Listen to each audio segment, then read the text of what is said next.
Winners, the difference between them and the spectators is the winners have a belief that overrides the crowd's disbelief every single time.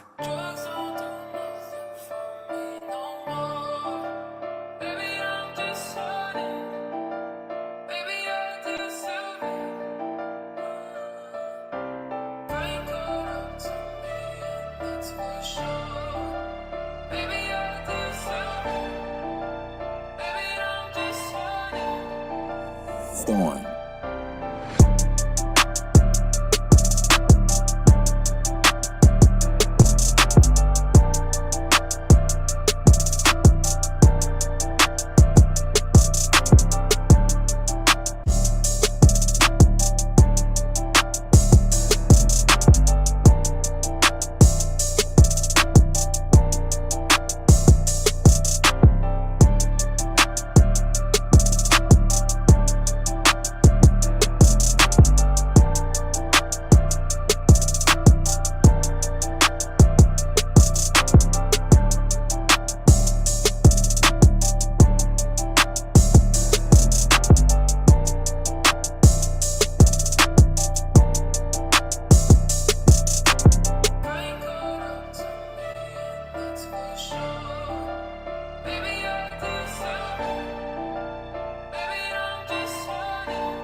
Thorn.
Thorn.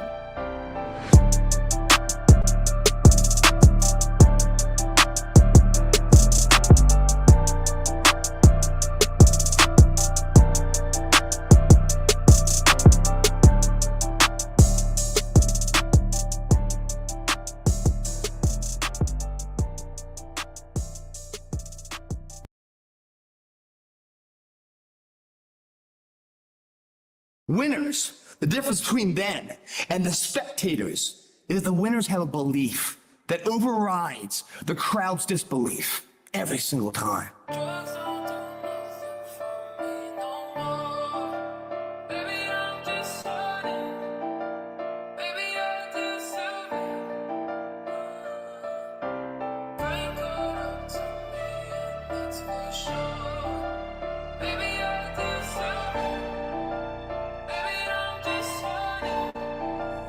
Thorn.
Earn Live, y'all. Marijuana keeping y'all connected. Hashtagging these red eyes, changing the viewers' eye red, keeping underage smoking off of social media, killing myself for your entertainment. I promise you, that's what I'm here for.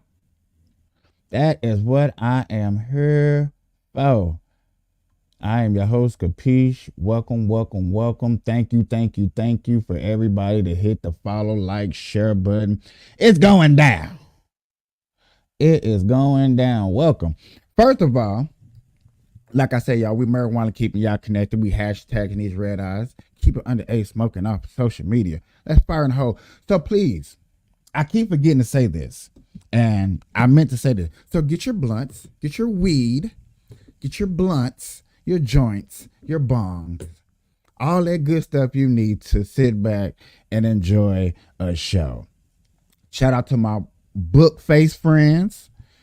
Hey, special shout out to them. Shout out to my book face friends, because dog, y'all started this first with me. If it wasn't for y'all going onto my page, liking my page, subscribing and stuff like that, I wouldn't have kept going. I wouldn't have had this motivation to keep going, to do the YouTube page, to be on Rumble. Shout out to Nate to open up to Rumble. And I really do this just in case these other channels like Bookface and YouTube take me down. I still can build a home over there on Rumble. So everybody over there on Rumble that's holding me down, bro, I got a special treat for you guys.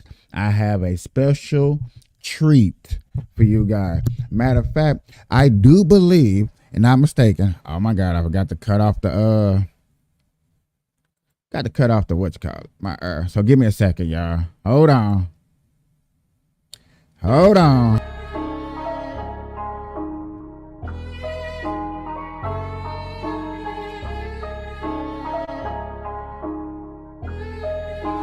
Storm.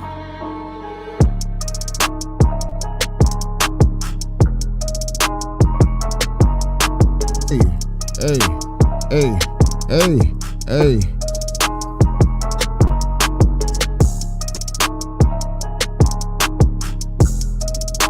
Hey, hey, hey.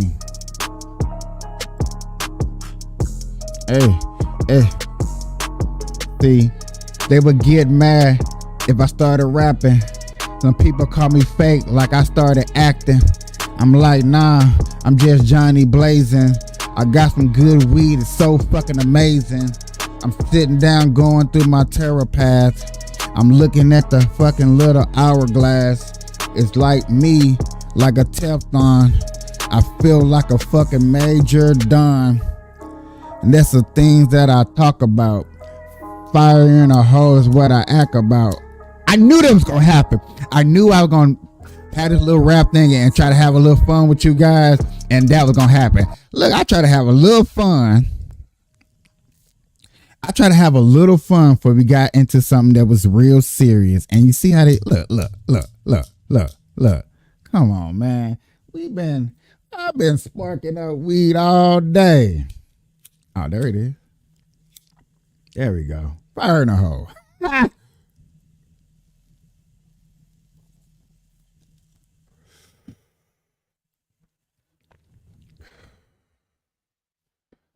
Now that I've fired up, it's time to get serious. It's time to get serious.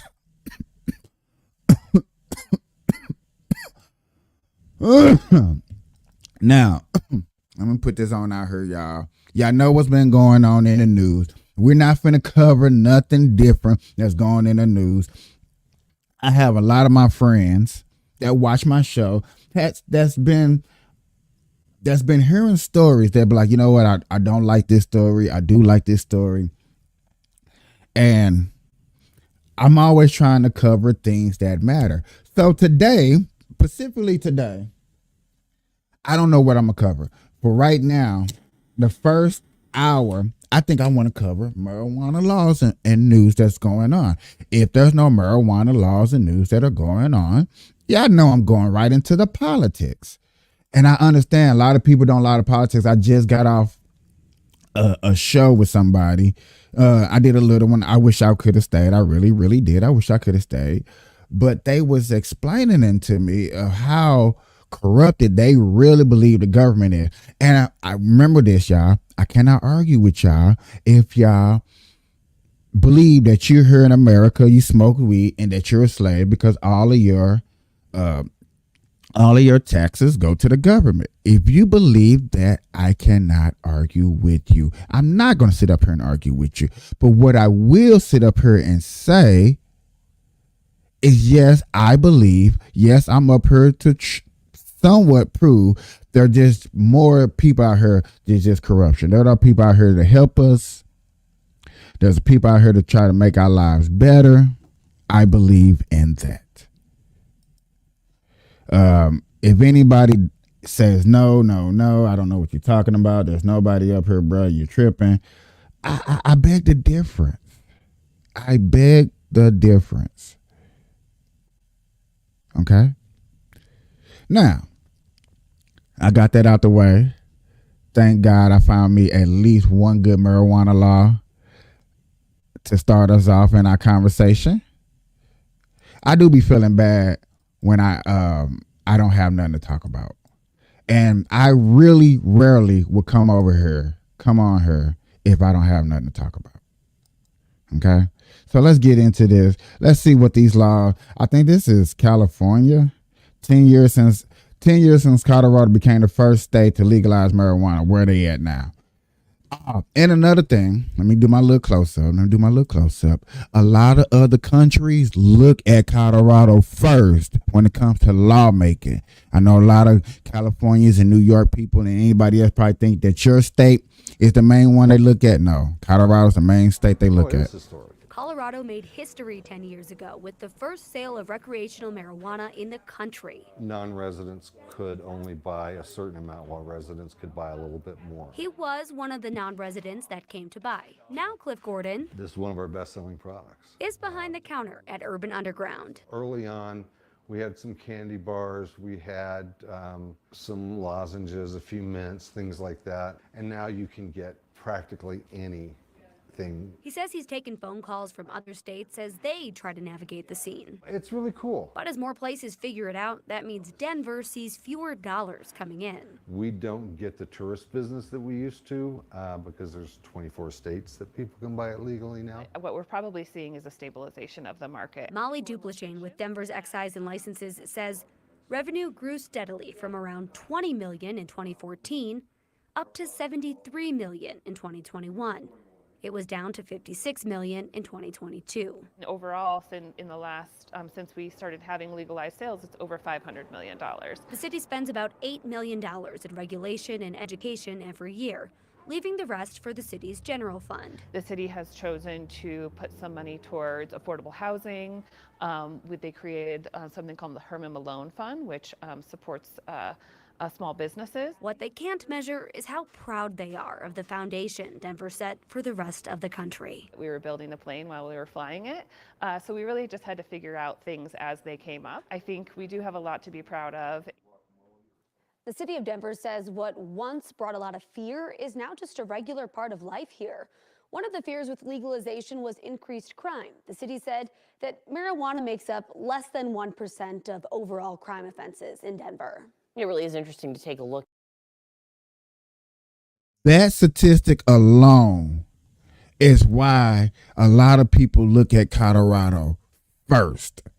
That's why a lot of people look at Colorado first when it comes to the marijuana laws and things that go on. That alone is inspiring people to want to get out here, to want to do things, to motivate them to smoke weed. Less crime, less hospitalization, things that's been going on. There are cases, I have covered cases where people have been going to the hospital, y'all. So, you know what I'm saying? We're not up here to say that everything is perfect, but yes, this is why people study this law, study the marijuana, and look at these places. Look back 10 years, it doesn't seem like it's been that long. Right, a whole decade. And now they hope that they can be an example as maybe this happens at the federal level too, Alex. All right, thank you so much. This week's 1044 is brought to you by Understandable, y'all. We do not want the feds. You do not want the feds in your shit. Still illegal at the federal level for truck drivers. How is that impacting the industry? You're watching CCJ's 1044. What? Hold Impacting the on. industry in 23 states, but it's still illegal at the federal level for truck drivers. How is that impacting the industry? You're watching CCJ's 1044. Now, yo, this should be very, very interesting because I had to get out of the driving industry because of the marijuana law they wouldn't want to pass. So this is very, very interesting to me. A weekly webisode that brings you the latest trucking industry news and updates from the editors of CCJ. Don't forget to subscribe and hit the bell for notifications so you'll never miss an installment of 1044. Hey everybody, welcome back. I'm Jason Cannon and my co-host on the other side is Matt Cole. The American Transportation Research Institute in 2019 published research on marijuana legalization and impaired driving and how it impacts highway safety. Now, 4 years later, ATRI has released new research about how marijuana legalization at the state level is impacting the trucking industry. ATRI's new report aims to quantify the impact of the legalization of marijuana on the trucking workforce. Joining us this week is ATRI Vice President Jeffrey Short, who talks about the study and its findings, including how legalization has impacted highway safety, the number of drivers disqualified because of marijuana since FMCSA's Drug and Alcohol Clearinghouse took effect in 2020, and carriers and drivers' perceptions of possible future changes to federal marijuana laws and more. So the 2019 research, we were focused on what was going on as far as safety, what were the safety consequences, and what was being done to make sure there were not impaired drivers on the roadway. And what we found in 2019 is there wasn't a whole lot going on. There's no impairment test that police can use. So they were relying on a small number of subject matter experts, essentially, who could identify, based on an interview, identify qualitatively, more qualitatively than quantitatively, whether someone was impaired or not. It was not a breathalyzer test or a blood test, etc. So moving towards the 2023 report, we wanted to look at what the impact of this is on the overall workforce, because at the end of the day, in 2019, we had 10 states that had legal recreational marijuana. We now have 23. And that puts a lot more people living in locations where they can legally get marijuana. And there's a whole lot of confusion about, as we'll discuss, about whether or not a driver can use marijuana in a state where it's legal. Of course, they cannot do that. So we wanted to see what the impact. Let's get to the impact, because I can't be watching this show too much longer for y'all be having copyrights problems and all that other stuff infringes. But if they did, no, I don't know. I'm curious. Let's just hear some more. This was on carriers and drivers from a workplace standpoint, from a workforce standpoint as well. What are the impacts on the workforce at the end of the day, and what are we going to have to do going forward to make sure that there are enough drivers who can legally drive under federal regulations? Now, it's no secret at all that driving while impaired by marijuana is dangerous, but because there is currently no test to determine impairment, it's hard to measure how much of an impact marijuana legalization has had on highway safety. Now, Jeffrey says research suggests that there has been a negative impact. It certainly has an impact on driving and your ability to drive. At the end of the day, basically, and I'm with this part, y'all. This is the argument. This is the argument. Let me pull my close up to y'all. The argument is, what is the impact of drivers in America? What's the impact of drivers that drive and we're smoking weed? Nobody has literally got pulled over, got into the accident for smoking weed on the highway. That specifically, Okay, I do want to put that out, and I think y'all know that too. I think all of us know that, but that's the argument that I want to see. And right now, my man right here is already arguing against that. So let's go back and hear what he said, and hear what he said because he's already gonna shut that down in the beginning.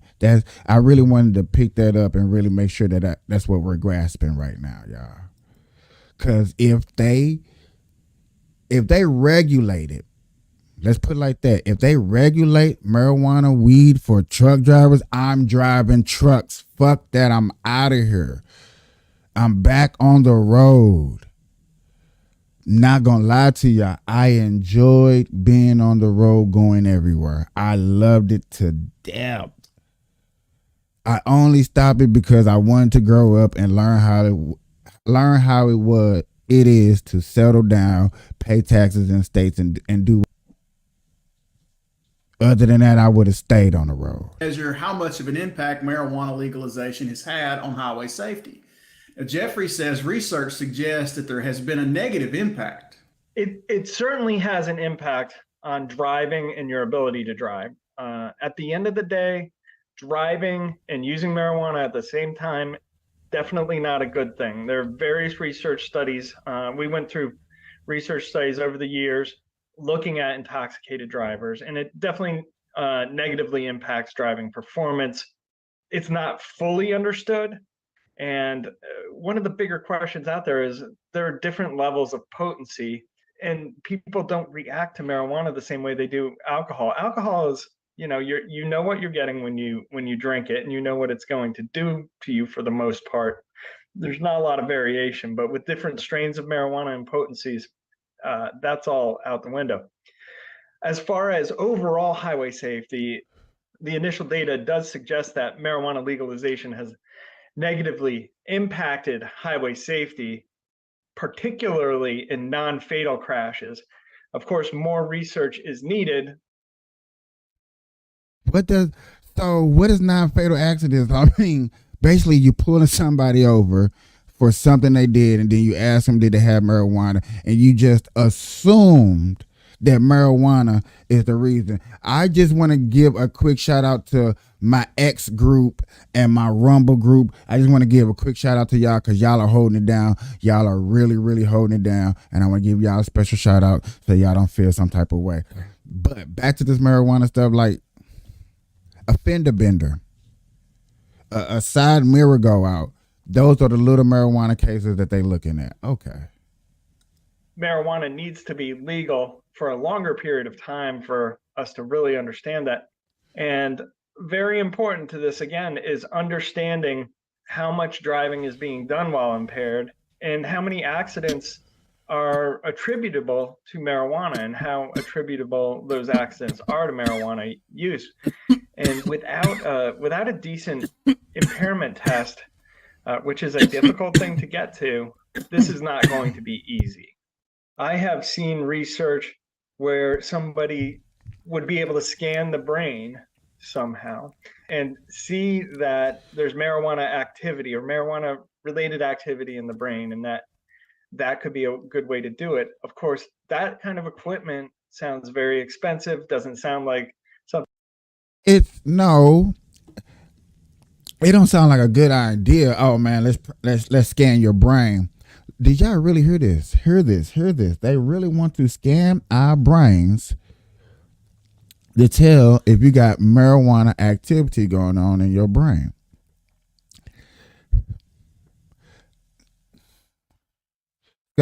Listen here. Alcohol, y'all do a little breathalyzer. If you're on a big heavy limit, then it's a wrap. Y'all not finna scan a nigga brain and give a nigga brain cancer and want to call it, hey, we're just trying to see if you're on weed. That's all. No biggie. Stop playing. Stop playing with me. This I had to stop it right here because this was catching me totally off guard. Like, are they serious? Yeah, and they are. Easily deployed by an officer in the field. It certainly looks like there are some challenges there. There are folks out there who've been working on this forever who say there just isn't going to be a breathalyzer test. There isn't going to be an agreed upon drug test, at least not anytime soon, for impairment. Right now, there's no other way to describe the current.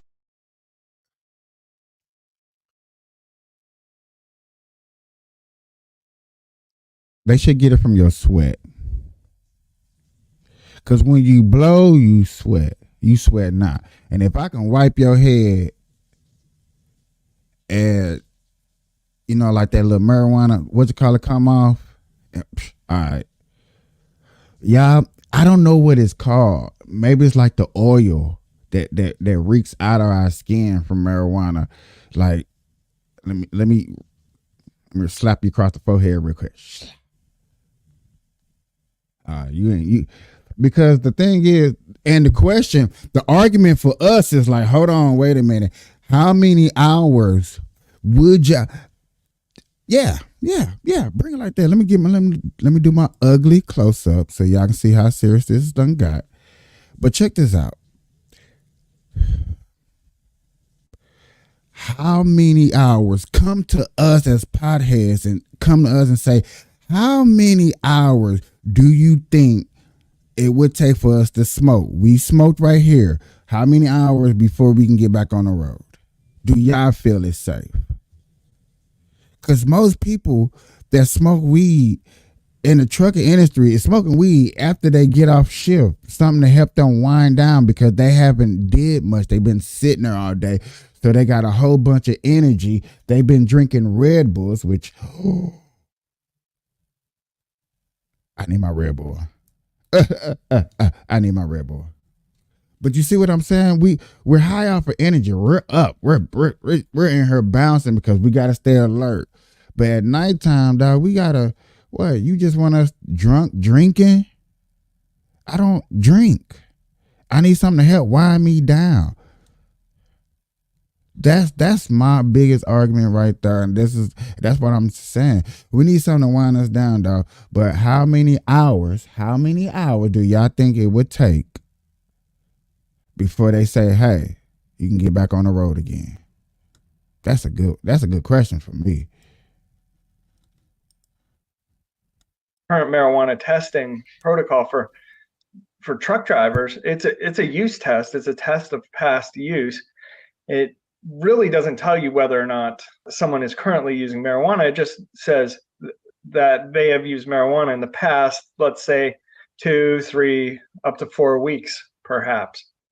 It is the most critical piece of the puzzle here, but again, not one that's easy to get to. And hopefully there's going to be a lot more research and research dollars going out there to the scientific community to do this sort of thing. According to FMCSA's latest Drug and Alcohol Clearinghouse monthly update, of the 200,000 plus positive drug tests reported to the database, 114,000 of those are due to marijuana. After a word from 1044 sponsor Chevron Lubricants, we'll hear more from Jeffrey about those numbers and what they mean for trucking. Protecting your diesel engine and its aftertreatment.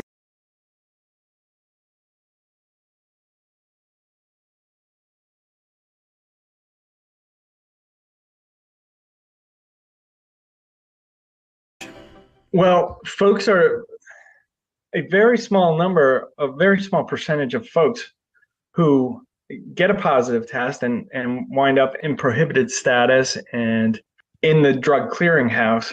A very small number go through the return to duty process. So if I look at looking at some January 2023 data, and the numbers you cited are more recent at the 200,000 level, but let's say back then it was 166,000. Only 45,000 of those, that's over a 3-year period, had made it into non-prohibited status, not prohibited status. And those with follow-up testing, with their follow-up testing plan complete, everything's done, they're back in the workforce. That's only 7,000. So, that's just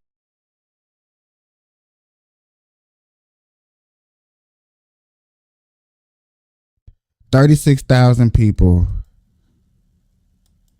36,000 people get caught with marijuana, y'all. Yeah, 36,000 people get caught with marijuana. what did he say? 26,000 of them actually go through the process of trying to come back, but only 7,000 of people only complete to come back from drug testing. Damn, it's the drug testing, or it's the process, it's the humiliation that names get spread around is the reason why they don't get put back on the workforce. Y'all got me fucked up. Come on, man. Just a couple percent of those who have been identified by the Drug and Alcohol Clearinghouse, who have been referred to the Drug and Alcohol Clearinghouse. What this says is a lot of folks are just not returning to a federally regulated driving position. They're going elsewhere. And when you look at the numbers, 57% of those drug tests, 57% of those being caught it's for marijuana. It's not for the other drugs that are out there. The reason why y'all get caught for this marijuana stuff is because they look, the federals have found this strand in our blood is THCCA. Okay. And it stays in our system for a very, very long time. It's the longest. That's why they're so big. The longest. At what level do y'all really think that this really be on?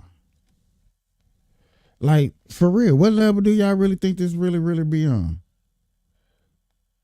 You know how many people would come back to the trucking industry and would be driving,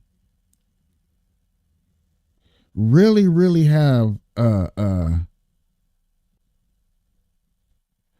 really, really have a moment that comes through to where you can say that, like, hey, how many hours? Yet again, you're gonna have to come out with a system that says how many hours is it gonna take for me to come and do this before I'm allowed to come back to the workforce. I'm sorry, that's just gonna have to rock.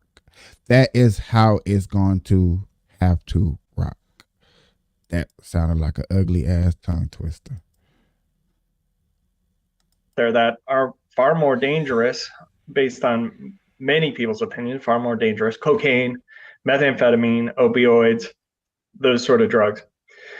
And when you look at something like cocaine's really, it is only staying in your system and could be detected by the current protocol, for a day or two, maybe up to 3 or 4 days. It's not like marijuana, which has this huge window of detectability. If we're talking hair testing, of course, hair testing can go out 90 days, but hair testing is not currently recognized, so it's not a way you would be referred. I did not know that. I didn't know that. Did anybody know that? Hair testing after 90 days, your hair be clean. I did not know that. To the Drug and Alcohol Clearinghouse. As part of the research, ATRI surveyed both carriers and drivers about marijuana laws and their impact on the industry.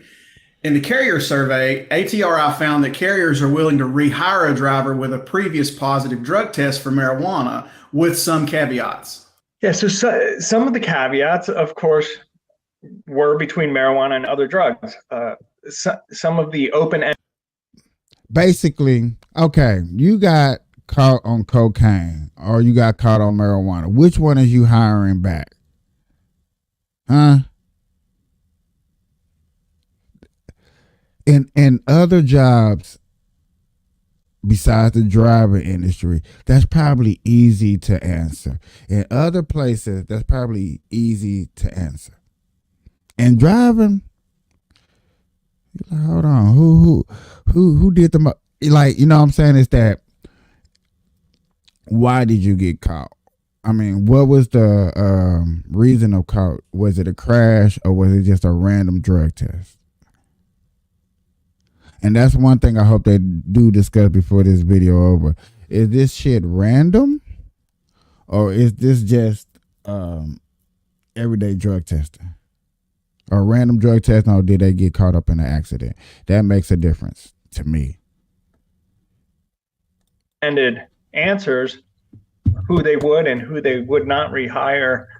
Marijuana, certainly carriers are more open to hiring someone with a past marijuana test than cocaine or methamphetamine. Over and over, carriers were saying, we will not even look at someone with a past cocaine positive or methamphetamine positive test. But marijuana folks are more open to, and I have to think that this is something that's evolving as more folks in the United States become more comfortable, I guess, with marijuana, not necessarily embracing it, but they're more comfortable that it's out there and someone might use it. And it's not necessarily being used in a dangerous way as long as you're not operating a vehicle. Certainly vehicles need to be, you cannot use marijuana and then operate any kind of vehicle or heavy machinery. It's just not safe. Current drug testing methods, as Jeffrey mentioned before, can detect marijuana use as many as 30 days after the fact, which can include drivers who use recreationally on off time, but never while working. ATRI's survey found that most carriers and drivers believe there should be changes to federal drug testing policies. We asked them, in light of growing state-level legalization of marijuana, do you think changes in testing policies are needed for CDL holders? 62% said yes. And then we asked, would an impairment test instead of the current use test? And 65% said yes. 65% want that. And these numbers are very similar to what we were seeing with drivers. They're almost spot on. Drivers were asked the same questions, and drivers replied pretty much the same way.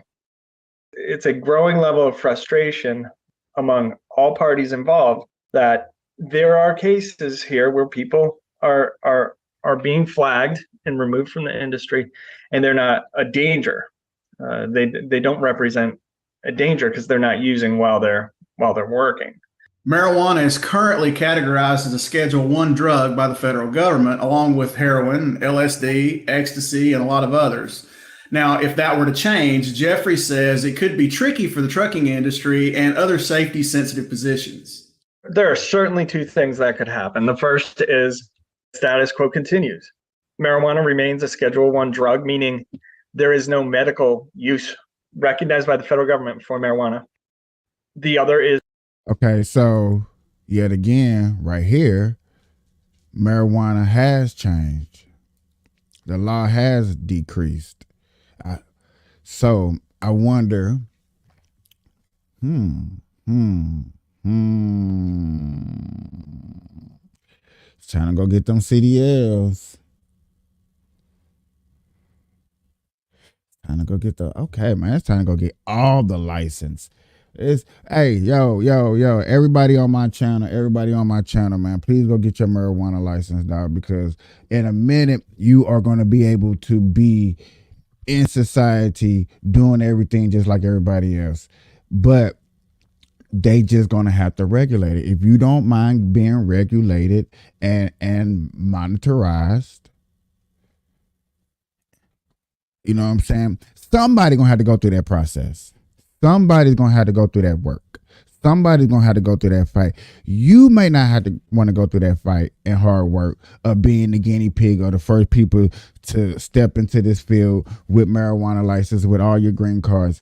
But you know what? There's a lot of people that's going to be up there and fight for you. And I think that needs to happen. I am really intrigued about this movement. I'm really intrigued about a lot of things that I have been covering in the last couple of days.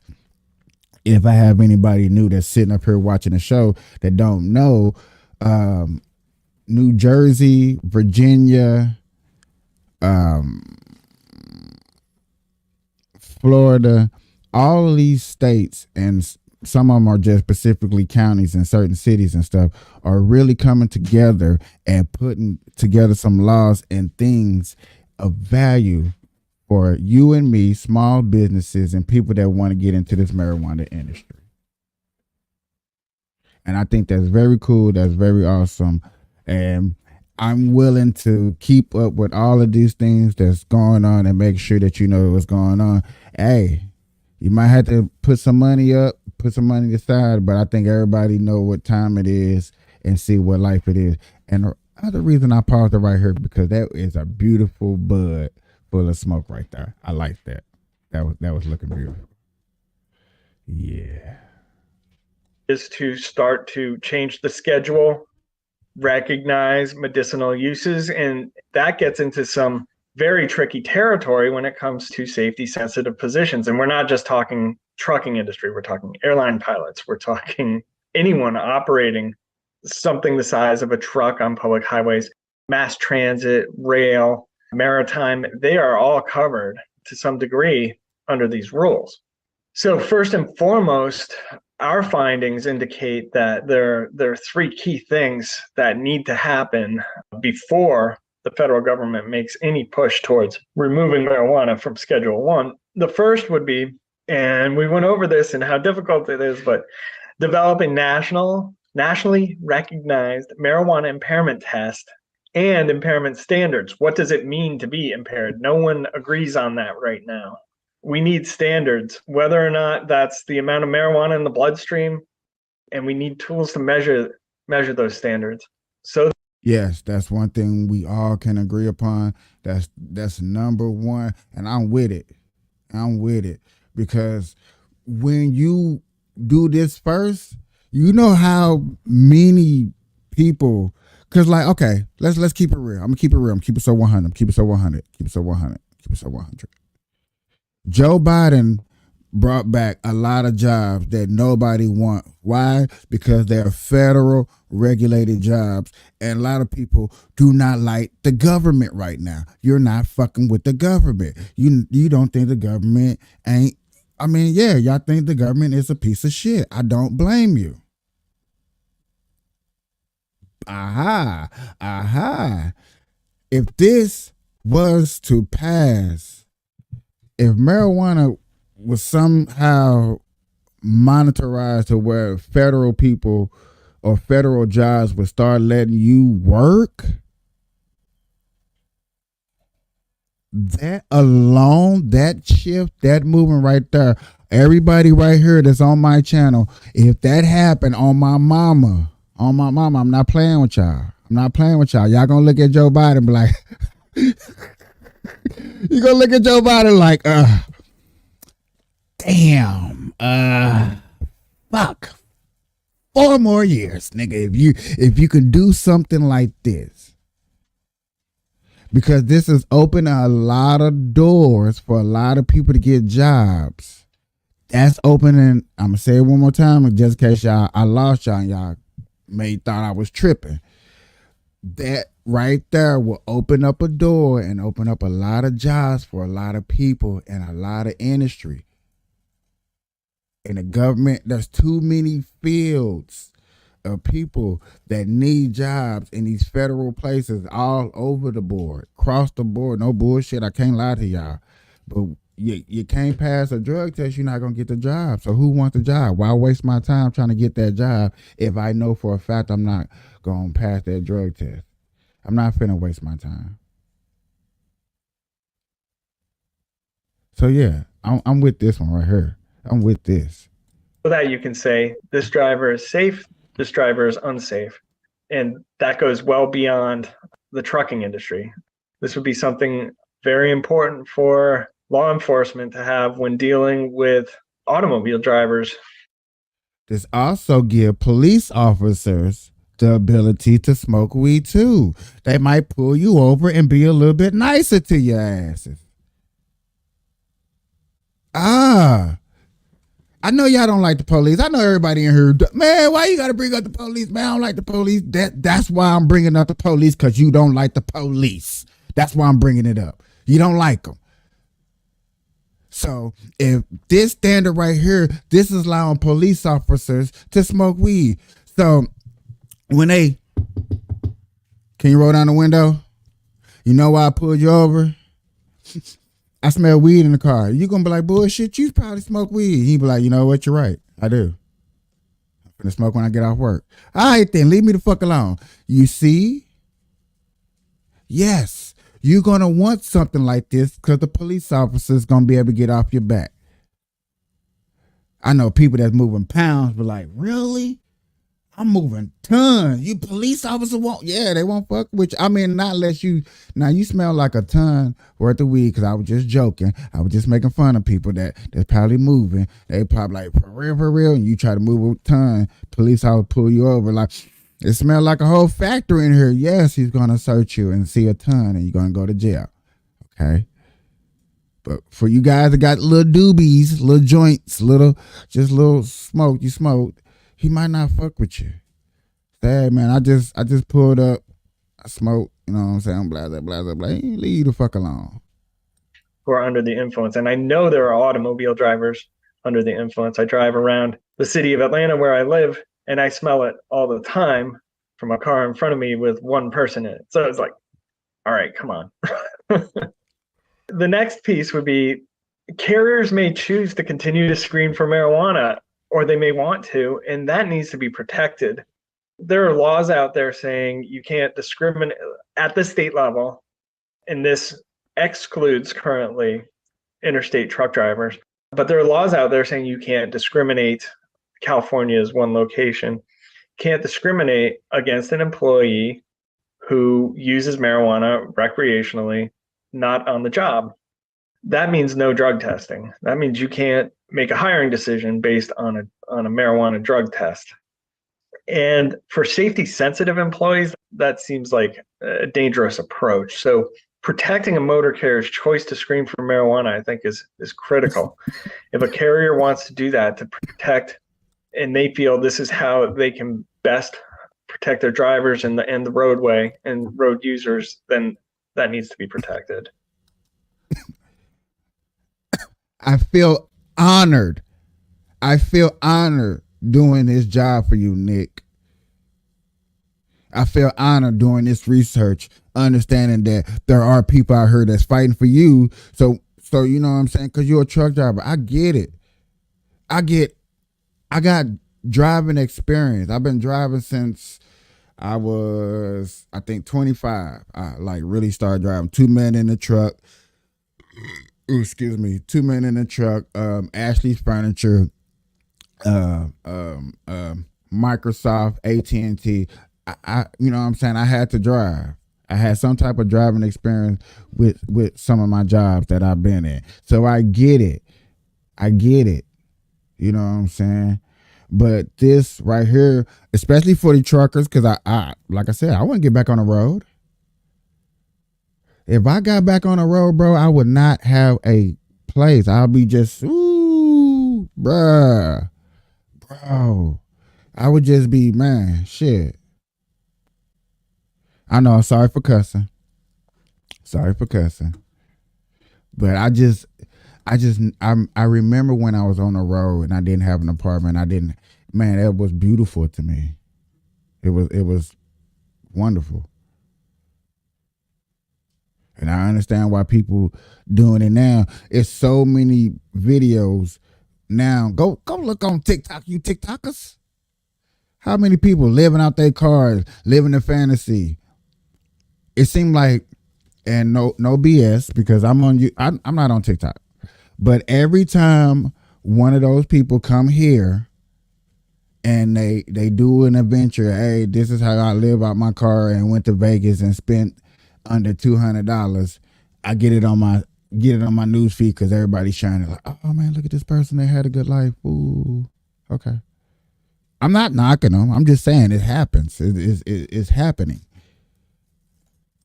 And then finally, our last recommendation, or really requirement, if the federal government were to move forward with Schedule 1 removal, would be collecting better statistics, making those statistics available to the public so that they can be analyzed, so that research can be conducted. And these look not only at marijuana use, its prevalence, but also safety outcomes. That's really important to understand the safety outcomes of what's taking place here, so that we can understand when you make a change, there's going to be some sort of impact on the public, in this case, public safety. What is that impact? How can we mitigate the dangers that this creates? And data, knowledge, very key to this. That's it for this week's 1044. You can read more on ccjdigital.com. Man. Yeah.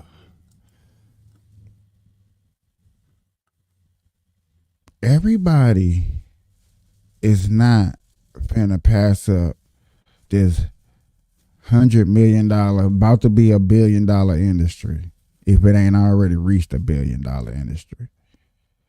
Like, you just don't think they would let this pass. I don't. But then, you know, you could be wrong. You could be wrong. You could be wrong.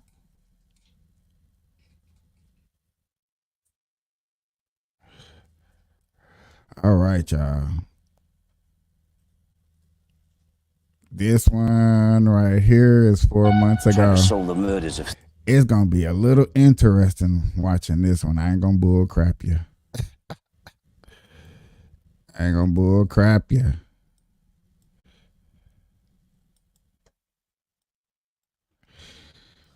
Man, I hope y'all smoking real good. I hope y'all smoking great. I hope y'all chilling.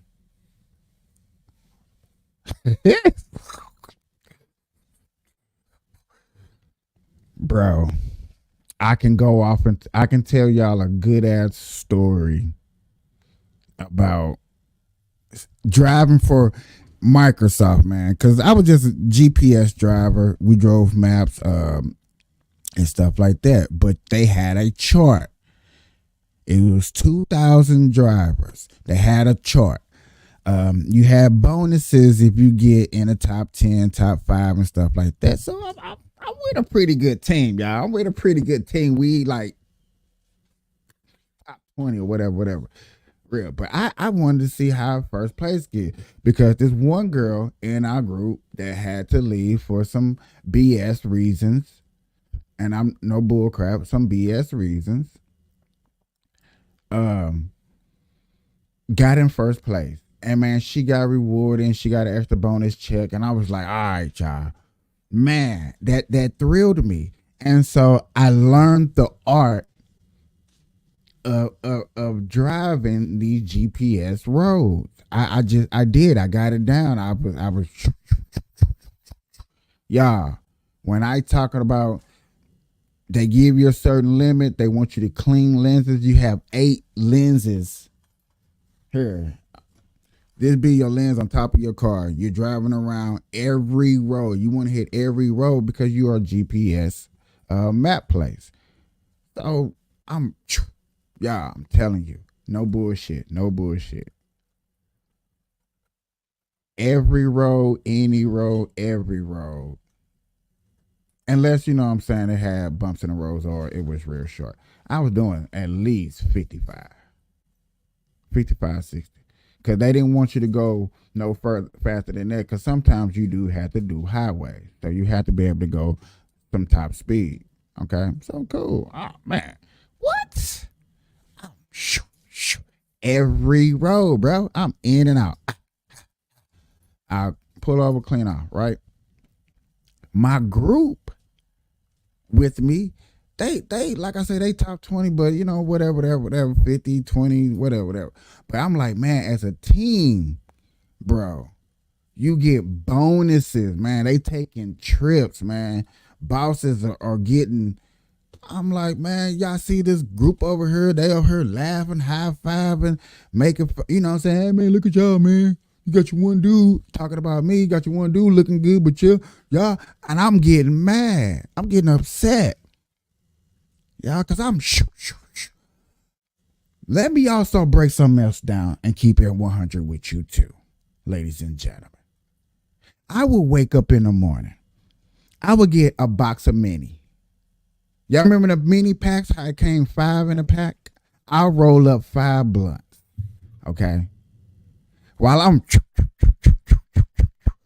I also had to pull over and smoke. I would never ever smoke in the car. I ain't dumb, man. I ain't smoking in no car. It's federal property. So, but yet again, I pulled over a lot. I felt like 5 minis, all day shift, just smoking and blowing and doing me. Plus, you stop and pull over. But I'm knocking out at least 2 zip codes a day, unless the zip code is real big, because that's what you go by. You go by zip code. I'm over here looking at my coworkers like, man, why can't y'all keep up? Don't y'all want some of these bonus checks? Don't y'all want to go on lavish trips paid for by Microsoft? Come on, man, we work for fucking Microsoft. Huh? Don't you? They were like, oh, man, Mike, man, we ain't all into that. I'm like, man, y'all tripping. Y'all be tripping. So one day, man, my boss, or supervisor, whatever you want to call him, he come to me. He's like, Mike, man, I heard that you be smoking weed. I'm like, you heard wrong. That weed ain't that strong. I like, you heard wrong. So he's like, man, I'm going to drive with you one day to see how you be coming in first place. You know what I'm saying? I'm supposed to be driving with people anyway. I'm going to drive with you. Boy, I was pissed. I was pissed. I had one of these old trustees. Had to keep it in my pocket off to the side. You know what I'm saying? I'm hitting. Woo, woo, woo. My boss want to give me a zip code in the city. I'm telling him I don't like cities. He's like, but you're a city person. You think that you would like the city. I don't like the city. I don't like city. You stop and go. Stop and go. Stop and go. Stop and go. I don't like that, man. You see, when I pick my stuff, I'm hitting counties, y'all. Long, drifting streets, back roads, trees, squirrels, man, beautiful sights, water, streams, lakes, rivers, people hiking, jogging. Hey, how you doing? Hey. Oh, yeah, I'm back road shorty up in this motherfucker. Smoking good ass weed, chilling. That's why I'm saying I understand it for you truckers out there and how you feel. Because yes, I played the game dirty. Lucky I was driving for Microsoft. AT&T, when I was driving them in the Midwest, Kansas, Missouri, and that. Oh man, stop playing. I'm blowing. I'm big blowing. Not in the car. I'm getting out. Big blowing. Come on, man. Let me. I got a blaze to this. Blaze to this. I'm big smoking.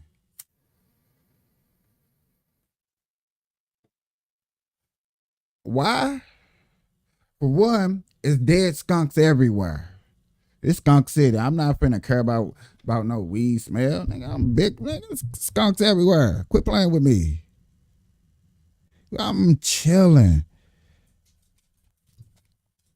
They were like, man, you scared of the police? I know how to talk to the police.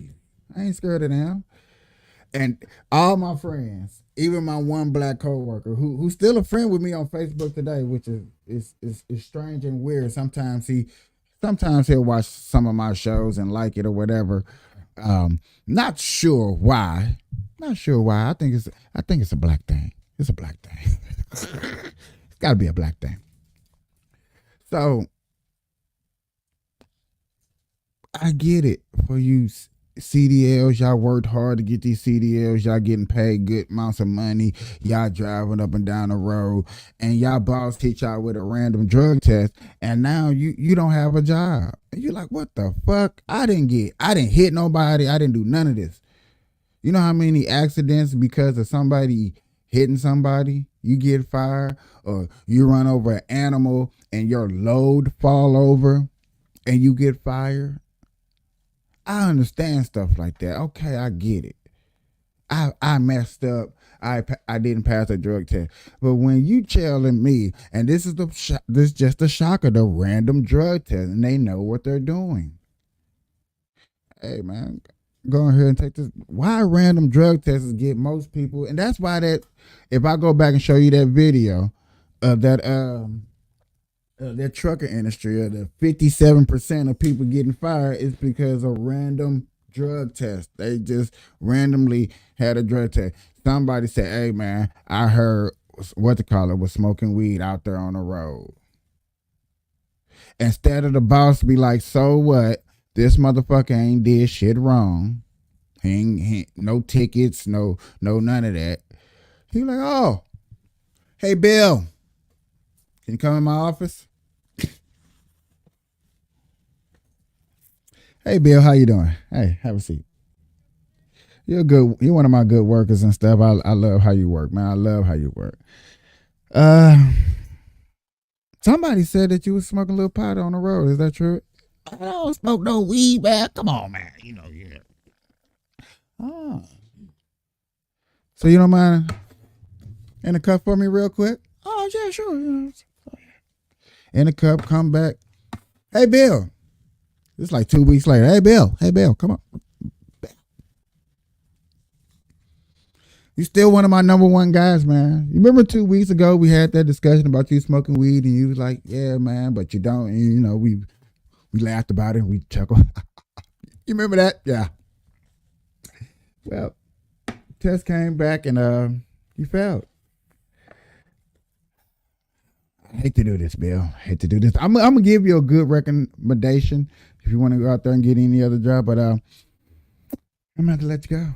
I'm gonna have to let you go. I'm gonna have to clean out your locker, and that's fucked up. And that's how it goes. That's fucked up. Somebody just lost their job because they was a good worker because somebody told and they didn't pass a drug test. They didn't do nothing wrong. And that's how it fucking goes.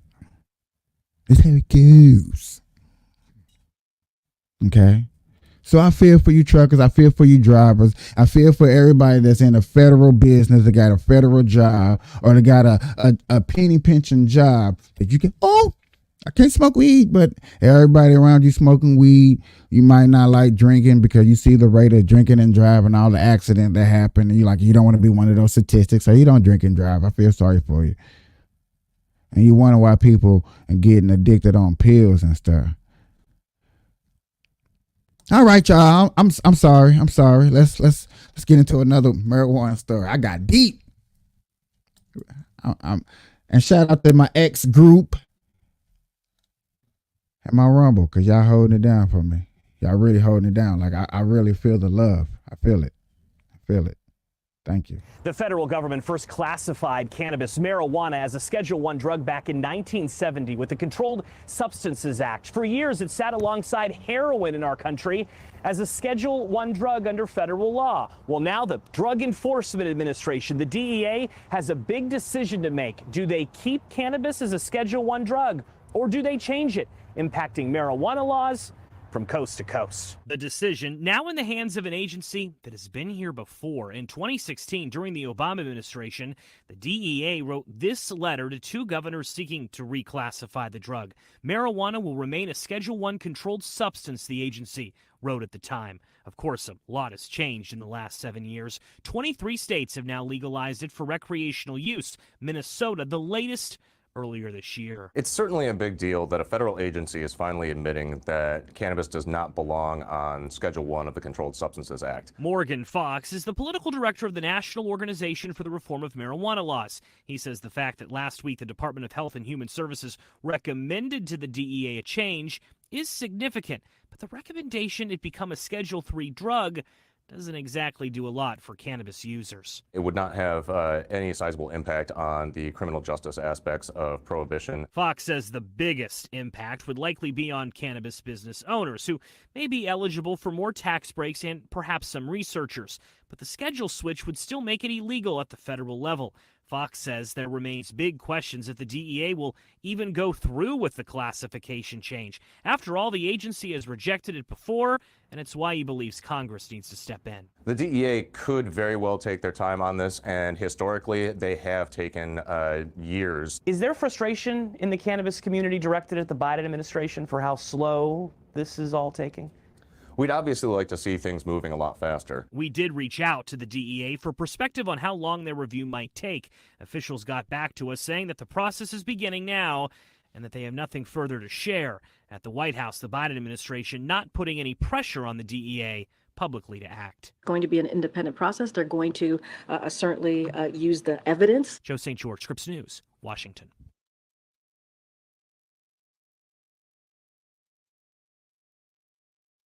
Y'all, we got to take the good with the bad. I can't always give y'all good stories, but you know what I'm saying? It is what it is. That's why I be saying, this is why I have preached over and over and over and over and over and over and over again. Every state needs to be medical. I have no problems with that. I am with y'all on that. I'm with y'all. Every state needs to be medical, at least.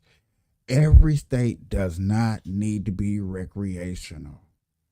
Some states have an unorthodox crime rate that's just weird, that if you go recreational, you're making an underground railroad for the black market to just easily move. And you got to think about that ahead of time when you're working with law. And I don't think a lot of people, when we sitting up here and we advocating for certain laws and certain things to pass, we're not thinking about the criminal use of nothing. And I can be honest with you, I don't think about the criminal, well, I used to not think about the criminal use of everything. I used to. But now I got into my political things. I got into this marijuana laws, and y'all want to see the marijuana stories. I'm like, how can you be a marijuana group and you don't tell no marijuana stories? I'm like, you know what, you're right. I used to get bored. But nobody would say it on the podcast. Nobody would type it or nothing. They would just come see me and they'd be like, all you talk is politics, but you never talk marijuana. I'm like, you know what, you're right. You're right.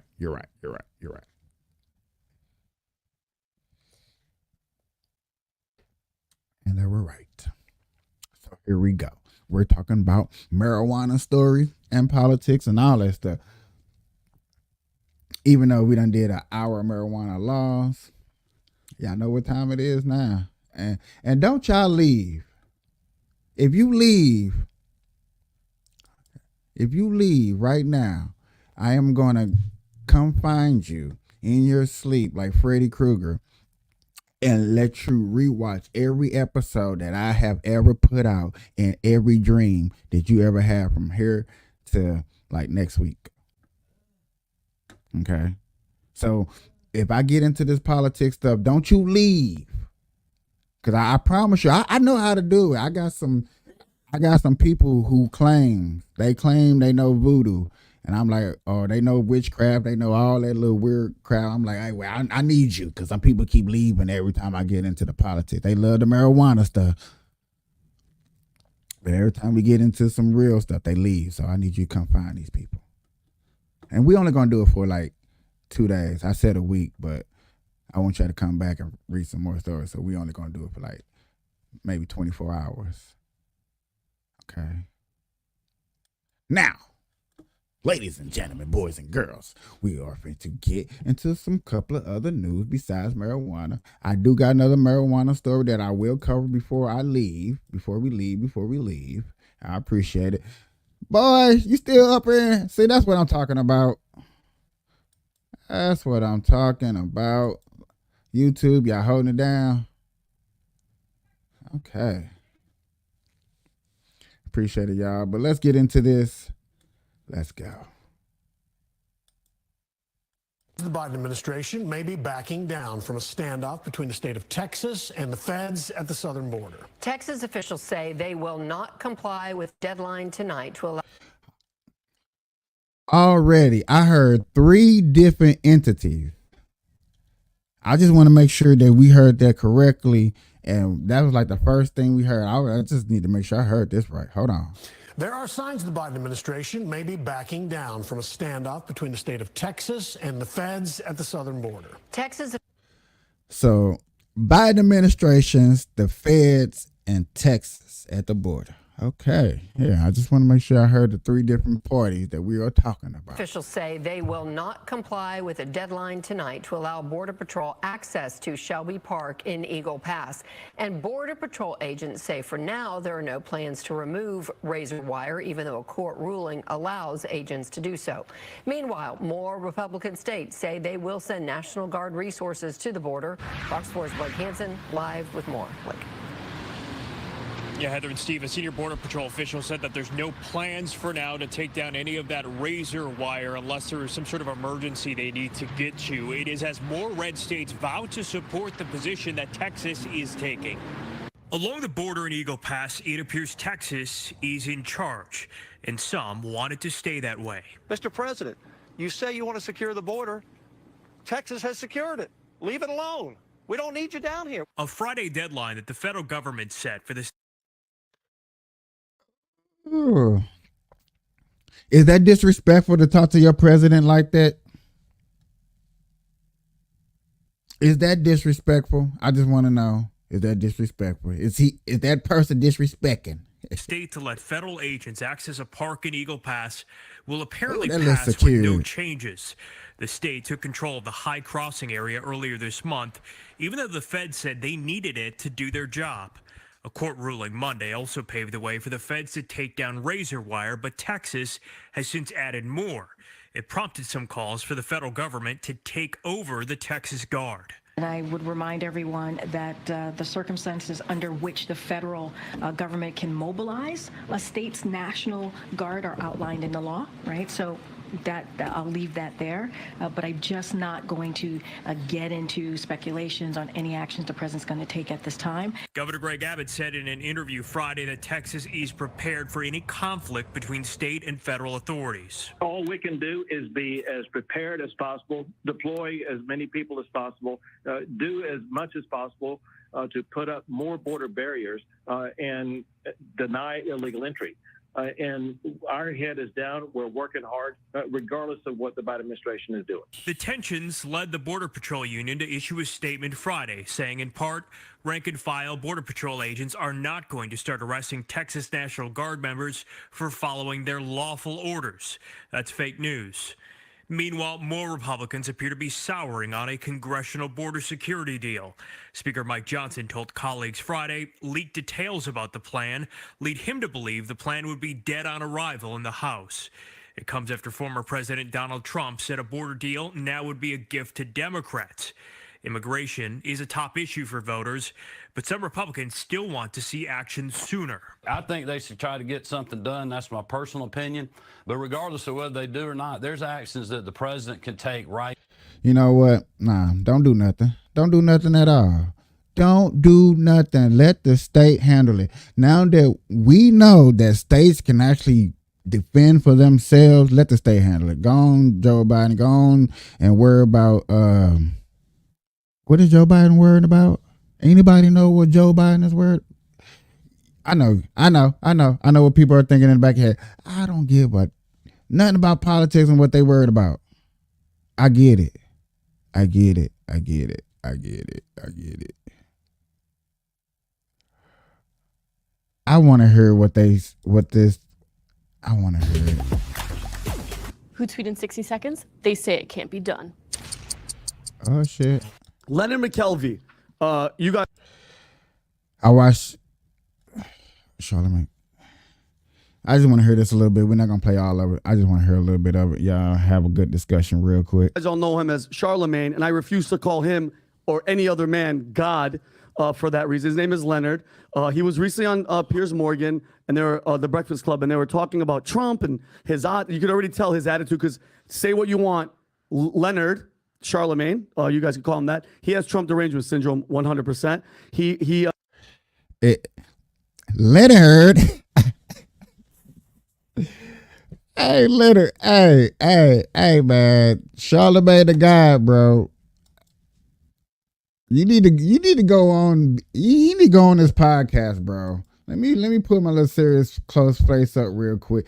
He need to go on this podcast and just speak for himself. You know what I'm saying? He's not a bad or I don't know. You know what I'm saying? I've been seeing a lot of people cover about Charlamagne and what's been going on, and dang, man. That's why I wanted to hear this real quick. Piers is talking about Trump, and then I sent you the link, Rob, on Slack. This is what Charlamagne the God says about our amazing United States of America. Back he's making. Nobody thought he could do this. Talk about Trump. After the stolen election bullshit, after the January 6th riots, all that stuff after the 91 criminal charges, did anyone really think we'd be in a position where Trump had a landslide win in Iowa and is now in most polls I'm looking at likely to beat Biden if he does end up as candidate? I mean, it's an incredible comeback. Whatever you think of it. Well, it's something we say all the time, right? We know that America systemically, structurally is a racist country. And I think we know. Like that Hold on, we I know. wanted to ask you about in Trump 2016 after you win. I can understand the case for optimism, right? Wait.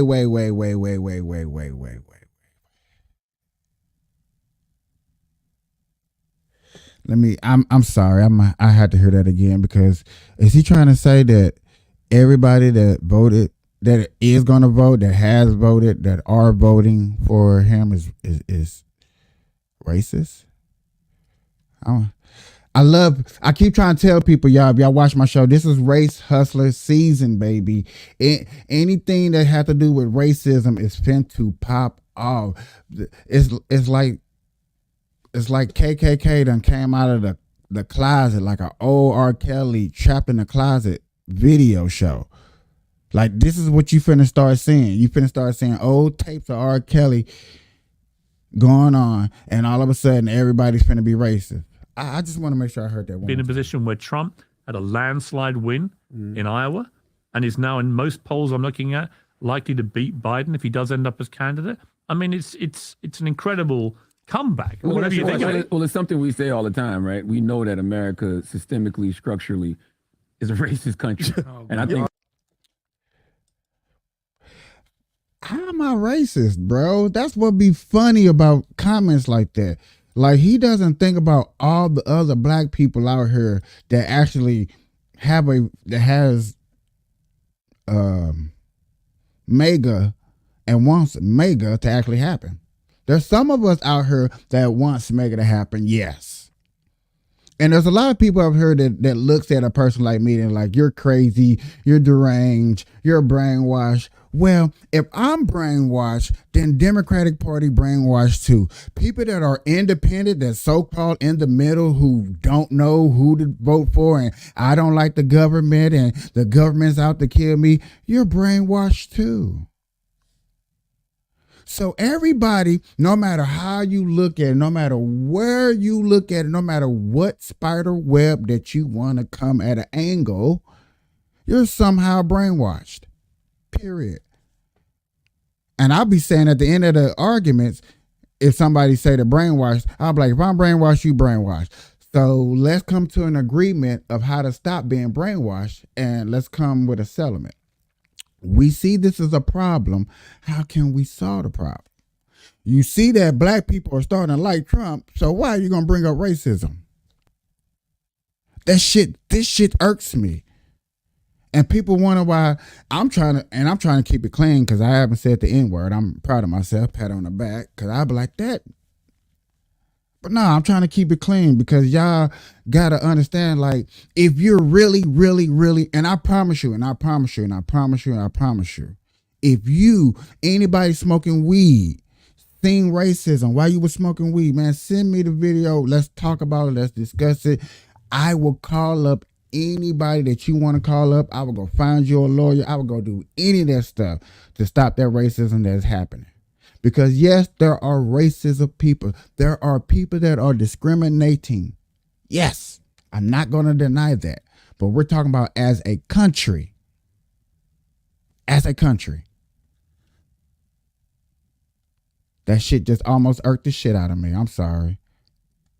We know. Hold on, we know. I wanted to ask you about in Trump 2016 after you win. I can understand the case for optimism, right? Nobody wants to see this country fall, but it's 2024 now. Based on everything we've seen Trump do, all of the things you just said, the attempted coup of the country, the 91 criminal charges, you still think he should be president? And you can pause that. By the way, listen to what he said. Leonard said, we all know, not I think, not my opinion, we all know, you, me, everybody here, that this country is systemically and what else is structurally racist. Now, here's my question. What can't you do, okay, that a white person can't do? Doctor, astronaut, president of the United States, 2 terms. And I hate this attitude, and this is going back to what you always say. what he's doing is not only divisive, but he's instilling victimhood mentality into the young black youth, minority. Amen to that. I am tired of that. I have a son that's 13 who probably, I don't know how he think. I wish he was here right now. I ain't gonna lie to y'all. He's not here with me. He's growing up in St. Louis, Missouri with his mama. And how they think. He's growing up how they think. He's growing up thinking that, yes, racism is still alive. It's everywhere. He can't make it because he a black man. He got to fight for everything that he wants in life. Some of that stuff is okay to an agreeable stand. Yes, you have to fight for everything that you want, but so does a white person, so does a Mexican, so does an Asian person, so does a Australian person, so does anybody that comes here to America. Period. Everybody had to work. Just because you were passed down millions and $1 million from your grandfather, that means your grandfather had to work. Somebody in your family had to work real hard to be able to pass down generational wealth. Period. Just because, as some people would say, Trump didn't have to work hard. He had to work hard to keep that generational wealth, didn't he? His daddy and them gave him that money. Okay, his daddy and them gave him that money. He could have got high as hell. He could have did all the best drugs, slept with all the best women, and actually probably found out where Pluto was at, because that's how high he could have got. And he could have fucked up and fucked off all that millions of dollars that his so-called daddy or his daddy now invested in. Anybody think about that? Anybody think about any other person who's invested in $1 million, who daddy or grandpa now passed them down millions and they're still successful? Like, damn, how extra hard did they have to work to keep them millions going? Do anybody think about that? Oh, y'all be like, you know what? No, they got millions of dollars. I don't care. They're a millionaire.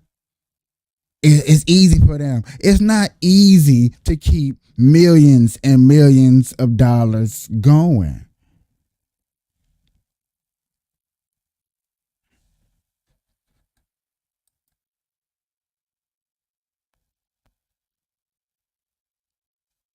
Take care. I appreciate you stopping through. It's not easy. No matter how you look at it, how you want to break it down, when you go look at the numbers, a person had to invest, a person had to do this, a person had to do that. They had to work hard. Yes, they fucked up. We all fuck up. But damn, some people fuck. Hey. I fuck up. But to say that I can blame it on a white man, I'm gonna have to do my voice. I'm gonna have to get into my voice. Them white man sure did free me, boy. This is Uncle. I can't even say I just Uncle Ruckus because I don't want to get sued or nothing. This ain't Uncle Ruckus. But you know how he think. Y'all talk bad about the white man, but the white man smoke weed for you. He legalized weed for you. He freed the white man up out of jail. He freed the black man up out of jail too. He made a beautiful country. I'm just fucking with y'all. Don't get mad at me because of this shit. I know I fucked up. Normally I'm a little bit better. I don't know. Y'all just. And then it's not y'all. It's not everybody. It's just those few people that do this. And my main point I want to get at this is you're only seeing race hustlers like that, Charlemagne, are celebrities. You only hear about celebrities talk about how the racism is. You only hear about racism when a cop kills a black man. That's the only time you hear about it. And then when you hear about it every so often, whenever it happens, every blue moon when it happens, we deal with racism every day. We out here on the streets. The police. Racism. It's right there. Racism. It's right there. Racism. But then them same people be screaming racism be the same people that be standing next to a white person. We need to stick together against the racism and the crooked police system. How about voting some better laws? How about vote out the people that are corrupted that put in those corrupted ass laws? How about that? How about we start there? How about we do that? How about look up stories? Because I've been seeing a bunch of stories out there of people that have the corruption that's been in place in government who got kicked out of place. And yes, I'm going to say it like this. White people do it. Let a white community vote somebody in they don't like after a while. You in here and you did a couple of years and you didn't, we didn't like what you, oh man, wait till we vote. You think you're going to stay up in office? You think you're going to stay up in office? No. You got to go. Also, ladies and gentlemen, it's happening right now in Chicago. Brandon Johnson got all those asylum seekers up there doing what they got to do, all up in there.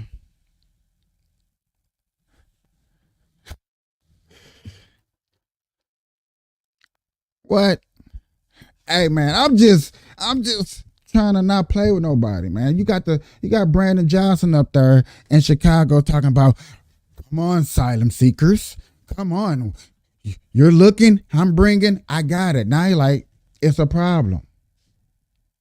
Brandon Johnson, the mayor of Chicago, is screaming racism because the governor in Texas is like, hey, I'm over flooded. I got a budget too. My budget is gone. I can't deal with all these people. Oh, you asylum seeker? Here. I don't mind spending money to these bus companies, putting money in this bus company, which that's economical growth. Nobody's looking at that. Nobody's tripping off that economical growth, because that's money get put into the what? Into the community. These bus drivers ain't seen checks like this. I seen all them little yellow buses. I was like, them bus drivers getting paid. And that's how Stephen A. Smith talk about us with the weed. He be like, the NBA players, the NFL players need to stop smoking the weed. Well, they getting paid. The hell? I'm sorry, y'all. They done got me. They got me. I just can't believe that we're still going to be preaching this. And it's like, you're going to keep preaching this for what? To try to get Trump out of office? Like, this is really going to work? Like, yeah, we just tell him he's racism. When you can't even prove it. If anybody believe that Trump is still racist, and I'm speaking a bunch of baloney, yeah, you ain't gotta like my channel. I get it.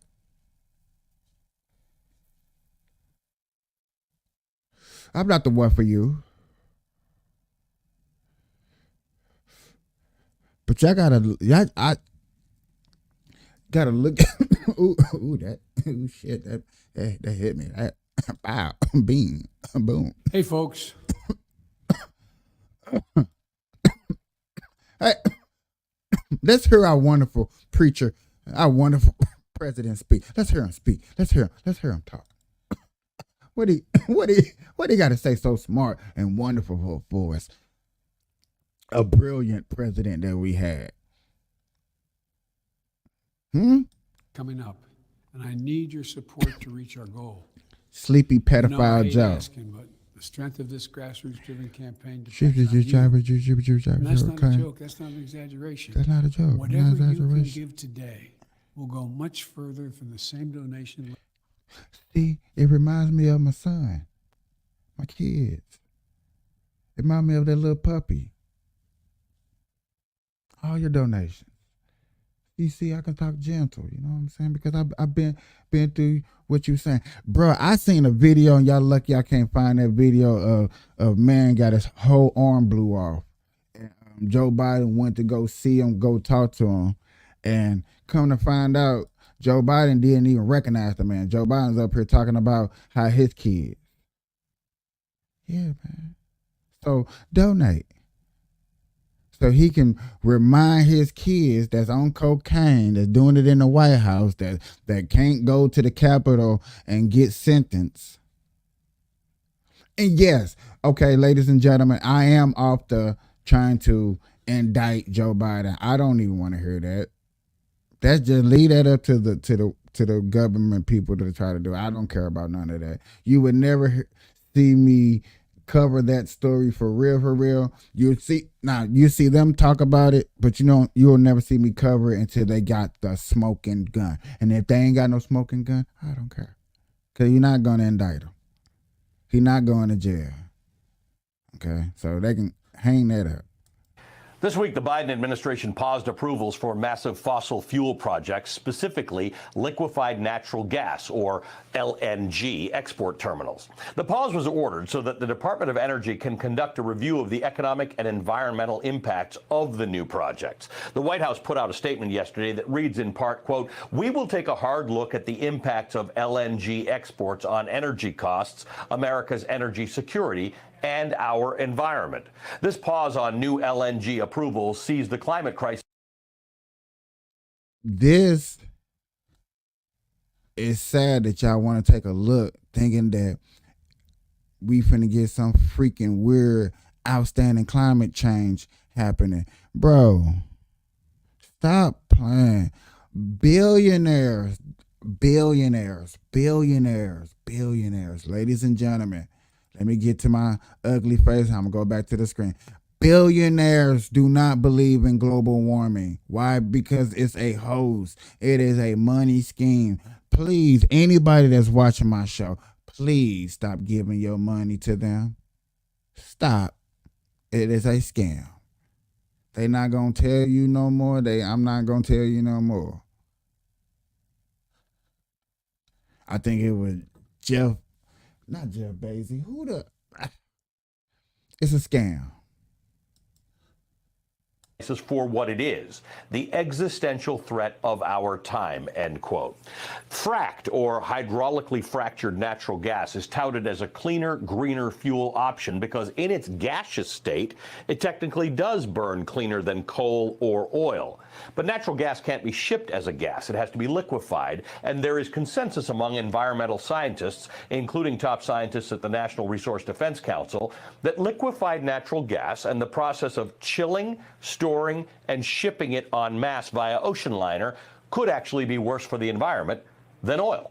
The last review of liquefied natural gas projects happened in 2018. Since then, the United States export capacity has more than tripled and is set to increase even more in the next 5 years with projects that are currently under construction. The U.S. is now the world's top exporter of LNG, providing a steady supply of it to Europe and Asia, which have weaned off of Russian natural gas since the start of the war in Ukraine. President Biden has assured critics at home and abroad that this pause will not imperil national security for the United States or for our allies, and that exemptions will be made for national security purposes. The Energy Secretary, Jennifer Granholm, has said that the pause will not have an impact on already approved projects, which pushed American LNG exports to record highs last year. For more on this, I am joined by Jennifer Granholm, the United States Secretary of Energy. Secretary Granholm, great to see you again. Thank you for being back on the show. You bet, Ali. Great to be on. Let's talk about this. You're walking a fine line here in that there is something important about energy independence and energy security in the United States. Americans believe that to be true. There's also this larger issue of energy security in the world, particularly a world in which we have asked European allies not to buy Russian natural gas. And at the same time, there is growing and increasing pressure from those who are worried about the climate, as your administration has said, an existential crisis to produce less in terms of fossil fuels. Tell me about this balancing act and how you see it unfolding. Well, it is clear that the president very much wants to make sure that American interests are center in the decision to pause, and you did a very nice job of describing what this was and what it is not. It is not a ban on exports. It is a review of those projects that are in the queue. So just to put this into context a little bit, Ali, we currently export, and as you noted, the largest in the world, 14 billion cubic feet. Now, I know that sounds like a number that most people can't wrap their head around, but just center on the 14 part. That's what we currently export as the largest. We have another 12.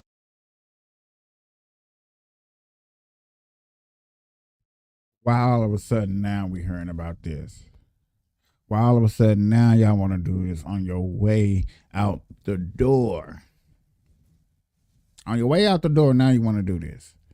Gas prices and boy, man, okay.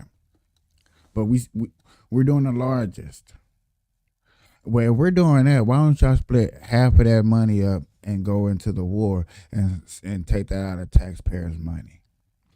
I told y'all, man, I don't know if I'm about finding these stories to see where our taxpayer money be going. This is part of it right here. 12 billion cubic feet that are under construction and already approved. This pause does not affect any of that. And then on top of that, Ali, we have another 22 billion cubic feet that have been authorized but haven't begun construction yet.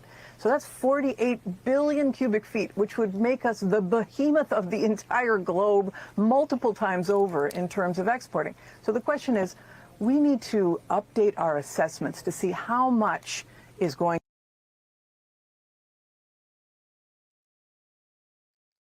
Something about this doesn't click with me as far as the numbers, and like if we the largest that's exporting, and remember, like you said, 14 trillion tons of barrels we're shipping across seas to other countries. How much is there to stand here for ourselves and use this to drop the prices on our gases? Understandable every time that we see the secretary lady. I can't never pronounce her name. Her name is so weird. I haven't learned how to pronounce it. But anyway, she always saying that, hey,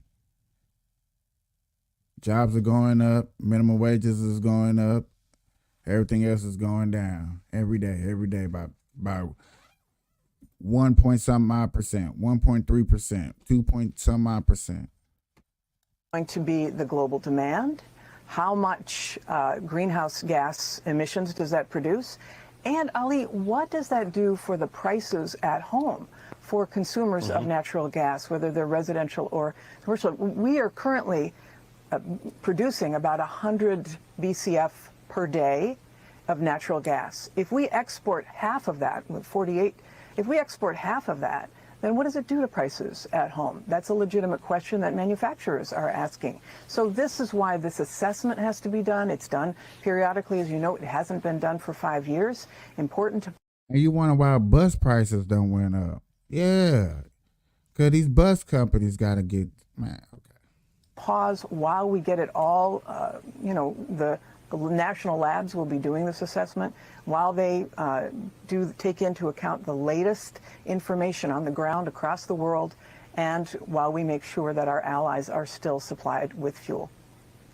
Let's take that last point. How do we make sure our allies are still supplied with fuel? This is tricky because our allies in Europe consume fuel. And everybody would like it to come from wind and solar and things like that. And in some cases, that's the way the world is going. But in some cases, we were in a position, particularly at the outbreak of the Ukraine war, where we applied pressure on allies to say, please don't fund the war by buying Russian fossil fuel projects. How do you sell that to people who say we need to get out of the business of making more fossil fuel products and shipping them, while at the same time saying we need to make sure that our allies have what they need to not fund Russia's supply of fossil fuel or some other bad actor's supply?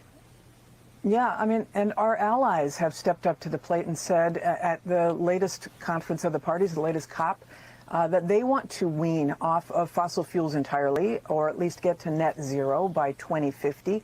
So we are managing this transition, is what the Globe is really doing. We want to make sure that people can turn the lights on, obviously, and we want to make sure that we are transitioning to clean energy so that we solve the climate crisis. And balancing that is something the Biden administration has been doing this entire time. We want to. Here they go with that climate crisis. We want to make sure we solve the climate crisis. Bro, y'all not going to solve that. You're not going to solve that. That's a bunch of baloney. There's a bunch of baloney. Bunch of baloney. You and I know that's a bunch of baloney. A bunch of macaroni and cheese. It's like, I ain't going to even make no comparison because I can't even keep up with trying to make a comparison. Or how can you make a comparison? Car insurance. Like, I don't. You know what I'm saying? There's a bunch of them, but it's just like, is it worth it? Is it really worth the headache, the exercise to try to make a comparison of us trying to cure something that you don't have no idea when it's coming, how it's coming, and where it's coming from? You can't predict the future of weather, of Mother Nature.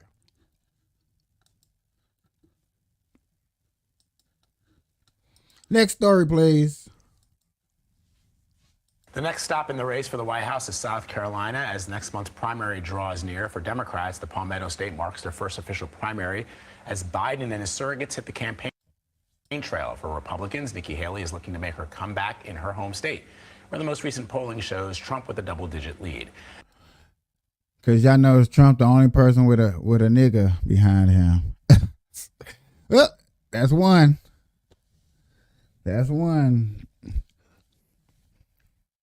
I should come up with a punishment every time I had to say the N-word on my show. Like, I had to take a dab or do something that's reliable. Like, yep, here I go.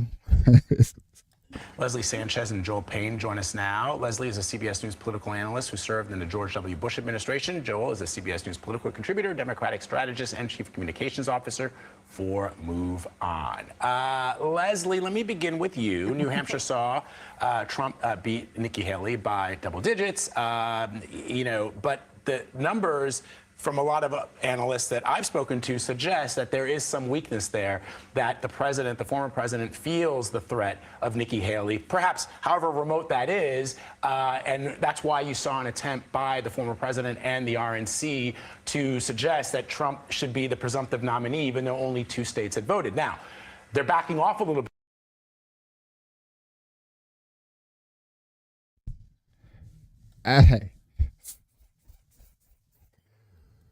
I just got a quick question.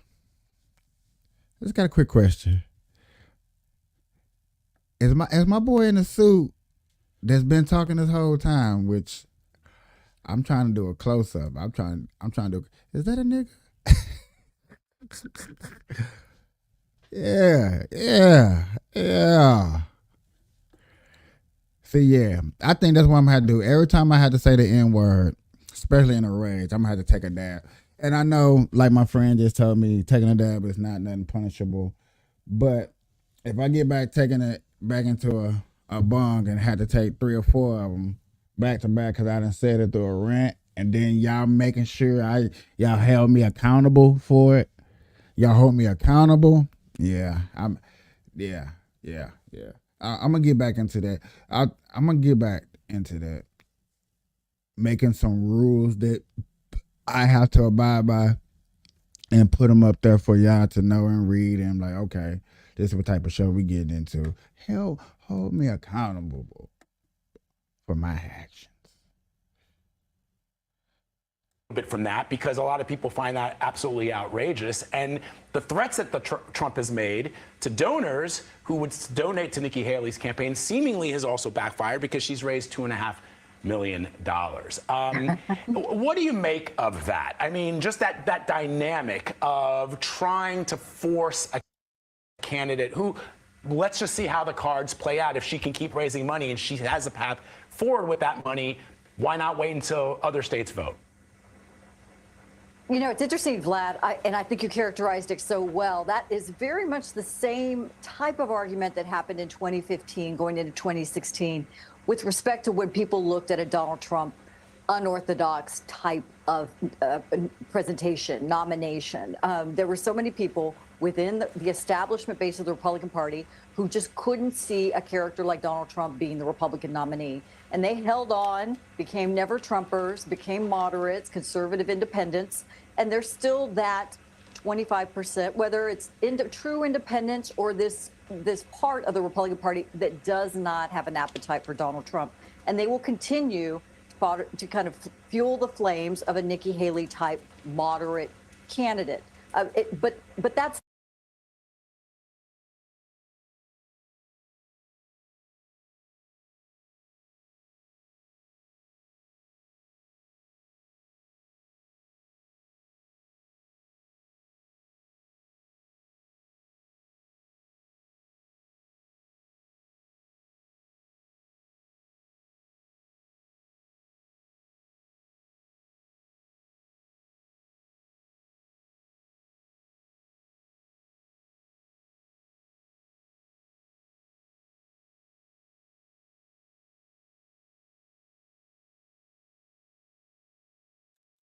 Damn it. Right on, bro.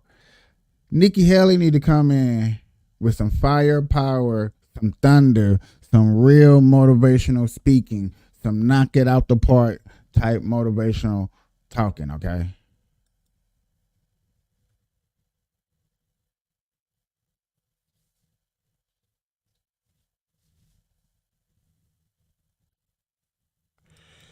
Interesting.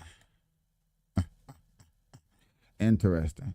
But Nikki Haley really needs to come up there and really needs to hit him in the gut. Chin. For real. If Nikki Haley going to make a move, Nikki Haley going to, because, and then another thing is, Nikki Haley is going against Trump. These people on this TV, on this newscast don't like Trump. You get them to talk about her more and a more, maybe a positive, more light. Yeah. You might have a little race style. You might got a little race. That's the reality. Her support is coming outside of the core of the Republican Party, and that's not a way forward. All the endorsements for politicos in the state of South Carolina, though she's raised money. You see the difference? You want to see the difference? Let me go big picture. You want to see the difference? What's the difference between these pictures? What's the difference?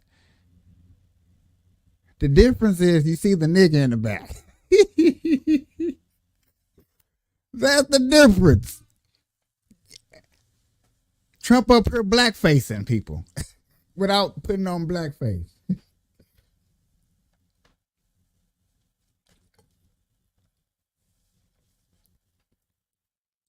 Now, the Democratic Party or the black community, the deep-hearted soul, gospel black community would see this person be sitting behind Trump or standing behind Trump and be like, boo, sellout.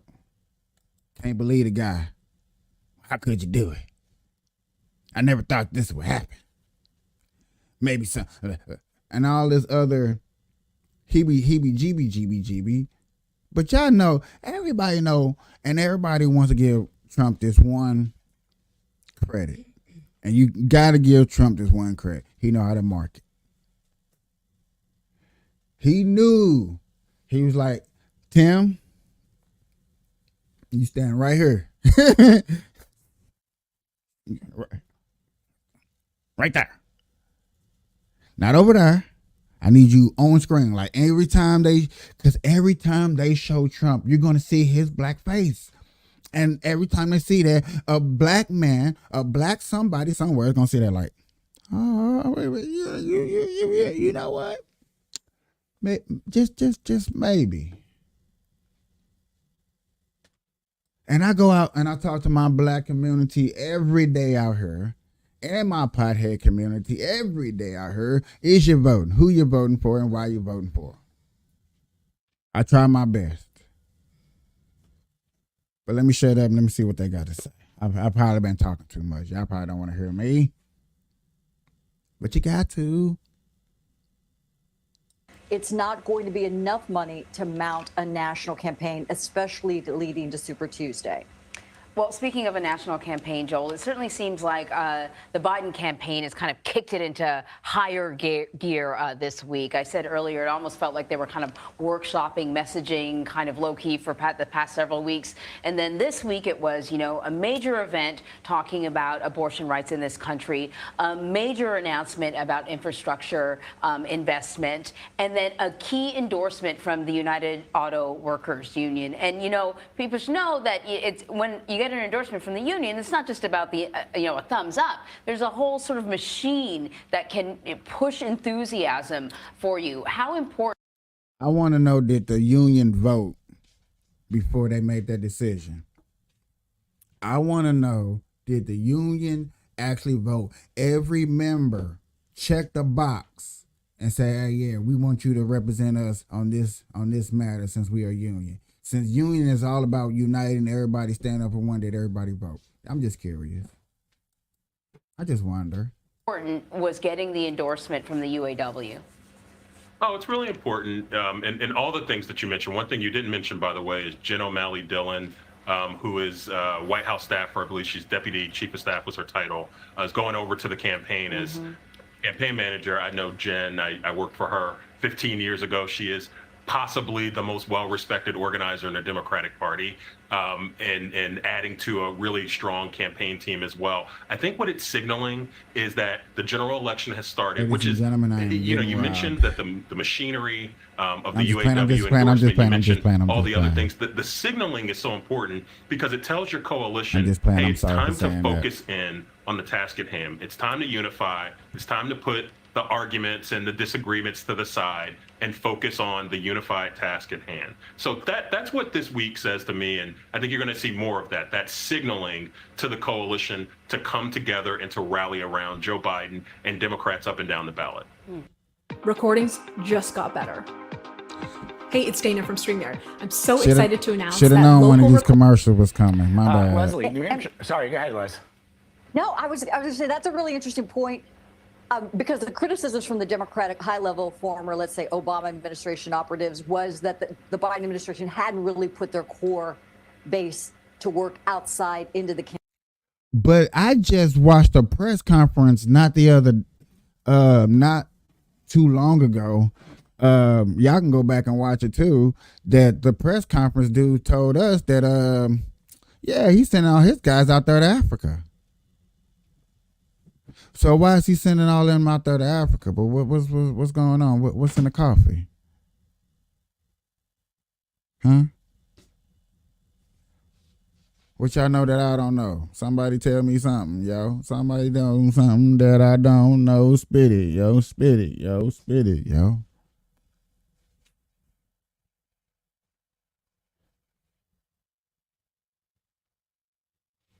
Ooh, yeah. I want to see them talk about right around here.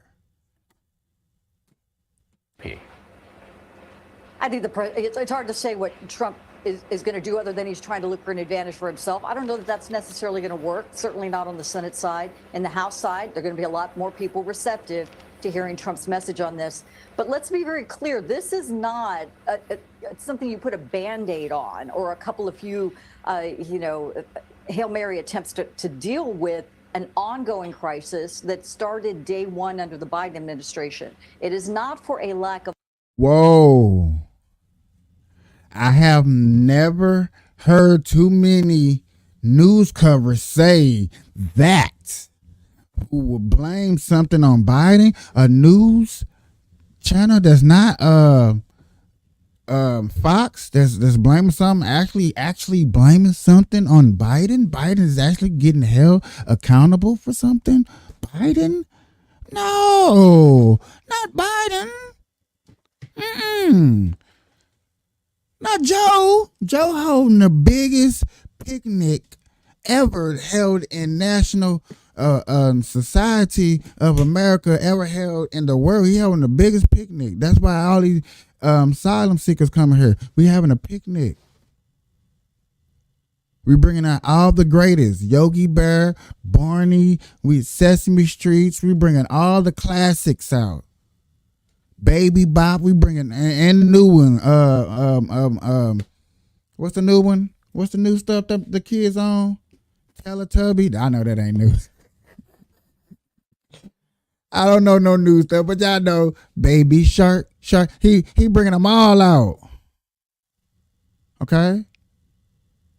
Baby Shark. Cause they all just swimming over here. They all just swimming over here. Hell.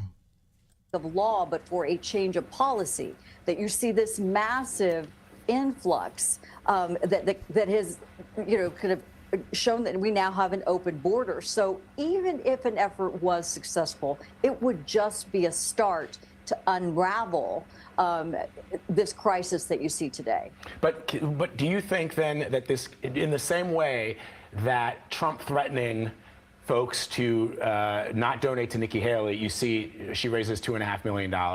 Could this also benefit President Biden? Because he could say, look, the other side's not being serious. They're so afraid of Trump that they're willing to allow, whether it's policy related or legal action. Do you think that she can take voters from Biden? That's what you need to be asking. That's what you need to be worried about. That's required. They're still willing to allow this to continue unfettered because they think that this is beneficial to them politically.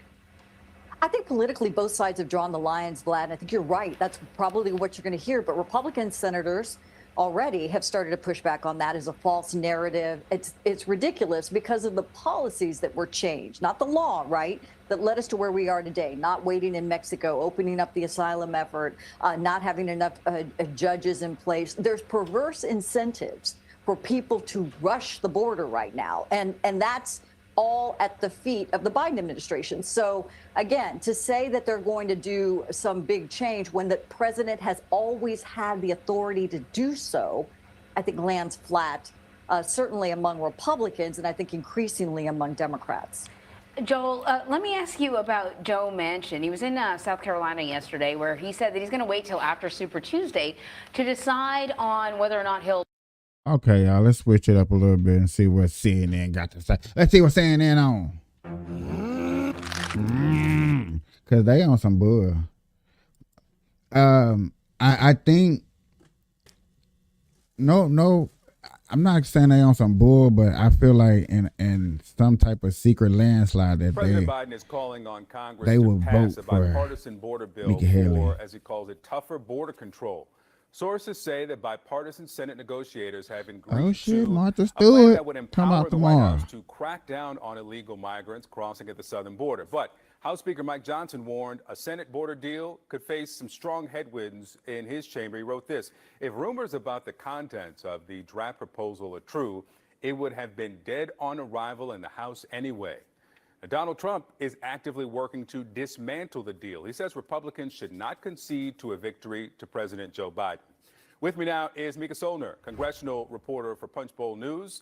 So let's start here with this statement that came out from the president overnight, in which he says this of the proposal: it would give me, as president, a new emergency authority to shut down the border when it becomes overwhelmed. And if given that authority, I would use it the day I signed the bill into law. The characterization of a Democratic president, especially this one, saying that he would shut down the border, that rhetorical evolution, what does that suggest about strategy here and where the White House is going? Well, good morning, and thank you for having me on. I think that the border has become a huge political problem for Democrats, and the Biden administration knows it. They're getting blasted on Capitol Hill by House Democrats, Senate Democrats, saying the border is out of control. The migrant crisis is getting out of hand, and it's all under President Biden's watch. And many House Democrats that I spoke to said that, you know, the Biden administration should have acted sooner. They seem to have lost the narrative on the border, and Republicans are hammering this campaign message, calling Democrats that they're weak on the border. They're advocating for open borders. All of this is not going to bode well, especially in these southwestern states and states in close proximity to the border. All right, so before we talk about the House, let's talk about the Senate, where these negotiations are happening. As we said, former President Trump does not want this bill to pass. He calls it meaningless and says they should wait for a perfect bill. Republican senators are not immune to the pressure.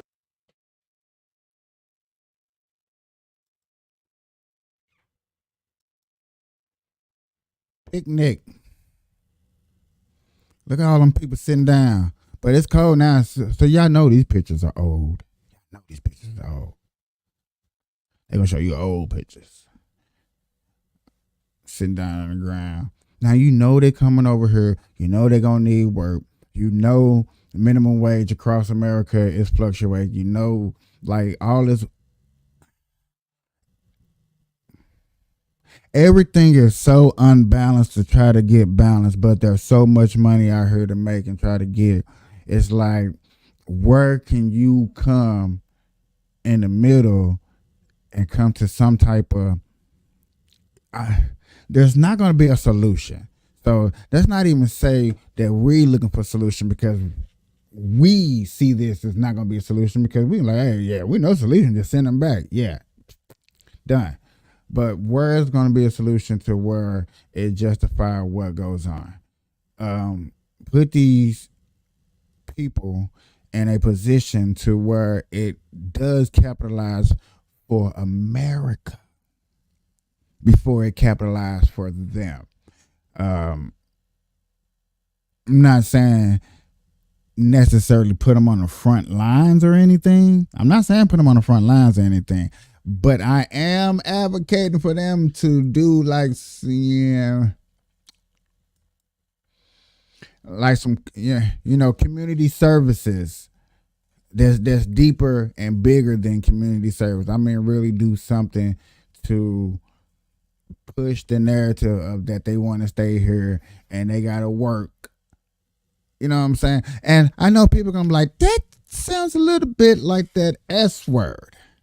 And I'm not necessarily saying that S word, but I'm just saying we just finna get them. Remember, ladies and gentlemen, people that are watching, remember this. They are getting water, cell phone, and a $3,000 gift card. When have the government gave you money like that unless the world was shut down? Damn, that's the only time they have ever gave us money like that. It's when the world shut down. But every time a asylum seeker come over here, no matter how they come over here and when they come over here and where they come over here, they're getting some type of little small lump sum of money.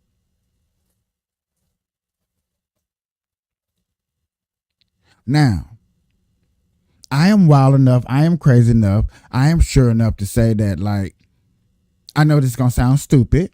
I can't believe I'm saying this, but shit. If everybody is on food stamps, at least food stamps, if you're going to do it like that for the illegal immigrants, everybody on food stamps, you might want to give them $500 in cash. Fuck it. You might want to boost up the rate for people to get food stamps a little bit higher. So it'd be a little bit more accessibility, because I guarantee y'all, ladies and gentlemen, that's why I painted this picture right here, because of the picnic. I guarantee they're getting food stamps. So you trying to tell me they're getting a gift card that's $3,000 and they're getting food stamps and they're getting a cell phone? They sound like a homeless person out here. They sound like an unfortunate person out here that just lost their job or just lost their wages or just need that little help or boost. That little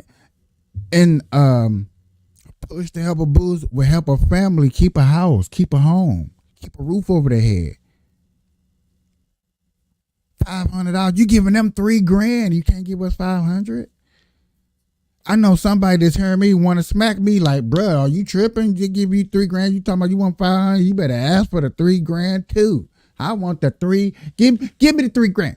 You gonna get them $3,000? Give me $3,000 too. I want food stamp $3,000 and a cell phone too. I want an Obama phone. And yes, stuff like that will have the Democratic Party having 4 more years of Joe Biden in office, nigga. We will rock, and nigga, I'd be like, yes, I would come on my show and honestly tell you and say this out loud. Yes, I was gonna vote for Trump until Biden did that. Biden knew the food stamps and giving everybody on food stamps some type of money because we all see it. That's like giving niggas reparation. It's close enough. It's not the full thing. It's not the actual real incentive of the word reparation, but it's close enough. Hell, shit. It's a salad. It's like a salad without no meat in it. So, you know, guys like it, girls love it.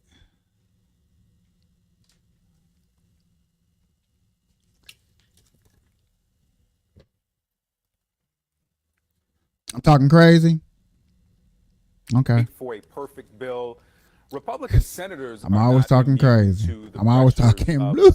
President. So is it clear that this will pass through the Senate, even make it to the House? And what are these Republican senators doing to placate former President Trump?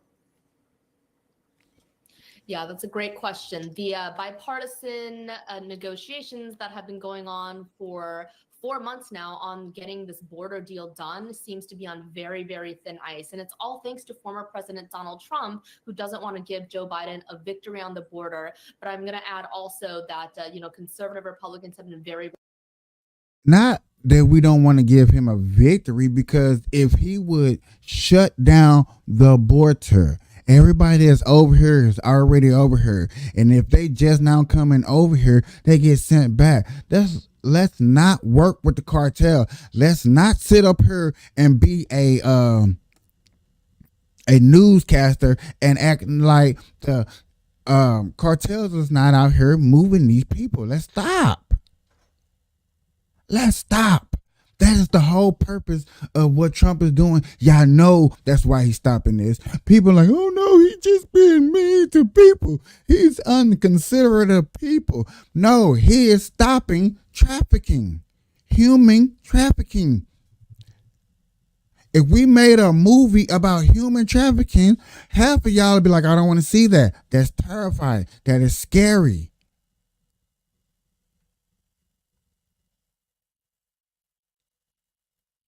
I don't understand how y'all can sit up here and watch a scary movie, but if we put up here the truth,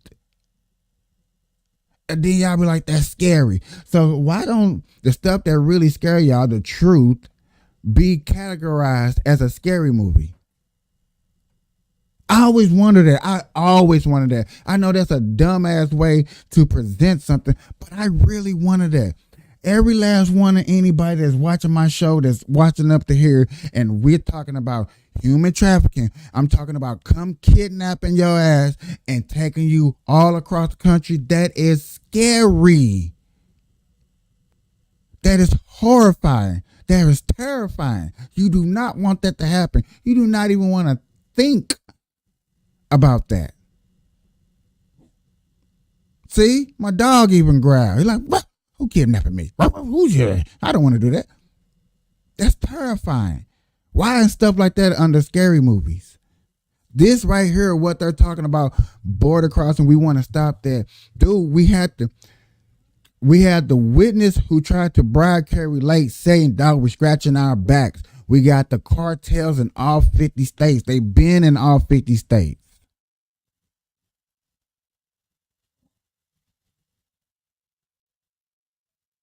You got people all up in New York talking about kids are getting missing. These asylum seeking kids are coming up missing. I know nobody. Yeah. I don't want to talk about that because it's not being reported. I have nothing to go off on. It's just little whispers here and there, which y'all knew this was going to happen. Stop playing with me. Y'all knew this was going to happen. But you got a man up here that wants to stop stuff like this. Like, no, stop. Stop this. Before America wakes up and start blaming America, like, oh my God, America, you wanted human trafficking. You let all these people over here so you can spread them out and do whatever nasty assumptions that you want to do with them. That's crazy.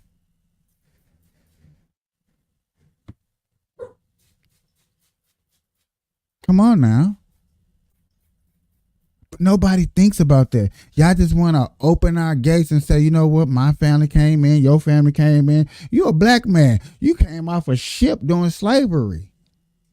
You know how long ago that was? Things have changed. Money ain't growing on trees. Only in the marijuana industry is money growing on trees. So I'm saying it like this. If money only grows on trees in marijuana industry and only in the farm industry, let's not make it rain in other departments. Let's not help the cartel make more money than they're already making. Y'all want to clean up the streets. Y'all want to go after big, heavy crime. Y'all want to go after all these senators and mayors and presidents, people that are corrupted. Y'all want everybody to go to jail. Y'all hear the stories. There's over 10,000 people that put out stories that preach and march, and then all we say is go vote, and y'all be like, you know what? Nope. That's what I'm not doing.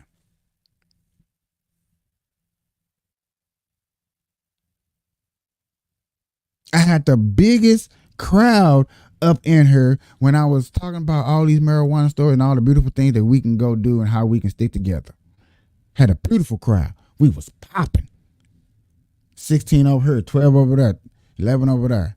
I started talking about political things that actually hit no pocketbooks, that you're actually paying for. Oh, no, I don't want to hear that. Nah, that's too scary. That's too real. But when they really put these people, because they can't find a job in places where you want to be, because a farmland full of illegal asylum seekers that don't have to talk, all I got to do is snip on bud. They don't have to be in the public's eye, are going to be the jobs that these people try to take and grab. These people are going to try to grab jobs where they don't have to be in the public eye.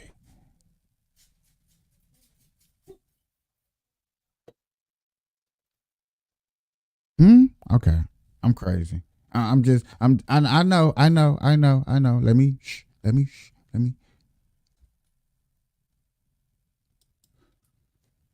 Let's get back Very into it. critical of any negotiations on this bill. We're seeing, House Republicans saying that it's already dead on arrival unless it's something that mirrors a very hardline immigration and border security bill that they passed last year or something, or that exact bill. So there's a lot of tension and division among the Republican Party, but now Trump's outward opposition to this bill is really going to make it even more difficult to get anything done on this. Yeah. This HB2 is the one you're talking about that the House passed and sent to the Senate, which was dead on arrival when it reached there last year. Is this an existential fight for Speaker Johnson? We saw what happened to former Speaker McCarthy. Any movement on border security before the election could cost him his seat? Yeah, Speaker Johnson is in a very difficult position. I mean, we're already seeing the House Freedom Caucus, the most conservative faction of the House, become extremely irritated with him. And they've tied the border to basically every fight on Capitol Hill. They're going to be angry if he chooses to do another short-term government funding bill, which is likely what he's going to have to do again in March. And they're saying that, the border is going to be this top issue and that Mike Johnson has to do something. They try to get something attached, the HR2 bill attached last minute on the last CR government funding bill. So there's no doubt that these hardliners are going to continue to push Johnson, and that that might ultimately end in the end of his speakership. Let me ask you about the rest of this bill, because the border funding, about $13.5 billion, was added as a sweetener to try to get some Republican support for the tens of billions of dollars of aid for Ukraine and Taiwan and Israel. Why are we still talking about a war? I don't know if anybody paying attention over here, that we're not going to win. That's why the Republican Party, and it's been documented that these wars we're not winning. I do not want to be listen here, and this is a major thing about my page too. I want people to pay attention. I really got to put this in a blog. I do not want to pay taxes for dumbass shit. I do not want to pay taxes on paying somebody's paycheck in a whole nother country just so they can survive, because the country's at war and they have no means of making income. I ain't gonna even lie to you. I never thought about that until now. I'm not gonna lie to nobody. I never thought about that till now. I'm in a war, so how in the hell am I supposed to make money? I didn't think about that till now. That really just opened up my mind to something like, yeah, that really makes sense at the moment. How in the hell am I supposed to do this? If I'm at war, think about it, y'all. Think about it for real. Take just 1 second to think about it. If I'm at war with you, we banging. We fighting in the streets. As California people say, I need that fade. A little off the top and some in the back. Catch me a little boosie fade. If I gotta step outside and give you a little boosie fade, how am I supposed to make money?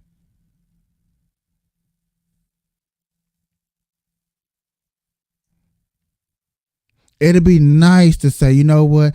I'm finna catch a fade. Hey, Scotland, that country way over there, send me some money while I go fight this dude outside. Oh my God, that's a lick. I told you, y'all, we about finding licks. We about trying to get to the bag. We finna get to the body. Okay? We finna find ways. If a country can do it, if a country can go to war, why can't we do it as regular citizens? Remember, I'm trying to scratch your back, you trying to scratch my back.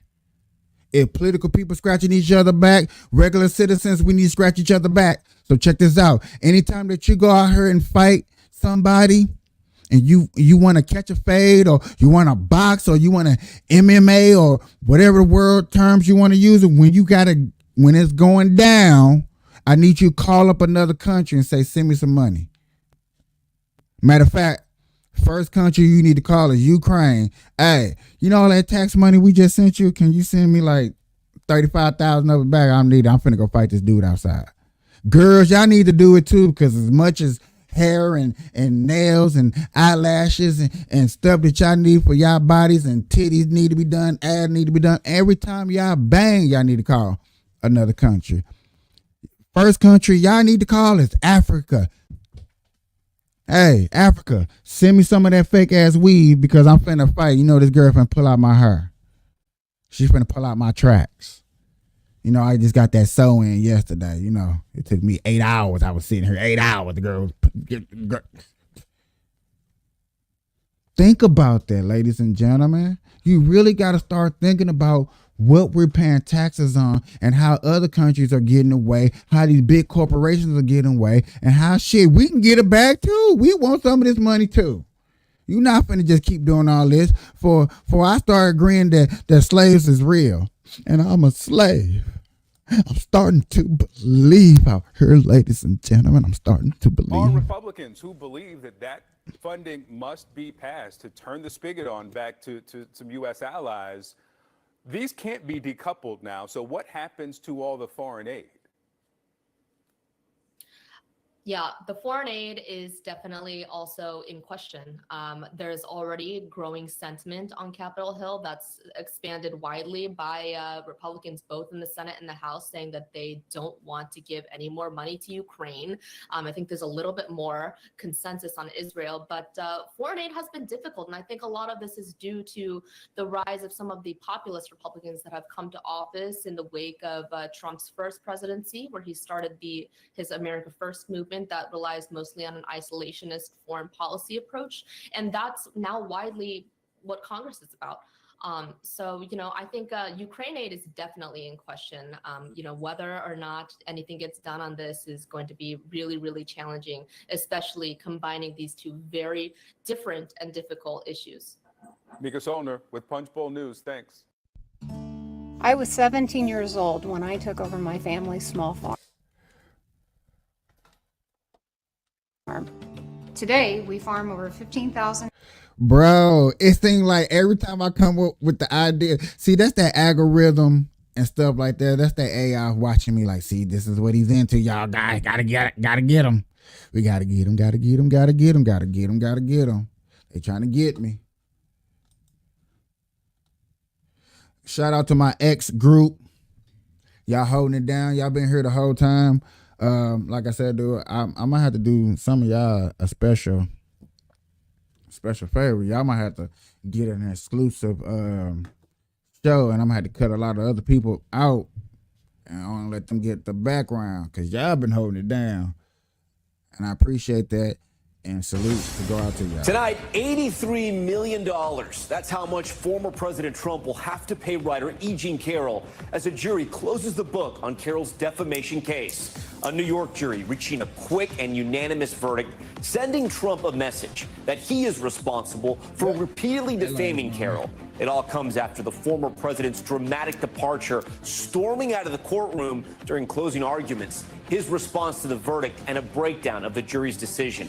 Also tonight, wild winter. Millions in the South under flood alerts after rounds of unrelenting storms. Record-breaking temps giving millions weather whiplash. An ice jam in Illinois melting rapidly, forcing officials to order emergency evacuations. Washington, D.C. reaching 80 degrees today, smashing its all-time temperature. Damn. Record for January.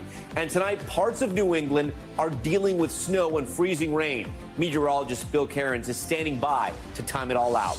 Witness. Now, just in the intro, I'm starting to like to just do the intros up to these news shows, and then we talk about the little things that we just see just to break some things down. I just think that's kind of cool. So, in that, because it was a lot about the weather that, you know what I'm saying, they even caught me off guard. You trying to tell me that we need to start paying taxpayer money for stuff like that we have no control over? What? Stop playing with me. Stop playing with your pocketbooks. Stop letting the government make up things to find ways to put money in their own pocket. That's the number one thing we have to stop doing. I think the slogan is, and I need to find a way to keep this slogan. When I find it, I need to keep this slogan, put it up, and bring it up every time I need to bring up this message. Anytime a government official spends over 3% of the GPA, we should not elect them in office no more. A billionaire said that. If we want to fix the debt, he said he can fix the debt in 3 hours. 3 hours. A billionaire, a trillionaire. Come on, man. You talking? This was a trillionaire talk, and it stuck to me. You know why it stuck to me? Because anytime a trillionaire talking to another trillionaire, you know it's money talk. Am I lying? Am I lying? Somebody please tell me that. Am I lying? Snow, am I lying? Okay. So I must not be lying, because ain't nobody said nothing. Ain't nobody saying, no, nigga, you kind of lying. So, yet again, it stuck to me to say that any government official that spends over 3% of the GPA, we shall not elect them back into office their next elective term. That message right there needs to be started, need to be spreaded. It needs to be inbreaded. Yes, I want to try to brainwash everybody that watch my show to tell their people, yes, I'm trying to brainwash. I said it. I'm trying to brainwash.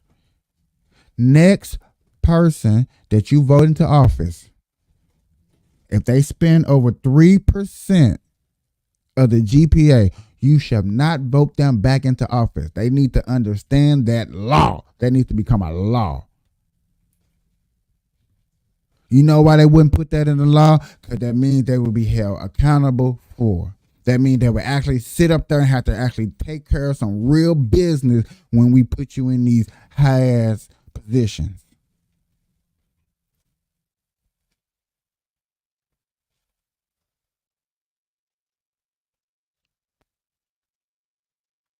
And when I'm just talking about just the weather, I just got riled up. I just got worked up over talking about the weather that we just seen. All them weather. Let me rewind just the intro again, just so y'all can see all these weather cases. Come on, man. Let's play it again. Former president's dramatic departure, storming out of the courtroom during closing arguments. His response to the verdict and a breakdown of the jury's decision. Also tonight, wild winter. Millions in the South under flood alerts after rounds of unrelenting storms. Record-breaking temps giving millions weather whiplash. An ice jam in Illinois melting rapidly, forcing officials to order emergency evacuations. Washington, D.C. reaching 80 degrees today, smashing its all-time temperature record for January. And tonight, parts of New England are dealing with snow and freezing rain. Meteorologist Bill Cairns is standing by to time it all out. Witness to death. Alabama carries out the first ever nitrogen gas execution. The new method facing controversy. We discussed that yesterday about the gas. We talked about that yesterday about the gas. It was the first time a person's getting gassed ever in history, but they tried to give him the needle a year ago. I had a good discussion about that. We had a good talk about that. Controversy. We hear from a spiritual advisor in the room when a gas mask was strapped onto the convicted killer. Why he says he hopes it never happens again, while Alabama's attorney general is offering help to other states to administer the practice.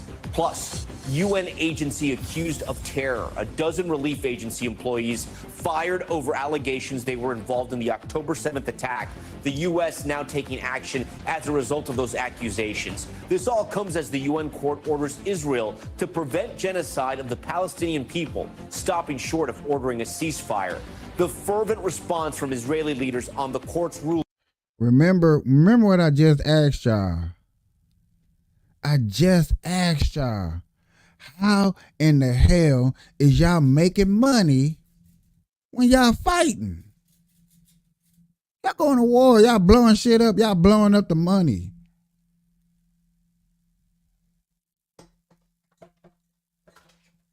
The UN court orders Israel to prevent genocide of the Palestinian people, stopping short of ordering a ceasefire. The fervent response from Israeli leaders on the court's ruling and the steps the court wants the country to now take. Back here at home, the teacher bonus take back.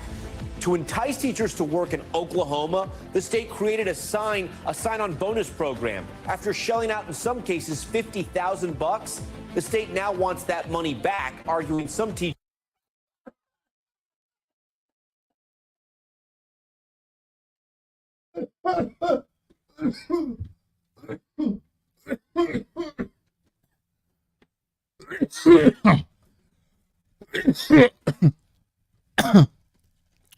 Woo! Y'all see why I just like going just through the introductions of the news company. Oh shit. Sorry for cussing. I gotta hear that one more time. That was funny. Did they just say they was handing out $50 to the kids and that now the teachers want it back? Did I hear that? Huh? Yes, I went to my Chris Tucker voice. Oklahoma, the state created a sign-on bonus program. After shelling out in some cases $50,000, the state now wants that money back. Okay, $50,000. Let me wind that a little bit all the way back so I can hear the Response whole from thing. Israeli leaders on the court's ruling and the steps the court wants the country to now take. Back here at home, the teacher bonus take back. The teacher bonus take back. To entice teachers to work in Oklahoma, the state created a sign-on bonus program. After shelling out in some cases $50,000, the state now wants that money back, arguing some teachers actually didn't qualify. The educator. We're going to stop right there. That's on you. That is on you. No. That is on mother blank you. That is on you. You suffer. You should take that. They shouldn't have to pay that back. You paid them people, you paid them teachers $50,000 to stay to work in Oklahoma because don't nobody want to work in no damn Oklahoma. I don't know why. I'm not even finna speculate. I'm not finna come up with nothing unless I come up with something funny, and I can't think of nothing funny. My bad.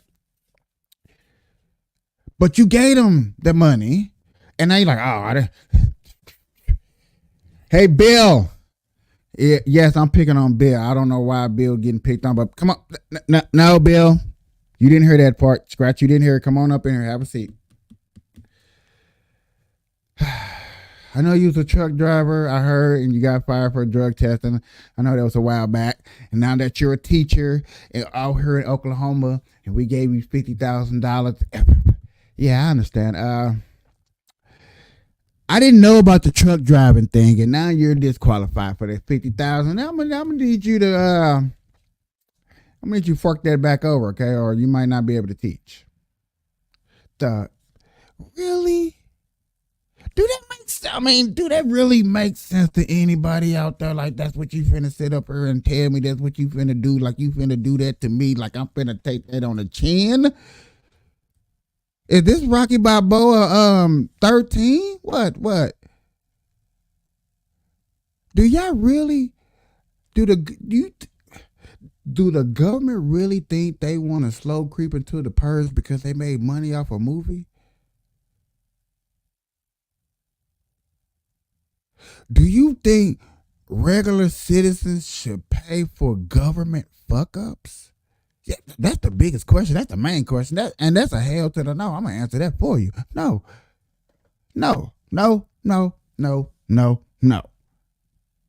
When you go to McDonald's and that person throw in that extra cheeseburger up into your bag because you only ordered 2, now you got 4, and you walk up and you get in the car and you drive off, what am I supposed to do? Drive back and give them back 2? Hey, man, no. Chunk that up. This story right here, to me, a person needs to be fired. That's it. And technically not fired. And I don't even know the deepest level. That's why I ain't even want to get deep into it. We just heard it, and I'm like, what? We got to talk about this one right here. This took the cake. This took the cake. You want ice cream? 2? You want a pie? You want a cookie? And a vacation trip too? And you want Christmas early too? You want it to snow in July so you can get your gifts early. And you still want your gifts on Christmas. Damn. I mean, that's what it sounds like you telling a teacher. When a teacher don't want to teach, when you have to motivate them to teach, when you made a process for them to teach and they went for it, and then you're like, you know what? I gave you all of that good stuff and I want it back now. What? It should have been a lean on me moment. Y'all know what I'm talking about when I mean a lean on me moment. It should have been a lean on me moment. Death is erupted. What? TikTok should be blowing up. I had to teach your badass kid. That's why your badass kid can't read. And then you be offended. Then you be mad. Then you be upset. Because why you talking about my badass kid? But they never said no name. They ain't say Levante LaShawn, Rika Salamah, whatever the hell your last name is. Y'all know black folks got long ass names. They never said your Pacific kid can't read or it is dumb as hell. But you just, and see, now you did that. Now parents are offended. Now it felt like we just took the shit out on the parents. Parents like, what I had to do with it? I was just sending my badass kids to you so you could teach them how to read. That's why they can't read, because you didn't teach them. That's what you was there for. No, I didn't have time to teach them at home. My boss just gave me overtime. My kids want Jordans and Nike that cost $300, cost half my damn rent. And I gotta give it to him because he's a fine, well kid. He's just the best, and you know how we do it in the black hood. Our kids gotta have the best of everything. My kids gotta be broke but look like $1 million baby. But then you see $1 million baby look broke. I was like, what the fuck? You see how it don't make sense? This is all because of teacher bonus. Hey, dog, I just feel sorry for that story right there. Educators forced to come up with the money in just a matter of weeks. And they got to come up with the money in a matter of weeks. I feel sorry for that The story. man orphaned during World War II assumed, like many other Holocaust survivors, that all was lost. But with the help of genealogy, he's now reuniting with family he never thought he had. Sam Brock with this new branch in the family tree. Top story starts right now. Ah, shit. Interesting. All the stuff they just got done talking about. I only want to hear some of these stories.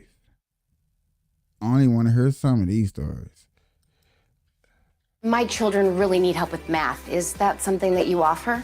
Nope. Of course. Physics? Yes. History? Yes. Will be next. They're going to take, When the that, ice take breaks all apart, that, you all can that hear education it. back. Yeah, they say it sounds like.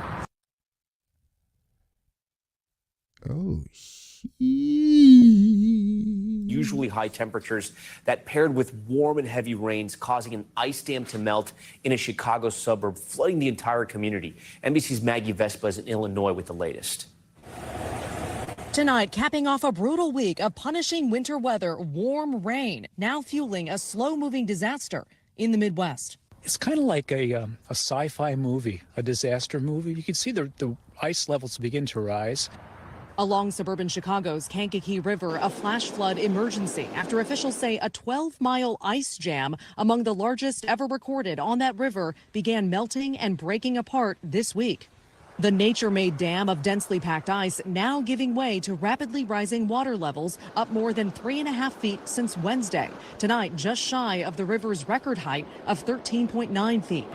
In the small town of Wilmington, businesses underwater. Rescue crews overnight saving more than a dozen people from flooded homes. You bought it almost 20 years ago. This is the worst you've seen.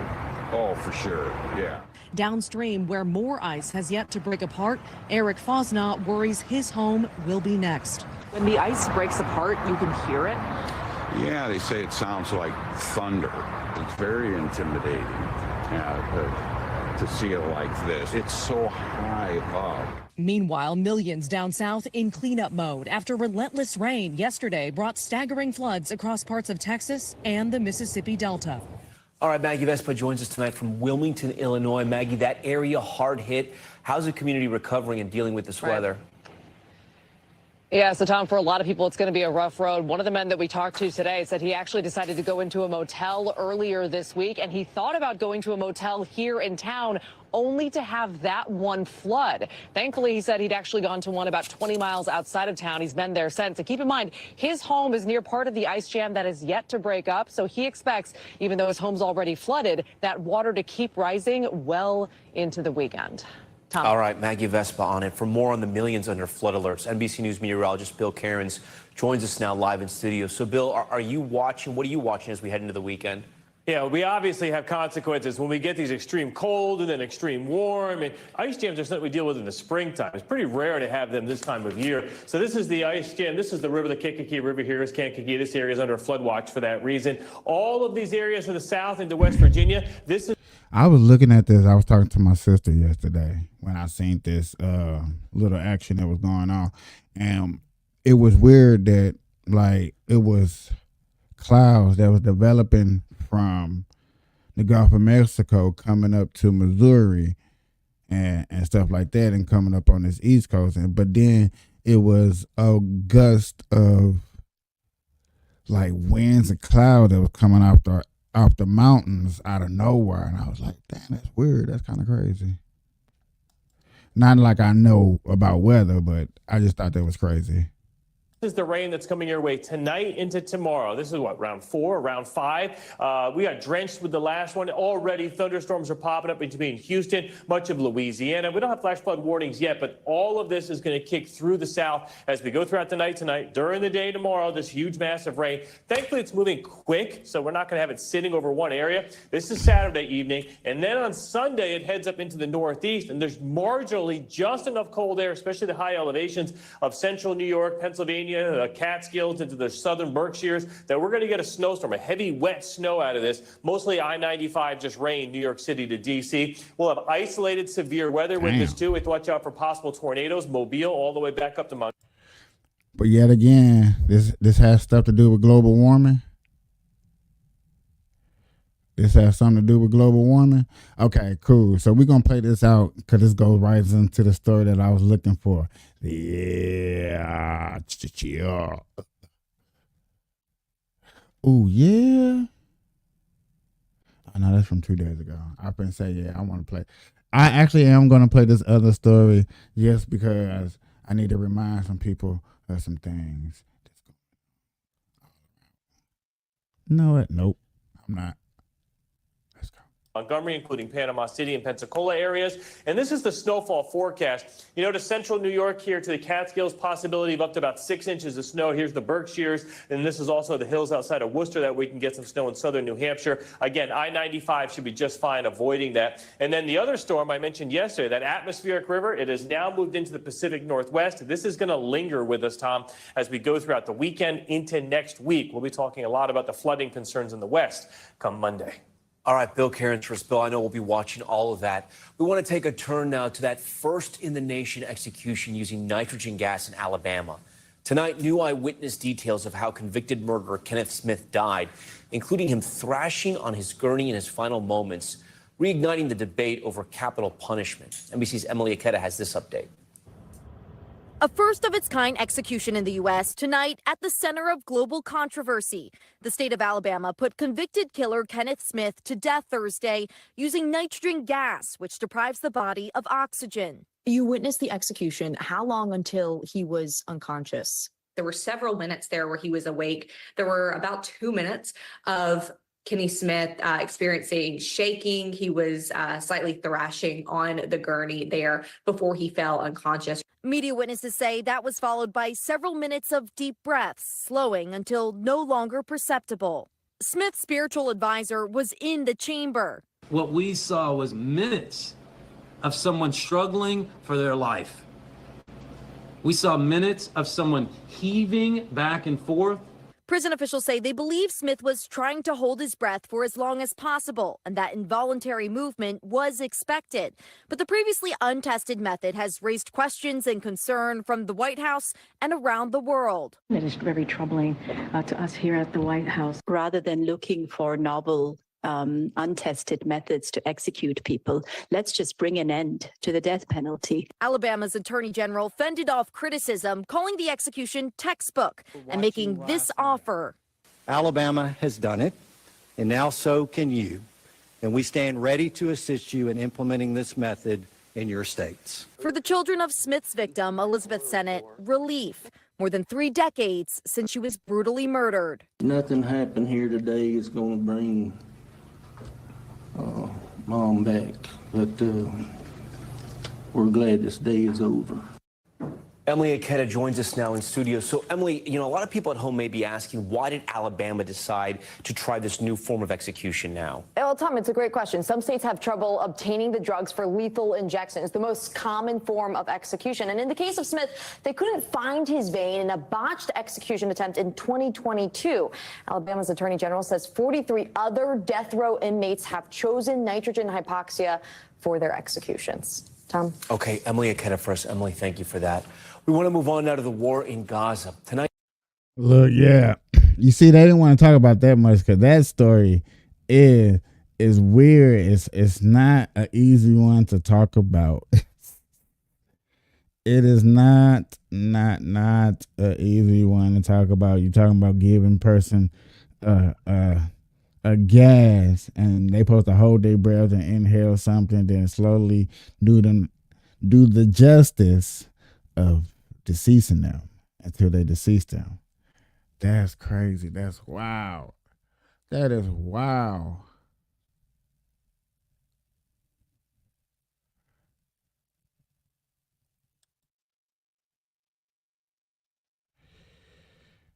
I didn't like what the hell? We is not getting into no Vince McMahon story.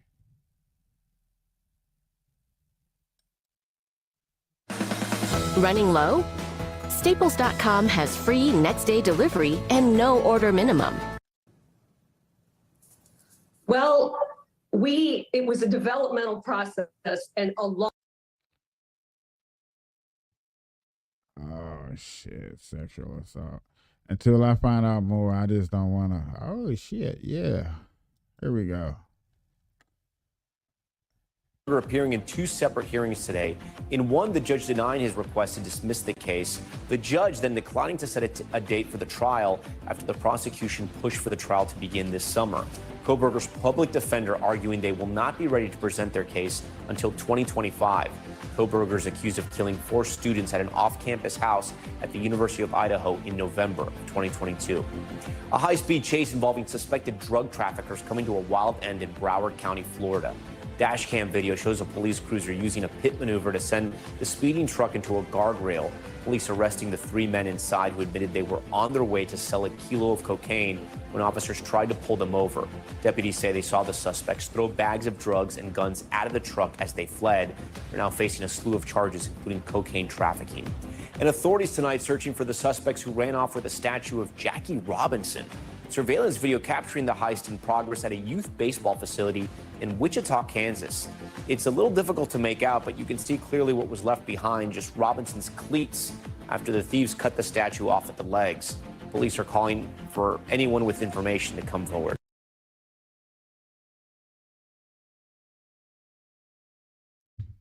That's disrespectful. That's disrespectful. Whoever did that should have something coming to them. I don't know how, where, why, shape, form, but should have something coming. That's disrespectful right there. I can't believe that one right there. On the eve of the International Holocaust Remembrance Day, a blessing to share for both a Holocaust survivor and a family member he never knew he had. Shalom Karai was discovered as a toddler in a Warsaw ghetto and saved from certain death. He went his whole life not knowing that he had any living family members left until a researcher and a DNA test changed everything. No. Oh, damn. We almost at 3 hours. Is everybody all right? Y'all okay? Y'all okay?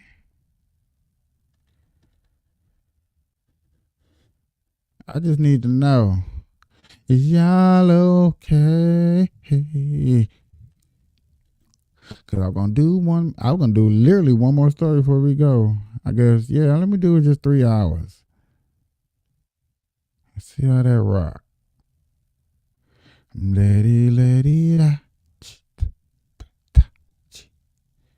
I don't know now.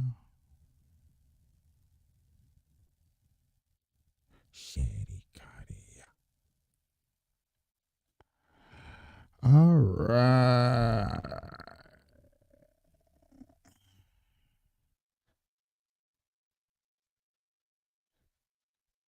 There, down there at the end. So the fence is out a little bit, but the border is right there where those shipping crates are. I think this is live what I just found. Yep, this is live. Crates are down there. That's where the border is. So they got the entire park blocked off. This in Texas. Thank you, Tracy Renee. Thank you, everyone.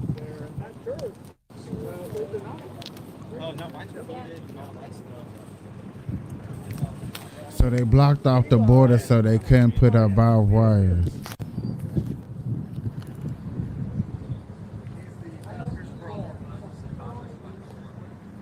Yeah. That's where the yep. You see way back in the back. Those things up there where they put them things up. I wonder what's been going on. Oh, okay. I'm rewinding it a little bit to check on this video. What is the solution to this? Will Congress have to come in and create some new legislation?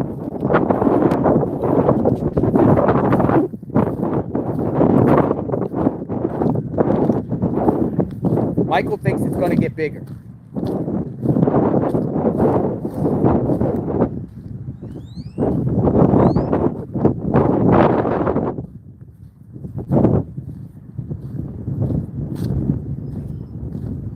We're going to go to the front over here where everyone's at.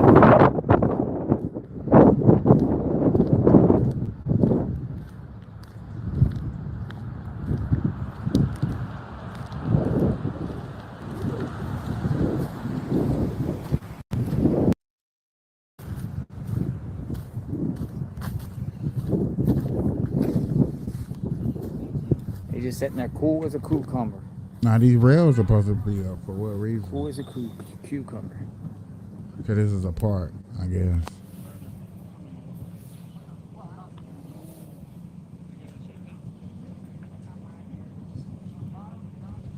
They're literally guarding the fence here, the entrance, armed.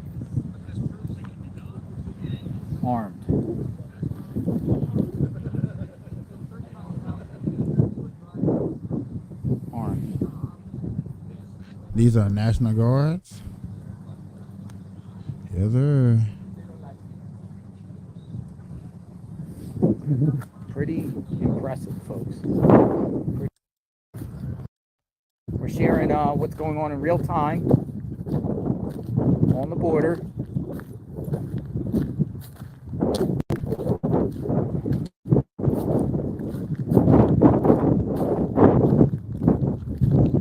Shout out to JLR investigators because they're on the border doing their thing. Just coming down to see what's going on? You local? 4 hours away. You go 4 hours away? Yeah. You staying here the night or you just going back? I don't know. Seems pretty quiet. I think probably just head back this evening. So you just saw what's going on in the news and said, hey, let's not see what's going on? Yeah, as far as the National Guard versus federal government. Yeah. Thought maybe there'll be a standoff going on? Well, I didn't know. Yeah, neither did I. Well, I understand Border Patrol isn't messing with these guys. That's what I'm hearing too. Pretty much leaving them alone, I guess, so. Until they get orders. Yeah, correct. Right? And you never know what could happen with these orders from up Right. top in Washington. You just never Yeah. know. Yeah, I hear they may federalize or try to federalize the National Guard. I heard that too. Now, how does that even work? Do you know? No. Like, I was trying to No. figure that out by the Well- limited time that I had. Well, I know, they've sent National Guard overseas for overseas conflicts, so. Got you. They definitely have the power to do that. But then if they federalize, like for instance, if the government federalizes the Texas National Guard, then that means the government controls them at that Yes. point, and then they're the National Guard. If Texas tells them to do something, they won't follow their orders. Exactly, they have to follow federal orders. And, That's bizarre. yeah, it's a pretty squirrely situation for sure. And then it wonders if they do ever federalize it, if they do, would, these National Guard follow those orders? They don't have a choice. They don't. Unfortunately, yeah. So it's something about joining the military. You kind of sign your Bill of Rights away. Gotcha. You become government property. So Yeah, there's so much I need to learn because I cover the border, and there's a lot of things I don't know. That's why I'm out here trying to figure it all out. right. Trying to ask people their perspective. Yeah, and I just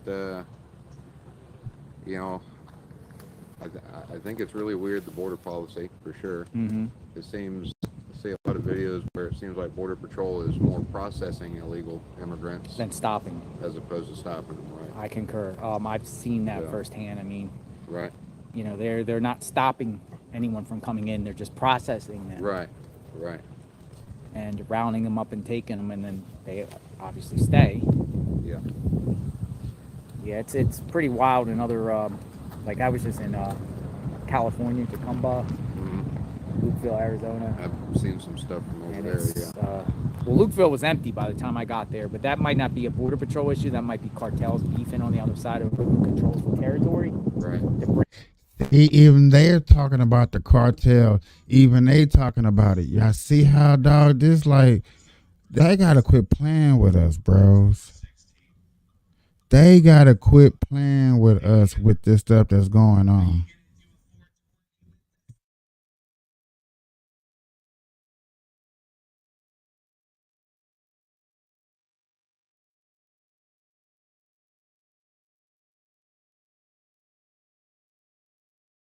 My bad. Bring them in, but like in the month of December, large swaths of people from Africa men were coming over through the wall. And I heard they flying. I heard people that's coming over from Africa and stuff like that, these other countries, they were flying in to the Mexico. You know what I'm saying? Because they found a way to fly over here. So it's more than it's deeper than rap, baby. It's deeper than rap. It's deeper than rap. It's deeper than rap. It really is deeper than rap. They would basically cut through the wall with like a hacksaw or something, and move the beams. Yeah. Yeah, I saw some videos from those two areas. Like volunteer set up, humanitarian type. Yeah, they're organizations, NGOs, and other that have more or less sympathy for the migrants and want to help them. It's in Sassabee, Arizona, which is like west of Lukeville or east of Lukeville, and it's like really rural out there. And they literally have chunks of the wall gone.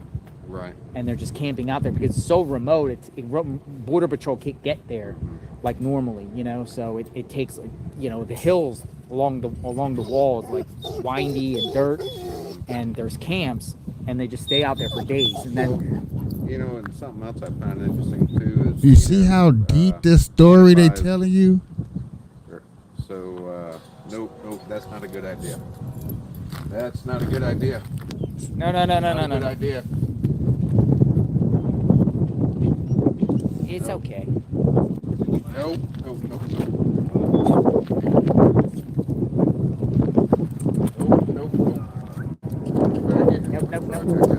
back. I gotta separate the groups.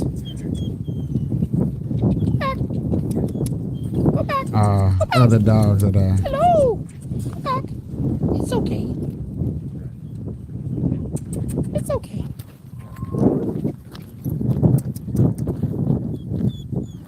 No. Go back.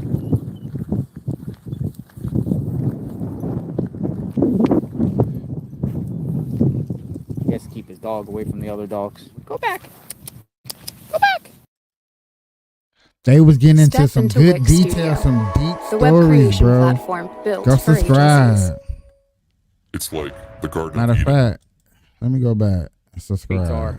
Let Down me show there. you how easy it is. That's where to the border is. subscribe. So Hit the like they got button the on entire somebody's park. stuff. That's all we be asking. Subscribe and hit the like button.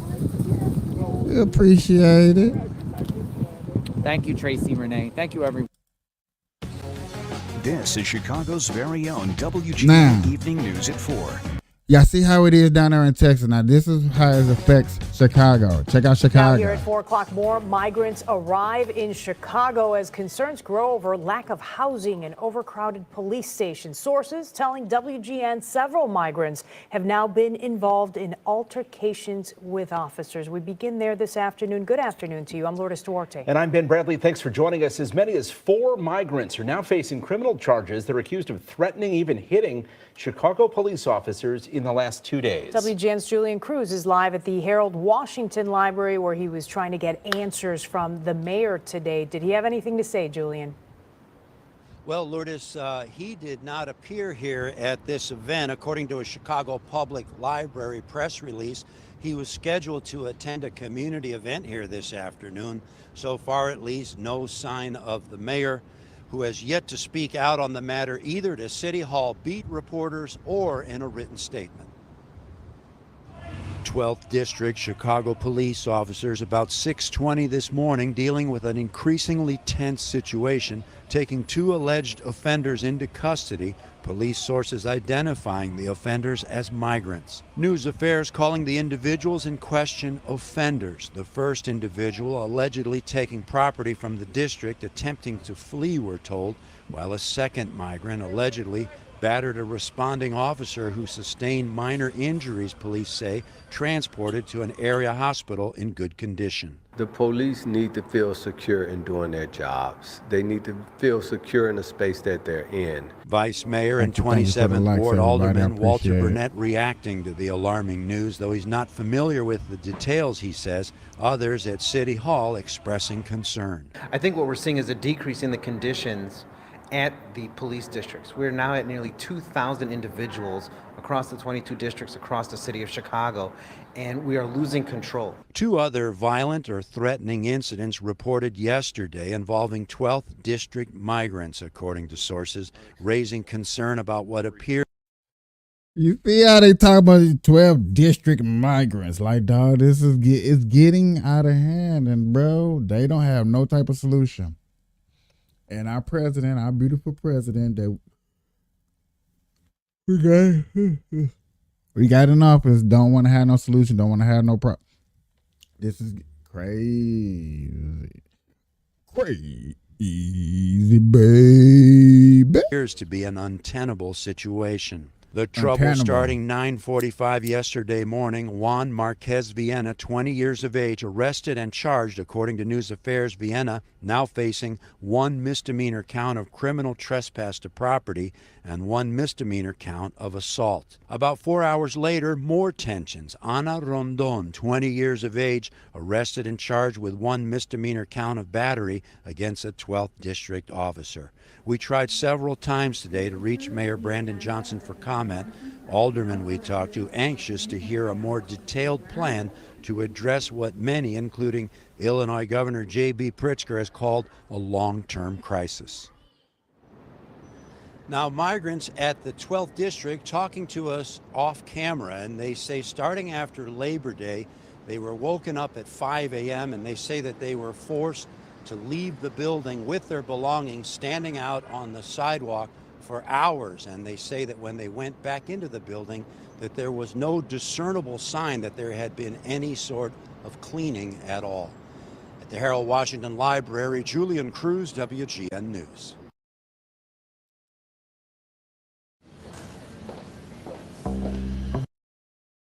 Going on in Chicago. We're going to go over here to New York real quick.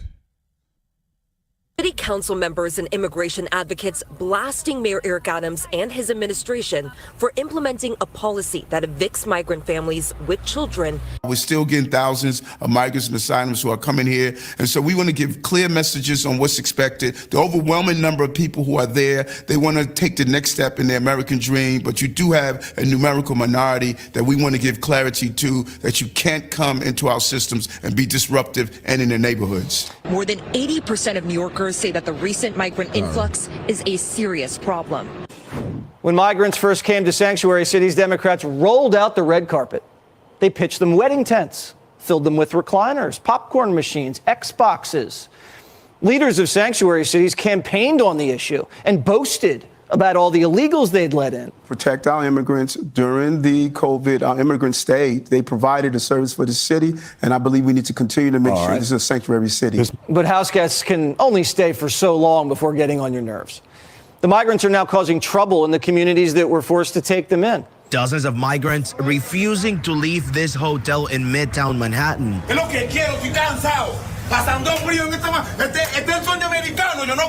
This Venezuelan man saying he's tired and cold, questioning if this is the harsh reality of the American dream. In New York City. It's almost like they're not telling them the truth. Like, hey, yo, we have things. It's not unexpected. This is unexpected. This is hard for us to deal with. We apologize, but this is hard for us to deal with. This is hard, We apologize. It's hard for us to deal with. We don't have the means to take care of y'all. This is not, you know, this is where other people like my good friend neighbor, like, you need to be incentivized, and we're trying to be incentivized, and you see people trying to be incentivized because they're already here, they're in the code, but they're getting mad. But you're getting mad because how are smaller businesses making money? It's always about how you making money. And they just went live, y'all. Where officials tell us resources are overwhelmed. Across public hospitals in New York City over the last year, nearly 30,000 visits by migrants and 300 new babies born to migrant moms. Staff here at Bellevue Hospital tell us they're eager to help, but the numbers are tough. This has been the hardest work that I've ever done, but it's been the most impactful work that I've ever done. And most of the visits to the taxpayer-funded legal clinic here are by migrants. Our clinics are full, and there are waiting lists, and people are turning people away or referring them to other places. Randy Redkin from New York's Legal Assistance Group says so many migrants are asking for legal help on asylum representation and health care access. Now, she says, American citizens who need legal assistance with issues like eviction and insurance have to wait up to 10 weeks. If you ask me, do we need more resources for legal services? I would say absolutely yes. Parents in Brooklyn outraged after the city decided to use their kids' school to house migrants who had to be evacuated from the Floyd Bennett field. What happened last night at Madison High School is a perfect example of what not to do. These kids and their families were punished for the failure of Joe Biden to secure our border. It is unacceptable that our schools have to accept migrants and cancel school for students who are supposed to go to school and learn. Now, y'all see all that barbed wire that's down there in Texas. Is it worth it? I'm going to show y'all stories from 2 different states. That's all. I'm just trying to show y'all. Learn every single day. Look, I think this is on the mayor's administration. I think that they've opened up the door and really rolled out the red carpet for illegal immigration here when they said, we're welcoming all immigrants, and we do welcome immigrants, but you have to do that legally. And now that they've done this, they have to come up with a plan that doesn't affect our local students, our families, our residents, our constituents, New Yorkers. This is not sustainable. It's unacceptable. We're about to spend $12 billion on this crisis. Tell me about your new neighbors. They're black. There's just something real strange about her, you know? There she is, slaving away in the kitchen. Next thing you know, we have criminals. We are living next door to a racist. You take care of him, and I will take care of her.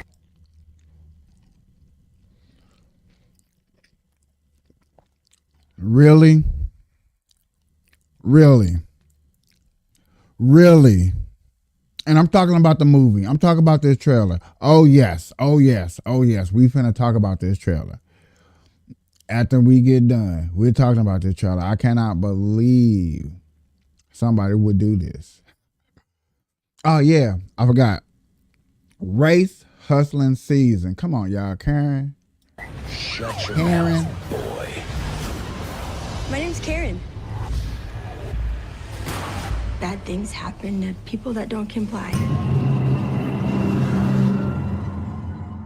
So because of the cold weather, there's been a That's lot of attention cold. on migrant families who are being evicted That's from local shelters cold. after 60 days. Exactly, Stephen, Teresa. As everyone knows, it has been freezing out here, and this new policy that evicts migrant families with children after 60 days has been in place for almost 2 weeks. Now, behind me, you can see the Roosevelt Hotel. This has been serving as a welcome center for newly arriving migrants, and now the reticketing center for migrant families with eviction notices. Our mayor is a slumlord. City council members and immigration advocates blasting Mayor Eric Adams and his administration for implementing a policy that evicts migrant families with children after 60 days. If these families cannot find their own housing within that time, they have to return to the Roosevelt Hotel and reapply for shelter. While a similar policy for single adult migrants has been in place for several months, this new recent policy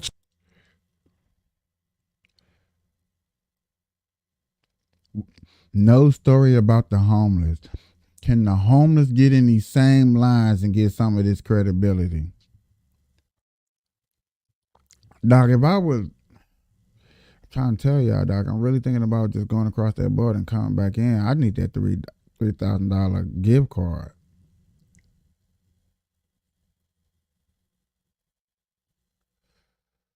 That's crazy. That boy look like he freezing too. Change that now impacts migrant families with children has many, including the city council speaker, pushing back against the mayor. I urge the mayor to abandon this counterproductive and cruel tactic and instead pursue more sound management. Last week, the administration amended this policy so that pregnant migrants in their third trimester and women with newborn babies will not receive eviction notices until their babies turn 6 months old. In response to the rally, the Adams administration says they've had to make these drastic policy decisions because they are out of room and resources to care for such a large number of migrants, calling again for a federal solution. More than 170,000 migrants have received care since the spring of 2022, and 68,000 migrants are currently being housed by the city. Deputy Speaker Diana Ayala disagreed with the mayor that the city is out of room. I've been in meetings where I have been told directly that one of the motives for this policy is really to make people uncomfortable enough. So I don't believe that the mayor is being honest. Advocates also say that moving kids around to different shelters disrupts their education, with some kids being forced to bounce around to different schools. They have not been getting all the help this administration claims they've been giving them. These human beings are being moved from shelter to shelter. Shelter staff have lost their mail and say that since they moved, they had to return their mail to sender. These are life-changing documents. Now, according to a recent Siena College poll that came out this morning, more than 80% of New Yorkers say that the recent migrant influx is a serious problem. Right, bro. The thing about it is nobody knew or nobody knows how. These people don't know how to work with this. They're coming every second right off the dome. Like they're thinking of something and then they're going with it. And if it works, it works. If it don't, it don't. Then they got to come up here and think of a new plan. I'm not up here trying to defend nobody. I'm not up here trying to defend nobody, but I'm up here looking at what is reality. And that shit is reality, bro. That shit is really, really going down. Now, I want to go back to the live coverage of my dude and show y'all more of like, okay, now this is what they're doing. Because remember, this is live coverage of today. And I appreciate him doing this. This is what's up. Washington, you just never know. Yeah, I hear they may federalize or try to federalize the National Guard. I heard that too. Now, how does that even work? Do you know? No. Like, I was trying to figure that out by the limited time that I had. Well, I know, they've sent National Guard overseas for overseas conflicts, so Gotcha. They definitely have the power to do that. But then if they federalize, like for instance, if the government federalizes the Texas radio, they all station. Look at this up here. Watch this up here. This is interesting. I know we're going hard in the paint, y'all. Appreciate everybody staying through. Please get, if y'all gotta leave and come back, I do highly appreciate it. I do appreciate it. But please share this content. Please tell somebody about us, dog. I do this out the love of my heart, but I would like to see more people who agree or disagree. You know what I'm saying? Just grow the channel. I would like to. Now I'd that's like to the grow Rio it with Grande you. right there, folks. So they're right on the water there. That's Mexico, Rio Grande. And all types of wire. Right there. All types of wire. This is the edge of the park. So you got that. I think the wire is working. I really do think the wire is working. I think the wire is working because I haven't seen anyone cross over today. I haven't seen any vans full of migrants, and I haven't seen You know, yesterday at San Antonio Migrant Resource Center, the place where most of the people end up going, it was hardly anyone there. Not like it was a month ago. I really think it's working here. The question is, are they going to another place now that we don't know about? And that's why I'm also down here too, because if there's a new hot spot, we will go to the hot spot. We will go and find these locations so I can share the information with all of you and we can see firsthand, because I'm seeing this stuff with my eyes for the very first time, just like you. I didn't really scout around and decide, hey, I'm going to show you everything I discovered. We are looking at this in real time, locations here and this whole situation down here in Eagle Pass. I will later go to the north and the south of Eagle Pass. I might go up to that detention center to the north, going towards Del Rio, and see what's going on there and see if buses are still going in that location and see if that detention center has emptied out.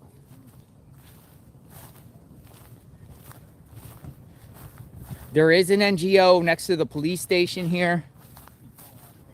It's called Mission Border. Don't know.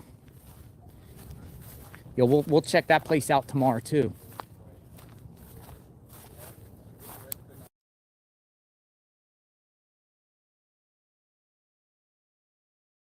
I'm gonna take you up the street a minute. Just let's go for a walk. Let's just go out. I want to show you the port of entry for people that want to legally cross. So this is Shelby Park. Rio Grande is right over there. Mexico on the other side. One of the port of entries. One of the port of entry bridges. And people come out up here. So let me just take you up here real quick and just show you the block up here while we're here.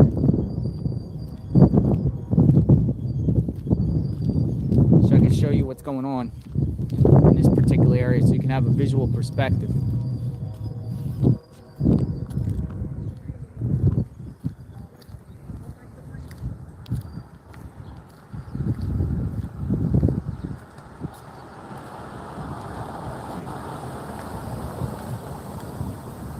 Florida.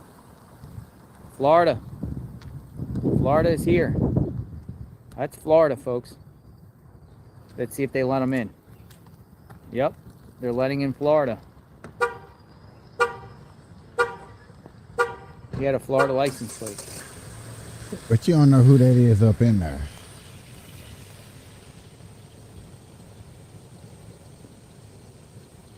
This Trump rally.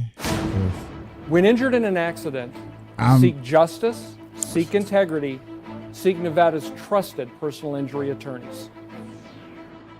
Golightly and Associates, 222-3333. As the fastest growing independent online wholesale auction in the nation, we are changing everything by bringing the auction online. Something's got to change. Again, I'm not an attorney, I'm not a lawyer, but I am an American who can see the writing on the wall I did that have this is tickets not to this. a fair trial that just happened here in New York But I'd City. rather I've covered cover it many court cases in live my with you career. guys. And here. I have seen evidence I put really out by rather both do prosecution and defense teams. I have seen witnesses than take the out here stands in from both Las the Vegas. prosecution and the defense teams. And then the jury goes and deliberates. And then they come back and they give a verdict. Well, in this case, Alina Habba is saying, that's President Trump's attorney, they weren't allowed to give the evidence that they had. They weren't allowed to bring two people on to testify on behalf of President Trump's defense. When President Trump testified, they were forced to give the Okay, when they get into some Down stuff, there. then we'll hit them up. That's where the border is. So they got the entire park blocked off.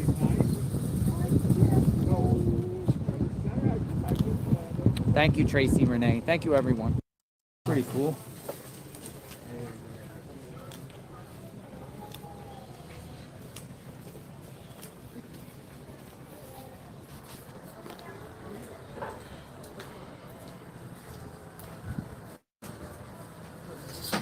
This is crazy that we seeing this is actually happening. Like, people are really going down here and covering.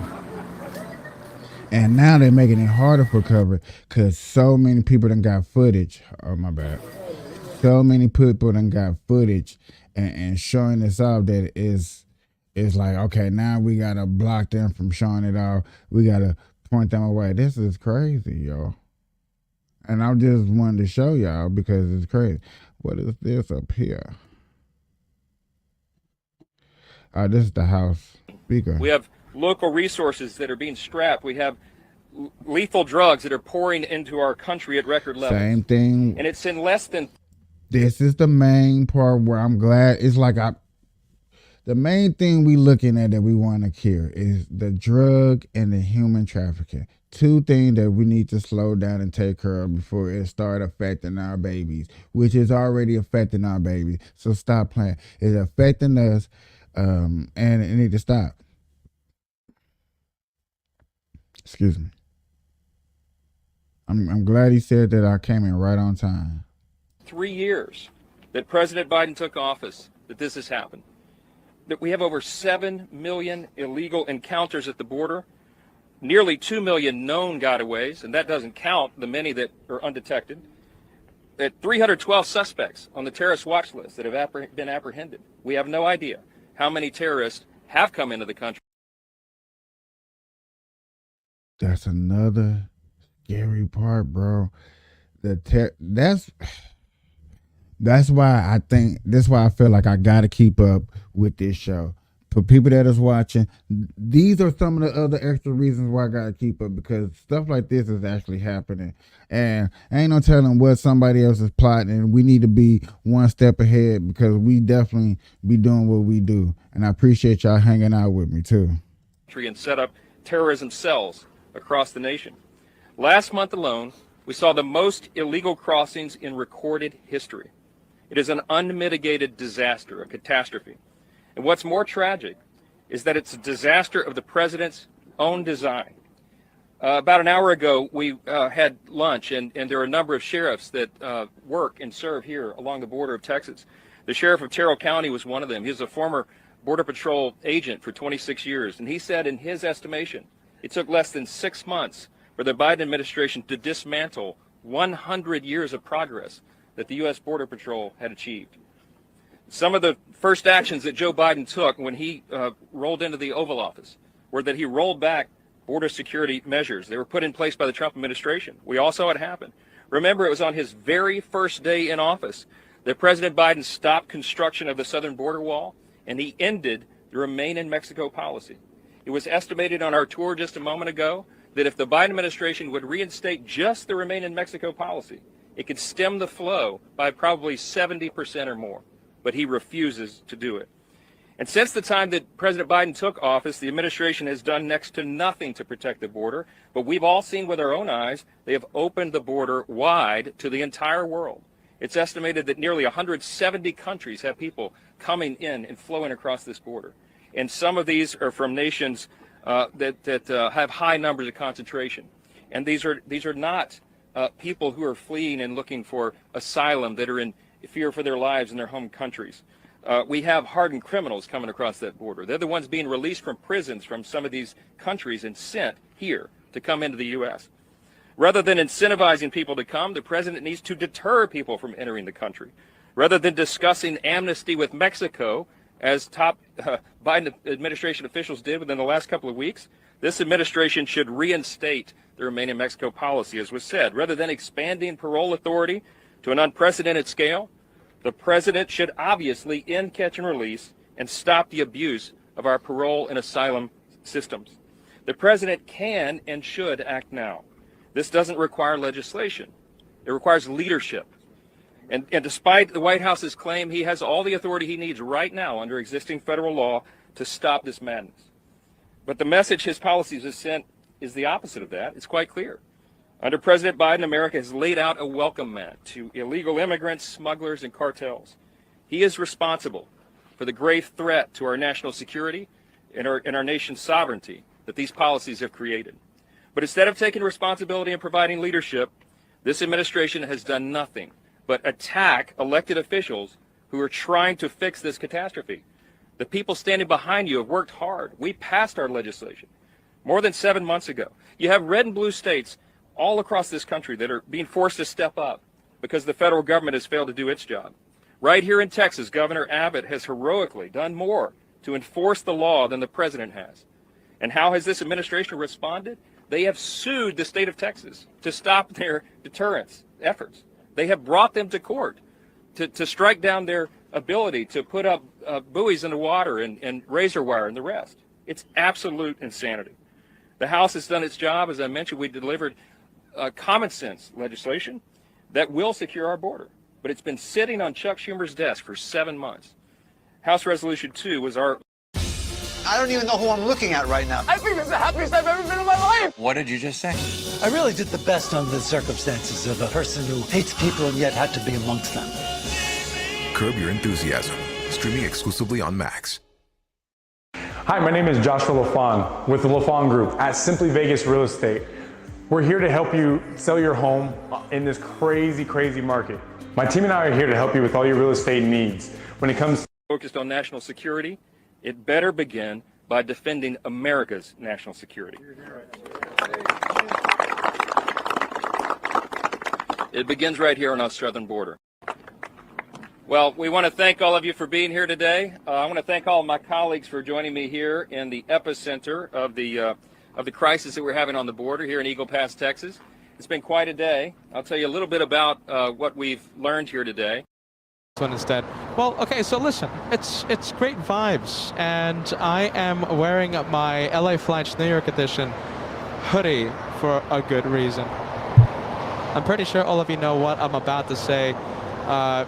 LA Flights loves to take the show on the road, especially to one very special location. So we were just there Christmas, and we have dates for the next adventure to the TWA Hotel. I hope everyone is excited. New York is going to happen, and we already have the dates. Get ready.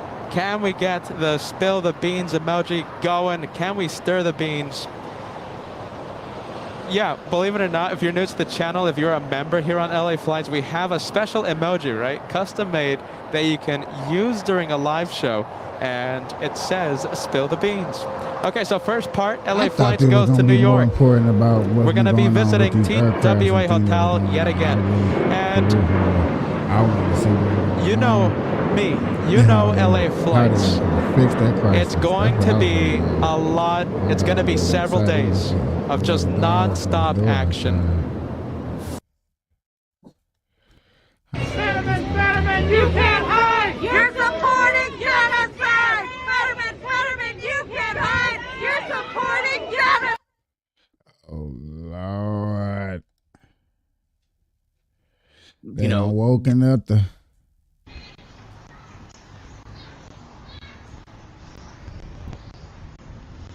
This is this is live coverage of Philly and how it looked.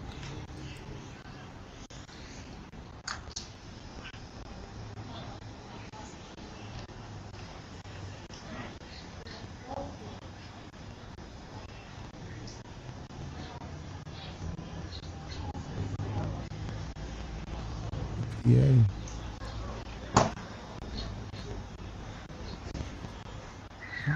Shit, nigga said I got the good camera outside. Nigga, I'll show you what it is on the streets on the block. Hey, that's how I said they block dirty as hell.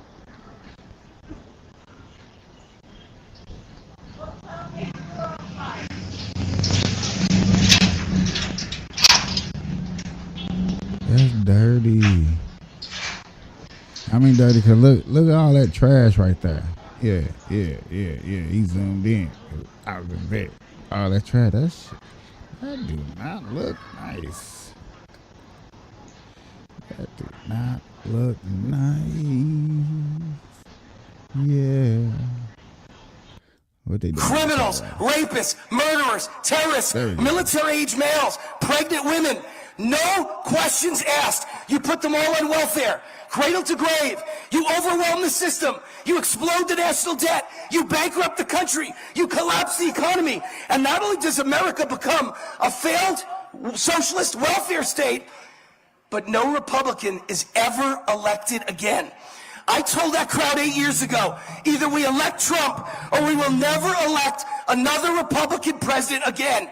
Now look around. It's happening today exactly as I predicted 8 years ago. Just postponed for years because Trump won the presidency and pulled the greatest upset in the history of politics in 2016. So what do Democrats do? They're evil, but they're brilliant and they're cunning. They came up with a new plan. Use the COVID pandemic to change the laws and allow mail-in voting with no voter ID. And then they rigged and stole the presidency from Donald J. Trump. Here's the great news. Always look at the bright side. I'm a glasses half full guy. We have a do-over. We have a mulligan. All of us could tell our future grandchildren and our future great-grandchildren that we have the once-in-a-lifetime honor of voting. For the first time in our lifetimes, we got to vote 3 times for the greatest president in the history of America. As I close, I want to give you the same closing that I gave you in 2016.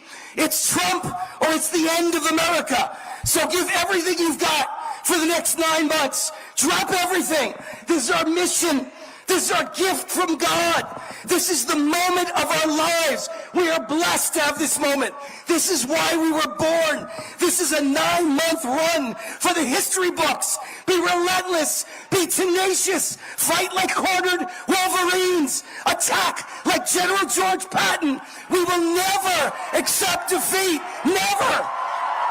We will never, ever, ever give up because of our love of America. Because this is the battle for the ages, a battle inspired by God, a battle to save the greatest nation in world history ever blessed by God. And I will fight to the last minute, to my last dollar, to my last breath. I will give you my country when you pry it from my cold, dead hands. Will you? Will you? God bless Las Vegas. God bless America. And God bless the 45th and 47th President of the United States. Thank you. Thank you. God bless. I just want to hear how riled up he was. Riled the hell up. I just had to hear that. That's what it was. That boy was too riled. All right. Getting the crowd pumped up as we wait for President Donald J. Trump to take the stage here in Nevada. We are excited here in Las Vegas. The people here are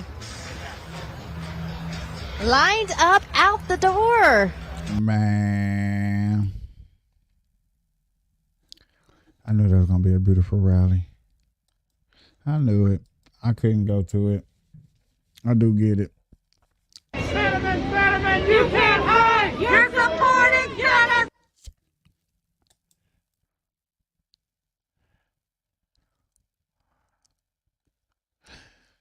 We've been working so hard for you. Hard Left, they seem to only care. Let's see what more.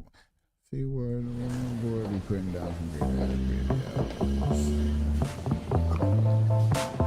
But the left, they seem to only care about personal attacks. Some of the most repulsive vitriol directed at Senator Tim Scott. Take a look. Tim Scott was behind Donald Trump the entire time, grinning like a Cheshire cat last night. What did you think about the Tim Scott moment on the stage with Trump? I mean, I've called this the great emasculation of the Republican Party. I know Tim and I are both practicing Christians, but I don't know if he could pray like that to the other side. I mean, it was humiliating to watch what Tim Scott did. Tim Scott, he's this big man. What is he so afraid of? What are they so afraid of? Is Donald Trump going to punch him in the nose, you know, if he doesn't suck up to him like that? I mean, there's plenty of... Yeah. We've got to talk about Tim Scott today.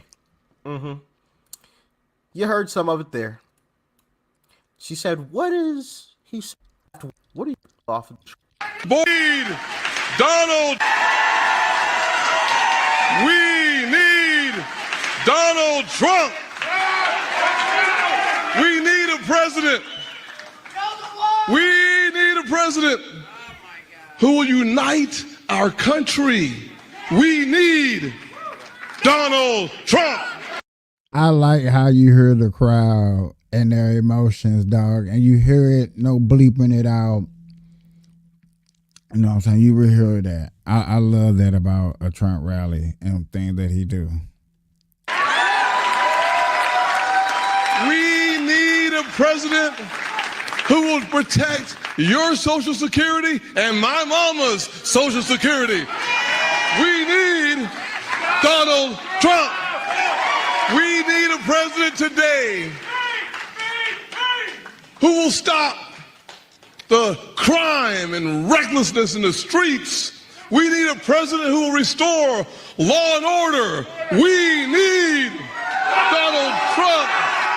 Oh, we need a president who will lower our taxes and not raise our taxes. We need a president like Donald Trump.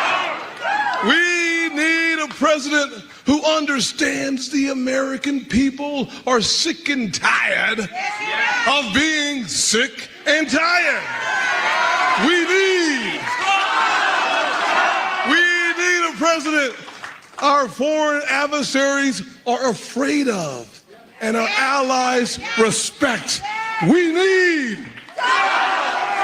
you see, we need a president who doesn't see black or white.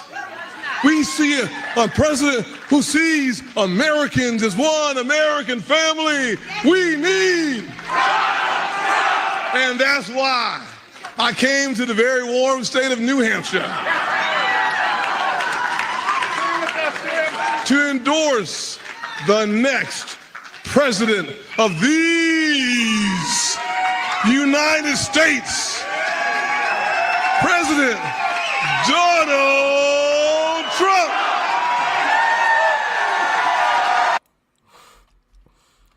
Is that what scares you? Left-wing media? Speeches like that? Yeah. I'm sure it does. I'm sure it does. Because he refuses to be their race puppet, but she plays right along. They use any excuse to lacerate Justice Thomas, but they bent over backwards for years to downplay and even hide her academic corruption. Thus, no one should be surprised that South Carolina Senator Tim Scott would become a target when he endorsed Trump. My God, who is Tim Scott?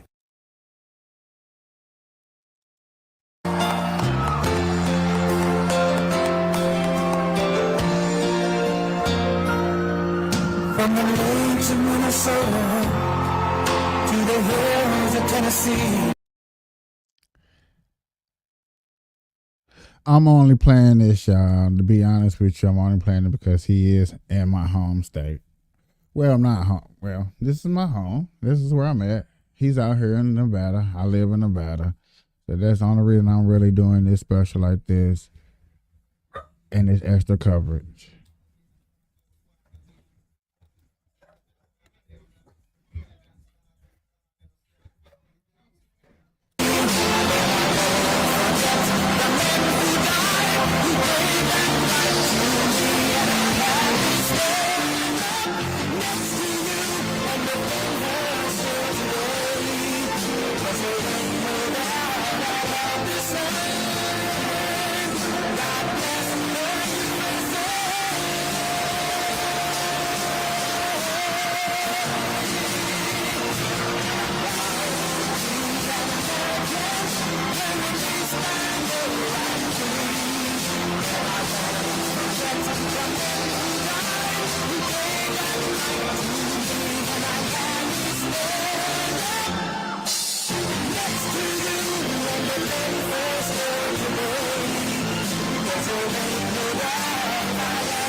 They know they ain't had to hit us with all that damn shit. Could nobody hear her? Thank you very much. Thank you.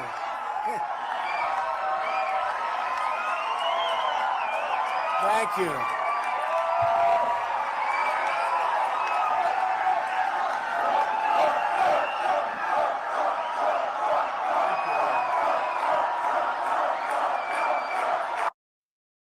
Thank you very much. Thank you. And you know, outside, I don't know if you know what's going on. This place is packed. There's more people outside trying to get in. So if anybody wants to leave, please leave. And does anybody volunteer to leave? No? We have close to 3,000 people outside trying to get in on top. So thank you very much, and thank you, Michael. I'm thrilled to be back in Las Vegas with thousands and thousands of proud, hardworking American patriots. That's what you are. As you know, 2 weeks ago in Iowa, we had a great time in Iowa. 40 degrees below zero. We won the Iowa caucuses by the largest margin in the history of the caucus. Thank you. Thank you. Very enthusiastic people.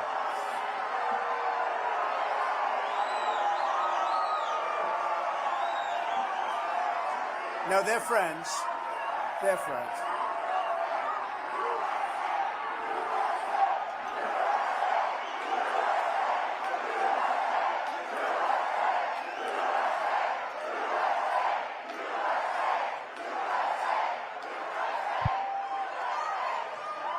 Thank you very much. No, they're actually friends, enthusiastic friends. Then earlier this week, we had a spectacular victory in New Hampshire.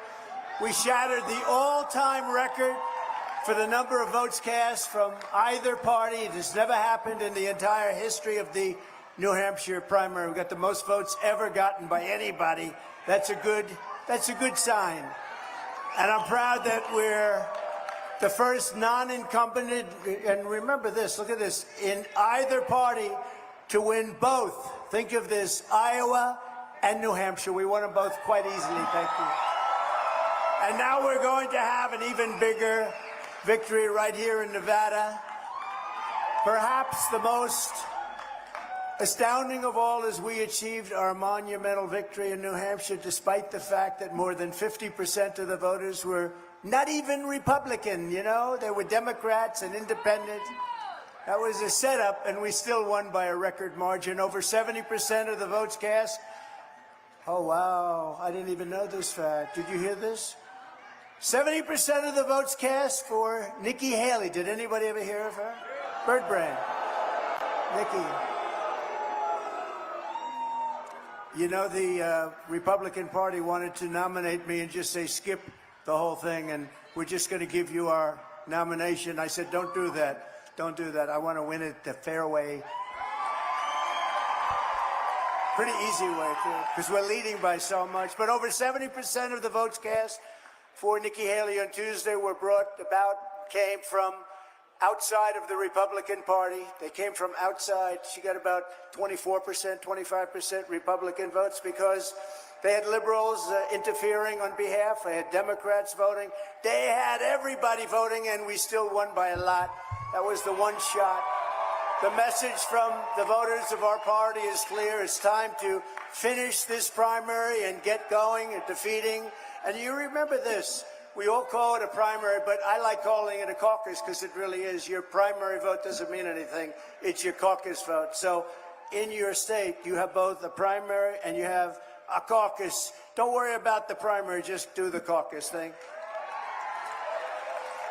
And we're going to go on to defeat crooked Joe Biden, and we're going to very simply make America great again. Make America great again.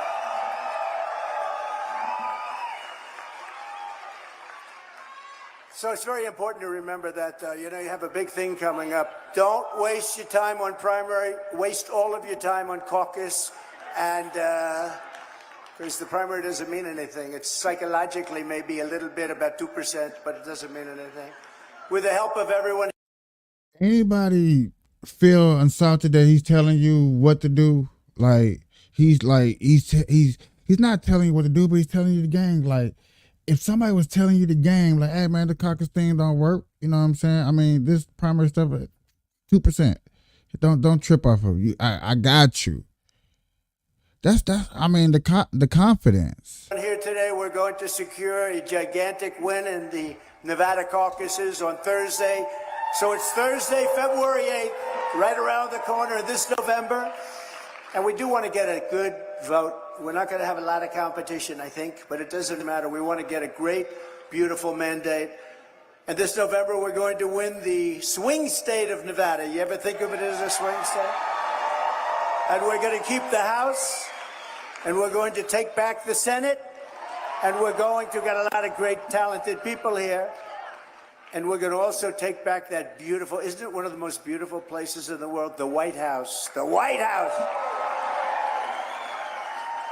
And victory cannot It'd be nice if he had reduced that marijuana for his federal. is dying. Our borders open and gushing. It's a big gushing wound, letting drugs, crime, and millions upon millions of illegal aliens pour into our country like we've never seen before. Nothing like this has ever happened to our country before. It's also the #1 place on earth for a thing called human trafficking. #1 place. Our border has become a weapon of mass destruction, our destruction. You know, it's a weapon of mass destruction. It's our destruction. We're destroying our country. And as I've been saying for so many years, this is an invasion. It's an invasion of our country. On behalf of all Americans who want a strong and secure border, I want to express our thanks to Governor Greg Abbott and Lieutenant Governor Dan Patrick. And the great state of Texas, where we right now have about a 40-point lead, for rightly invoking the invasion clause of the U.S. Constitution. It is an invasion. But we didn't need to do it just 3 years ago. We didn't need anybody's help because we had the safest border in U.S. history 3 years ago. We didn't need anybody's help. Today we have a catastrophe waiting to happen. It's a terrible situation. Never had anything like it before. It's the worst border anywhere in the history of the world, and I believe that includes other countries. There's never been a country where millions and millions of people are able to flow in with no vetting, no checking, no nothing. We don't know who they are. We don't know where they come from. They're pouring into our country, and they're coming from prisons. They're coming from mental institutions and insane asylums.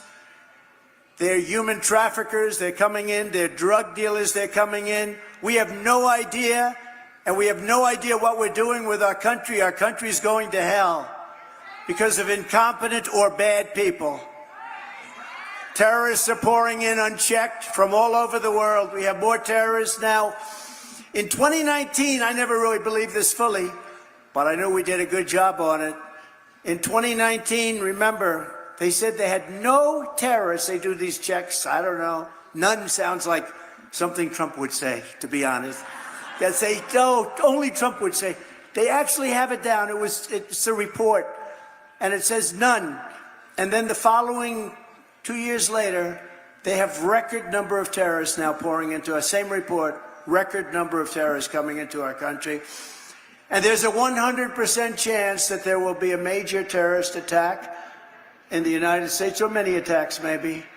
And it's all because of what's happened over the last 3 years. When I'm president, instead of trying to send Texas a restraining order, I will send them reinforcements.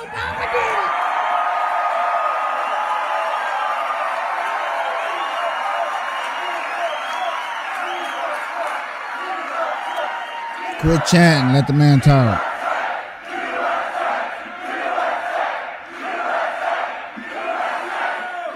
Instead of fighting border states, I will use every resource, tool, and authority of the U.S. president to defend the United States of America from this horrible invasion that is taking place right now. There's never been anything like it. Texas will be given full support, and I will deploy all necessary military and law enforcement resources to seal up the final section of border. You know, we built over 500 miles of wall, fortunately, but They are just, what they're doing is just not even, it's not even believable. You know, usually you like to know the other side and you like to know where the other side's coming from. Nobody to this day can explain why this open wound is good for our country. And even politically, why is it good politically? First of all, with the Hispanic vote, we're doing better now than the Democrat Party. So I think it's good for us. But we're going to seal the border, complete it, and we're going to repeal the invasion. You know, remember that in 2016 when I campaigned, everybody remembers that, we had a very bad border. Nothing like today. And I solved the problem. Then when I ran in 2020, and by the way, got the most votes in the history of any president, sitting president, running for president. We got the most vote. We got more votes than any other sitting president. Think of that. But we had a campaign, and we did great in that campaign. Frankly, we did much better in 2020 than we did in 2016, but something happened. Not going to happen this time. Something happened. Bad things happened, but anyway. But I didn't have the border to run on because I did such a good job with the border that the border wasn't an issue.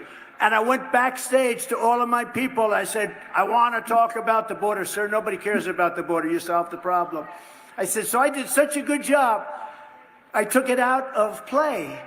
And now I'm saying the border is in play like it's never been in play before, because what they've done is they've taken all of the things that I did to make it so good. Literally, we couldn't put it in a speech. Nobody wanted to hear about the border. We had no border problem. We had the strongest border we've ever had in history. But now we can talk about the border because it's never, ever been worse than it is now. I don't think any border in the entire world has ever been worse. Third world countries would fight with sticks and stones to keep people out in that kind. That's incredible. I believe that the number by the end of the Biden administration will be close to 18 million people. That's bigger than New York State. I believe that's going to be the real number. That's the real number. 18 million people. And who does it hurt the worst? African Americans and Hispanics. It hurts the Hispanics and the African Americans first. And when you look at the poll numbers, how well we're doing with Hispanics and African Americans, nobody's ever seen anything like it. They're a little concerned, the Democrats on the left. It was just announced that 302,000 illegal aliens trespassed across our border last month. 302,000. That's an all-time, by the way, that's an all-time record. There's never been a number like that. Last month, 302,000. That's bigger than most cities in our country. Yet unbelievably, rather than helping Texas to build our border security up, crooked Joe Biden is fighting Texas to tear our beautiful border security down. They're cutting all the wire. Let's cut the wire. Let everybody in. No. They want open borders. They could have solved, in 3 weeks, I would have been able to get another 150 miles of wall up. Think of that. All they had to do, the wall was there. All they had to do is put it up. It was all set to be put up. And you know what they did? They sold it for 5 cents on the dollar. They sold it as scrap. They want to have open borders, and you're going to remember that come November. And now they're trying to blame anybody that they can. They're going to blame your great Lieutenant Governor who's here. I appreciate it. We're going to introduce him in a second. They're going to blame you. They're going to blame the governor. They're going to blame me. They're going to blame everybody. They're going to blame Leo. They're going to blame Leo 2.0. Look, Leo. They're going to blame you, Leo. But Leo can handle it. That's what Leo can handle it. Well, thank you. But let there be no doubt, what Joe Biden is doing is a crime against our nation. It's an absolute betrayal of our country, and it's an atrocity against our Constitution. Nobody's ever seen anything like it. Crooked Joe will not get away with these crimes. He will be tried at the ballot box in November, and you will go back to having the strongest border, even stronger than I gave you, but we'll take that too. We'll take anything when you look at what's happened to our country. And with your vote, he will be judged and convicted by the American people of this atrocity that he's done. Nobody can believe what's happened. Under the Trump administration, we ended catch and release. Remember catch and release? You know what release is? We release them into our country, criminals. What do? I murdered someone. He comes from a jail. We release them into our country. We got Mexico to send 28,000 troops. Remember this, 28,000 troops. And you think that was easy, don't you? It wasn't easy. I had to tell the president of Mexico, we want you to send us 28,000 troops. He said, you have to be kidding. You know, he's a very smart guy. He actually is a great guy. I like him. He's a socialist, but that's okay. You know, you can't have everything. But no, he's a great guy. He said, I'm not going to send you 28. Why would I send you 28,000? Which is what anybody here would say. I said, no, you will. 100% sure you will. He said, I'm not sending troops. I said, you will. Send me your rep. I don't want to get into an argument with you. I like you too much. Send me your top negotiator. And he sent this very handsome guy. And he actually came into New York. And I met him in New York. Can you believe that? And we met during the United Nations. And I said, we need 28,000 soldiers. We need remain in Mexico. We need catch and release in Mexico. This is now catch and release in Mexico. There's a little difference, right? Not catch and release in the USA. But I went to the Border Patrol, Brandon Judd, fantastic. I went to Tom Homan separately. I went to a whole group of incredible patriots. And I said, give me the top 10 things. And I was dealing with a woman from the State Department who's a very quality woman, but a lousy negotiator. And she said she was there 24 years. And she said, I worked in Mexico for 24 years.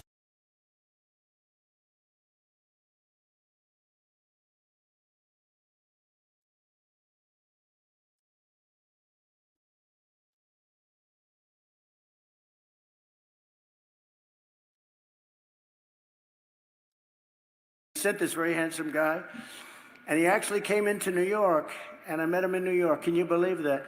And a whole group of incredible patriots. And I said, give me the top 10 things. And I was dealing with a woman from the State Department who's a very quality woman, but a lousy negotiator. And she said she was there 24 years. And she said, I worked in Mexico for 24 years. They still playing me like that. Wow, what's going on? What's going on?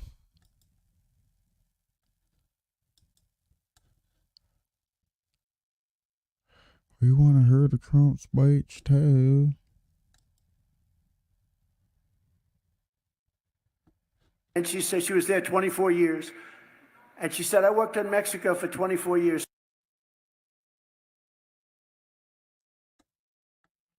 We want to hear Trump speech too. I guess we don't.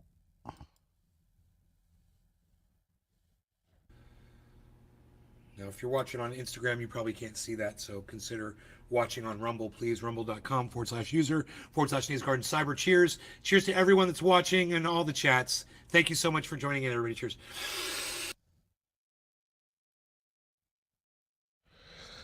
So that and problem. She said she was there 24 years. And she said, I worked in Mexico for 24 years. As y'all see, the other two channels that are holding it down is having actual problems.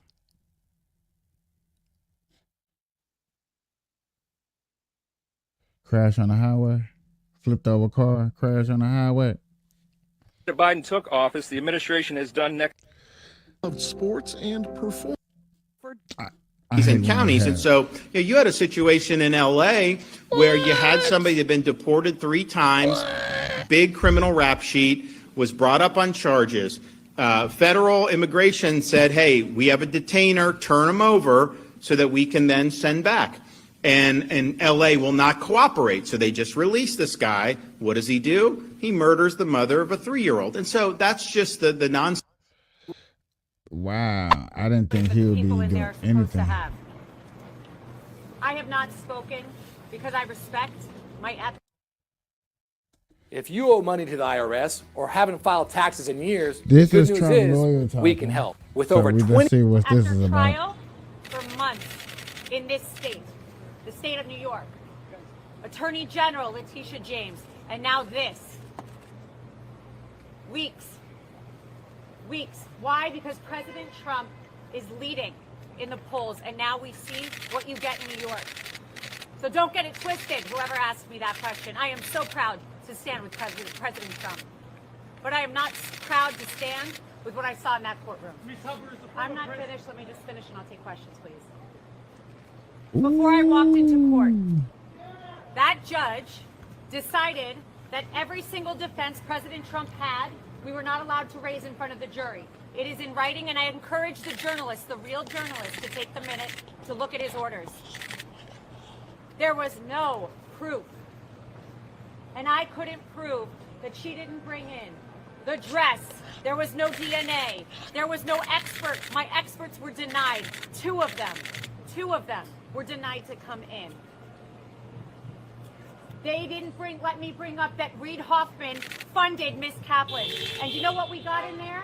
That my witness, who was her friend, who said that she is a drug addict and the drug addict is herself. That friend, I found out in there, was paid for by Miss Kaplan's firm, and that is disgusting. That is a violation of everything I stand for, and that is why I stand with Trump. And that is why so many Americans are so proud that he is running again and so excited to run to the ballot box. But don't get it twisted. We are seeing a violation of our justice system. Ladies and gentlemen, you are not allowed to be stripped of every defense that you have. You are not allowed to be told that you can't bring it up. And imagine a point where a judge tells the lawyer, before your client, the former president of the United States, the leading candidate and obvious nominee for the Republican Party, before he takes the stand to defend himself, Ms. Habba, tell me the questions you're going to ask in open court and tell me exactly what he's going to respond. And then edited my questions, edited the response he was allowed to give. And guess what my client did? He took the stand. He abided by the rules of this corrupt system that I have seen. We will immediately appeal. We will set aside that ridiculous jury. And I just want to remind you all of one thing. I will continue with President Trump to fight for everybody's First Amendment right to speak. Everybody's a right to defend themselves when they are wrongfully accused, and to be able to say, I didn't do it. And to double and triple and quadruple down and say, this is wrong. This is wrong. When Doug and Andre. And she said she was there 24 years. And she said, I worked in Mexico for 24 years. They still, so I guess you gotta,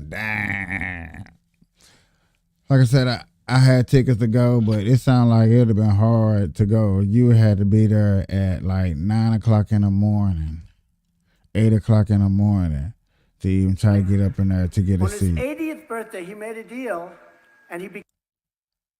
Did you know 7 of the largest streaming platforms, like Hulu and Disney Plus, allegedly violated?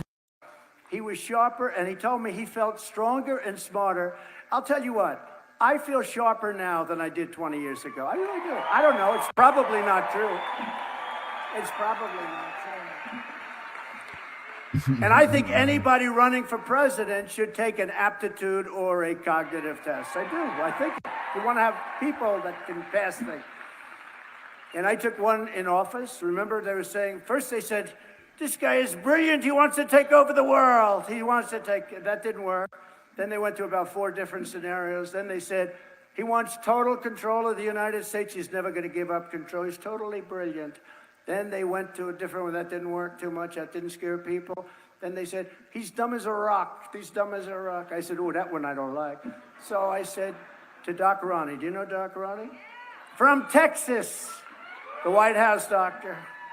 Doc Ronnie, he's the great doc. He's a doc, doctor, White House doctor. For Obama, for Trump, he was Obama. And they asked him, who is in better health? Who's more physically fit? You know what he said? Trump. And I said, I'll endorse that guy anytime. He said Trump would live to 200 years old if he wouldn't eat so much junk food. Sort of interesting. Dr. Ronnie Jackson. So he was an admiral, a doctor, White House doctor, and now he's a great congressman from Texas. And I said to him, you know, Ronnie, I'd like to take a cognitive test. I never heard of it before, but whatever it is. I like tests. I've always liked tests. Tests are very interesting. And, you know, I had an uncle. He's the longest serving professor, Dr. John Trump, in the history of MIT. Same genes. We have genes. We're smart people. We're smart people, you know? We're like Mr. Lieutenant Governor, we're like racehorses too. You know, the fast ones produce the fast ones and the slow ones doesn't work out so well, right? But we're no different in that sense. But I said, so what do you think, Ronnie? He said, well, you're going to take it. The thing is, it's a very public test because we're doing it at a great hospital, Walter Reed, a great hospital. They have incredible doctors. I said, is it tough? He said, yeah, it's a tough test. The first couple of questions are easy, like they'll have a lion, a giraffe, a whale, and a shark. And they'll say, which one's the lion, okay? And that's all the press covered, the first question. They didn't cover the last question. Multiply 4,733.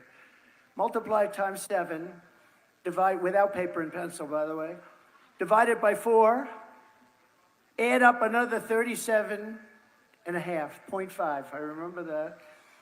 And what's your number? How many people in this room could do it? Not too many.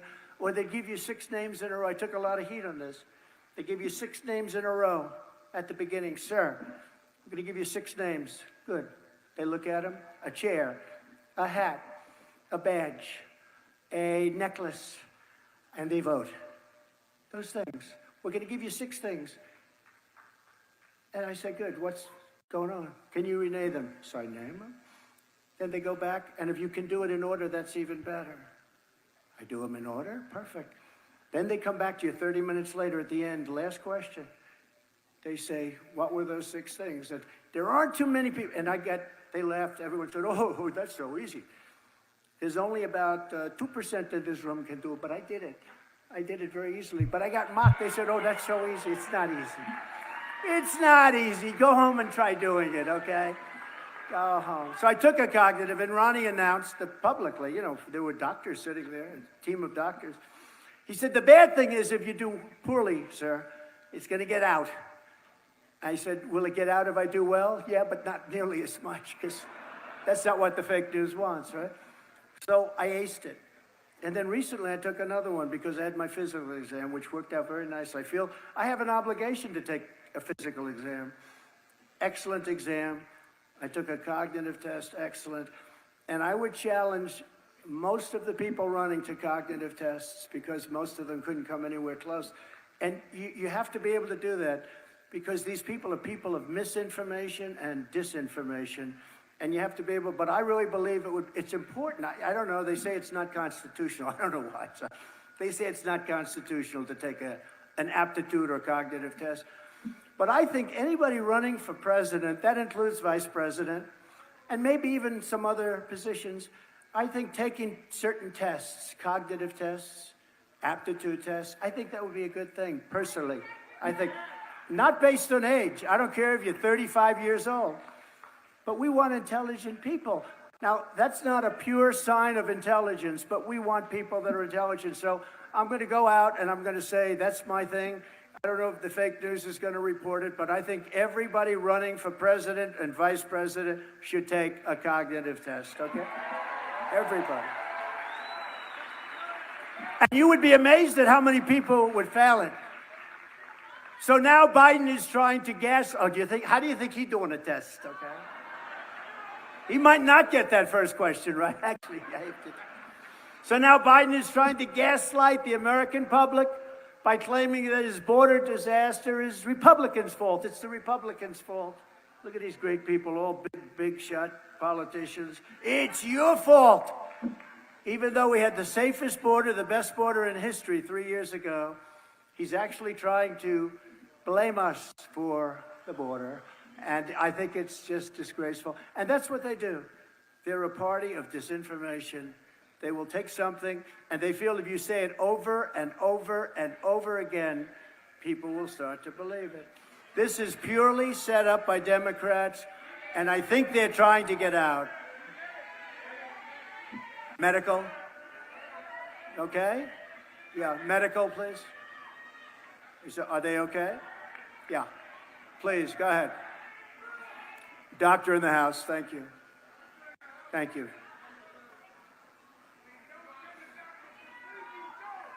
I love those people. You know, they're waiting outside for 10 hours, 12 hours. I love you, darling. Okay. Thank you very much. Thank you. No, it's just, we don't want to see anybody. Even the other side, we don't want to see them hurt. Even the other side. Thank you, doctor. Good. Yeah. Yeah.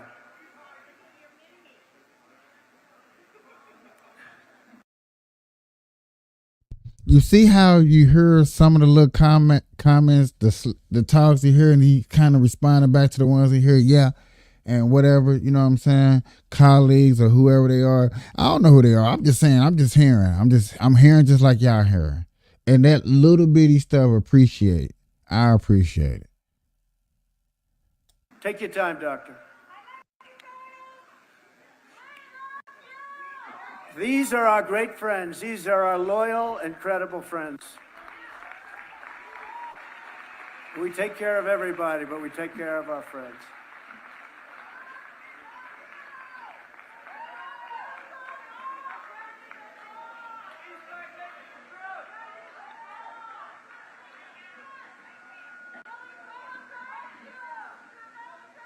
You see, if this were the State of the Union address, I wouldn't do that because it's got to be this way. You can't say, oh, but we're all very good friends. We love each other. It's very hot outside. We have to do it. Right? Right, Robert?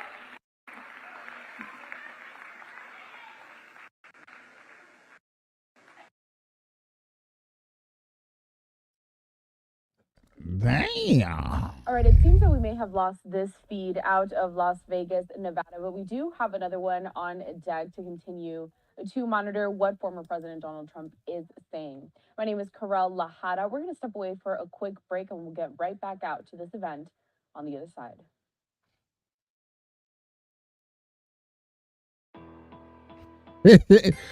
That's how they gonna do it. That's how they gonna do it. I like to have something to warm That's us up. how they gonna like do this it. Chumba fan letter. I don't want to see that shit. Hey, look. And what's crazy, y'all? The next picture is they gonna show my hometown, born and raised on the playground where I spent most of my day. They gonna show my hometown. Really? Yeah. That arch, that's Union Station. Look like this the overview of the new soccer field they just built last year, and last year was their first season. They went to the playoffs, lost in the first round, but congratulations.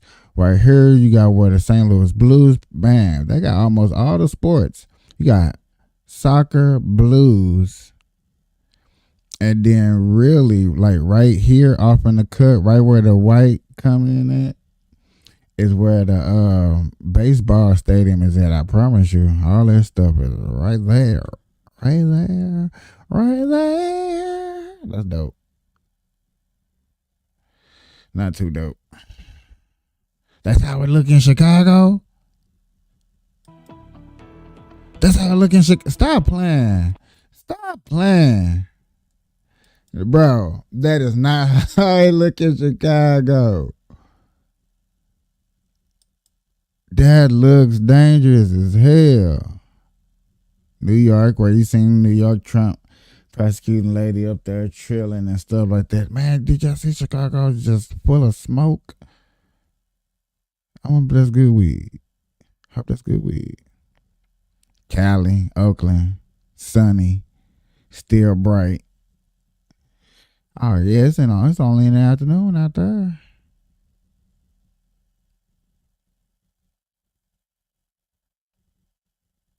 Seattle. I used to stay up there too. Yes, sir. Boy, they got a lot of hills up there in Seattle, y'all. A lot of freaking hills. Atlanta Airport. I've been up in there. I've been up in there.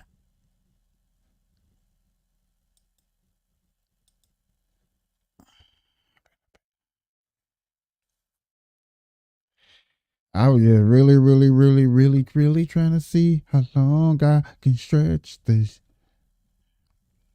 For real. If I'm doing a bad job, please let me know. Please let me know.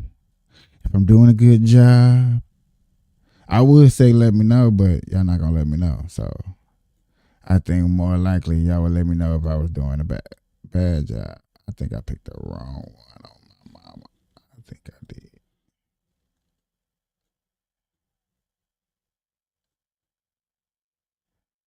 Nope, I actually didn't.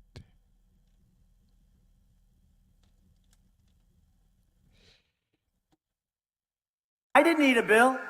I did it without a bill. I did it with the current laws. I used Border Patrol. I didn't have a bill. I didn't need lots of different things. It's not that complicated. You say, I don't want the people coming in. They say, yes, sir. There won't be any people coming in. And that's what we did. It's not that complicated. But all Biden needs to do is to reimpose every single border policy of the former president of the United States, Donald J. Trump. Did you ever hear of him?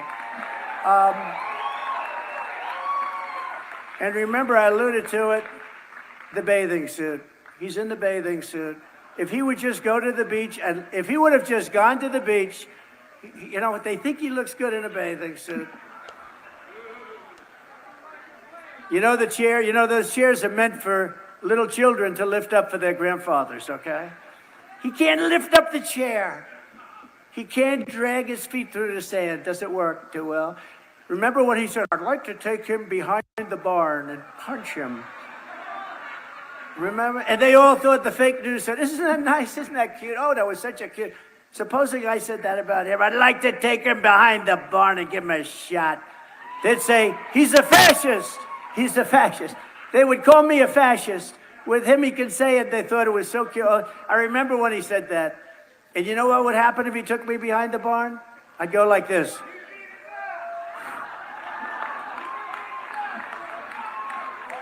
It would happen very fast. It would be over very fast.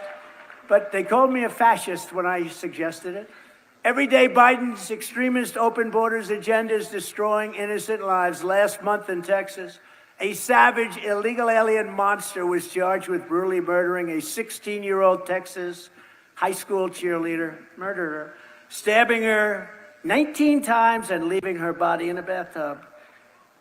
He was let into our country illegally. And the crime is rampant, by the way. In New York, in the Roosevelt Hotel, they say they're fighting everybody, including themselves. They're beating the hell out of each other. This is a rough group of people we're letting in. Many of them are very rough people. These are not babies. Again, they come from prisons and jails, right? They come from mental institutions. These are rough people. These aren't babies. The only thing is they make our prisoners look like very nice people. Just weeks ago, a 5-time deported illegal alien who claims he was possessed by a demon was sentenced for beating and raping a young woman with special needs in what one law enforcement official described as among the most heinous crimes that she'd ever seen, 15 years that she'd ever seen in law enforcement. And just recently, a vicious illegal alien criminal who was wanted for murder all over the planet, wanted. Everybody knew this person, not a good person, was discovered living as a fugitive right here in Las Vegas. Isn't that nice? We have no choice. Within moments of my inauguration, we will begin the largest domestic deportation operation in American history. No choice. We have no choice because this is not sustainable. It's no wonder Joe Biden and his thugs are so desperate to stop us. They know that we are the only ones who can stop them. They know that. That's why they're weaponizing law enforcement for high-level election interference. You know that. And I'm the victim of it, but that's okay. I'm the victim of it, and it's my great honor because you're finding out they're doing things to me that has never happened, and here I am, and we're leading in every poll. So just let's get there. Let's get there. The closer we do and the better we do, the more dramatic they become. Joe Biden is a threat to democracy. He is, for a lot of reasons. Number one, he's incompetent. That's a threat to democracy. You know, incompetence is a gross threat to democracy. But he is a real threat. What they're doing with elections and election interference, as an example, what they do with me. Look at yesterday. Look at all this crap that's going on. But we keep marching forward. We just keep going. And somehow it all works out. Somehow people say, how do you do it, sir? How do you do it? I get two questions. If you had it to do again, would you do it? Because, you know, in history, they say the president that was treated the worst was Abraham Lincoln, but he had the Civil War, you know, so he had a little Civil War going. Abraham Lincoln. And Jackson was treated very badly, and a couple of others were treated.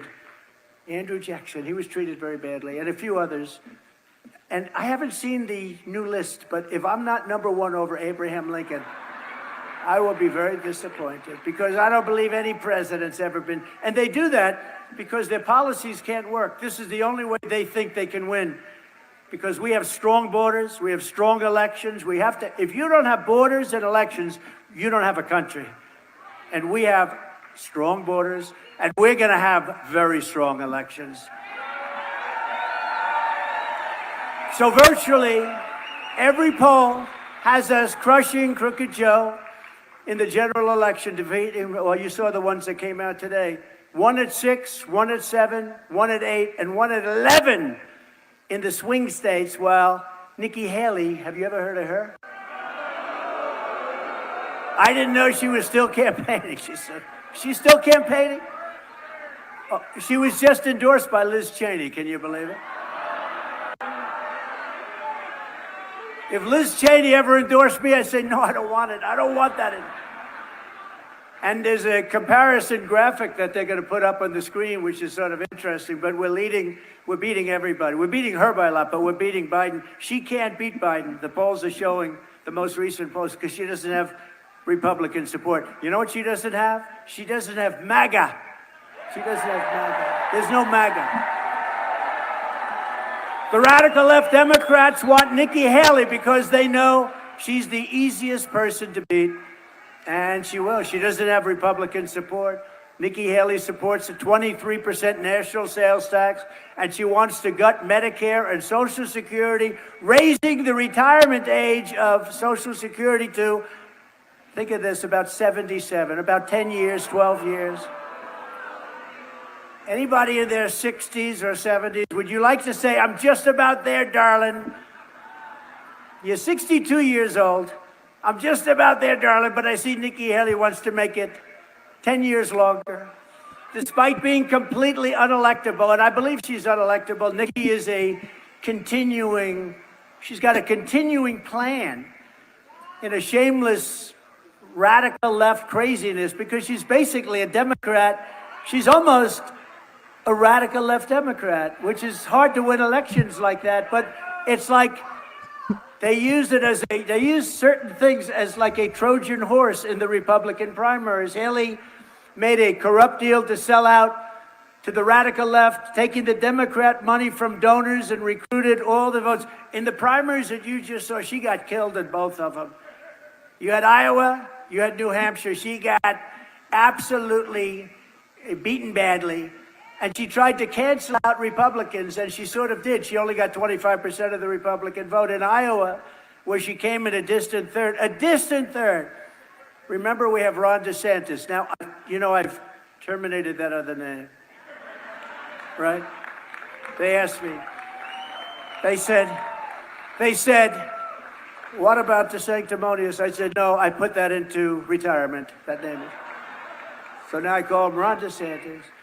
But Ron DeSantis came in second. He didn't come. She came in third, a distant third. And he got out, and then she went to New Hampshire, and she got slaughtered in New Hampshire, even though she had a lot of Democrats voting for her. Because in New Hampshire, they allowed Democrats and independents to vote. I said, this could be a little tough. And we still won by a lot. By a landslide, I got. Sort of a landslide. And she didn't come to Nevada because they looked at a poll and I was at 97%. She said, I think we're not going to win Nevada. And we have a caucus, and it's not really a traditional thing. It's a caucus. Caucuses can be very good. Caucuses, like Iowa was a caucus. It's very interesting. It's actually a lot more work, but it's a very interesting way to go. Trump Republican voters are going to defeat Nikki Haley's liberal Democrat donors every single time. I mean, her biggest donor is a radical left donor who will drop her right after this. But the donor is a big radical lefty, a slob. He's a slob. You take a look at him. He's a radical left donor who gave her a lot of money because they want to fight her. They want to be against her because they didn't do too well in 2016, and they got lucky as hell with all the theft in 2020. They got lucky as hell. They don't want to go through that again. So now they've weaponized. They hope that's going to be their new form of cheating, weaponizing. They want to weaponize the FBI, the DOJ. That's going to be their form of cheating. The radical left Democrats rigged the presidential election in 2020, and we're not going to allow them to rig the presidential election of 2024. And every time the radical left Democrats, Marxists, communists, and fascists indict me, I consider it a great badge of honor because I'm being indicted for you. I am being indicted for you. Think of it. Al Capone. I got indicted 4 times. This was not in my books, you know. I went to the Wharton School of Finance. They didn't teach indictment 101. I got indicted 4 times. Al Capone, the meanest of all. Scarface. They used to call him Scarface. Alphonse Capone. Al Capone, the great gangster. He was indicted less than me. I wonder what my parents looking down saying, son, we're so proud of you. Never forget our enemies want to take away my freedom because I will never let them take away your freedom. Never, ever. They want to silence me because I will never let them silence you. That's what they want to do. That's the game they play. And in the end, they're not after me.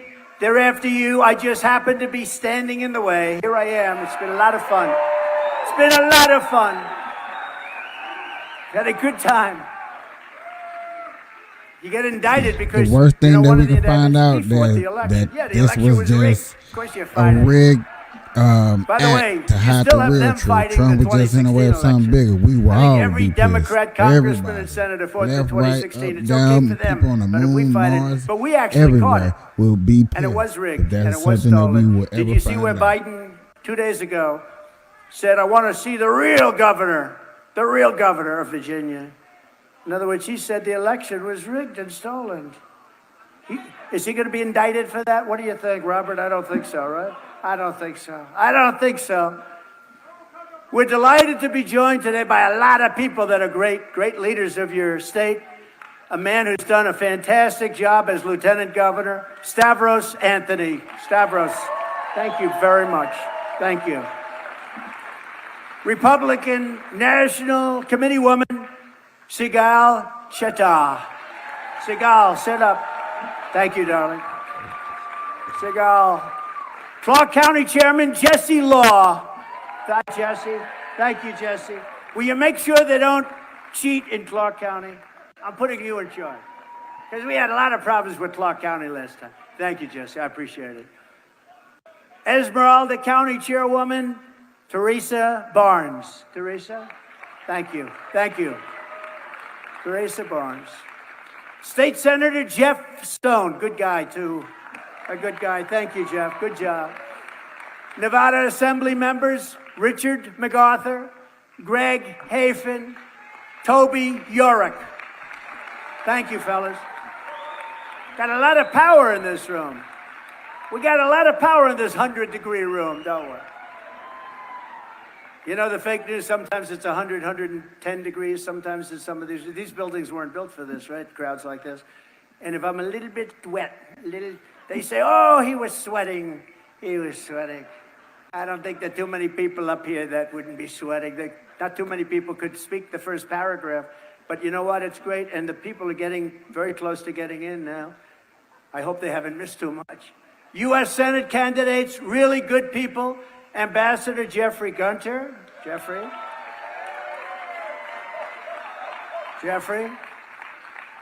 These are 3 great candidates. Sam Brown and Amy, his fantastic wife. Sam Brown. Thank you, Sam. Thank you, Amy. Thank you very much. Great. It's going to be a very good race, and we'll see what happens, but it's going to be great. And Jim Marchant. Jim. Thank you, Jim, very much. Jesus Marquez is the American Christian Caucus leader. Jesus, thank you very much. And Wayne Allen Root, man, he's something. Wayne Allen Root, I think he's back there with the fake news. And a guy who I just happen to love. You know, he used to be a Democrat. I used to watch him on Sean Hannity as a Democrat. And somehow he flipped. I don't know if he's a Republican, actually. I'm not sure. I don't think he is. But he is a Trump guy. That I know. Leo 2.0, Leo Terrell.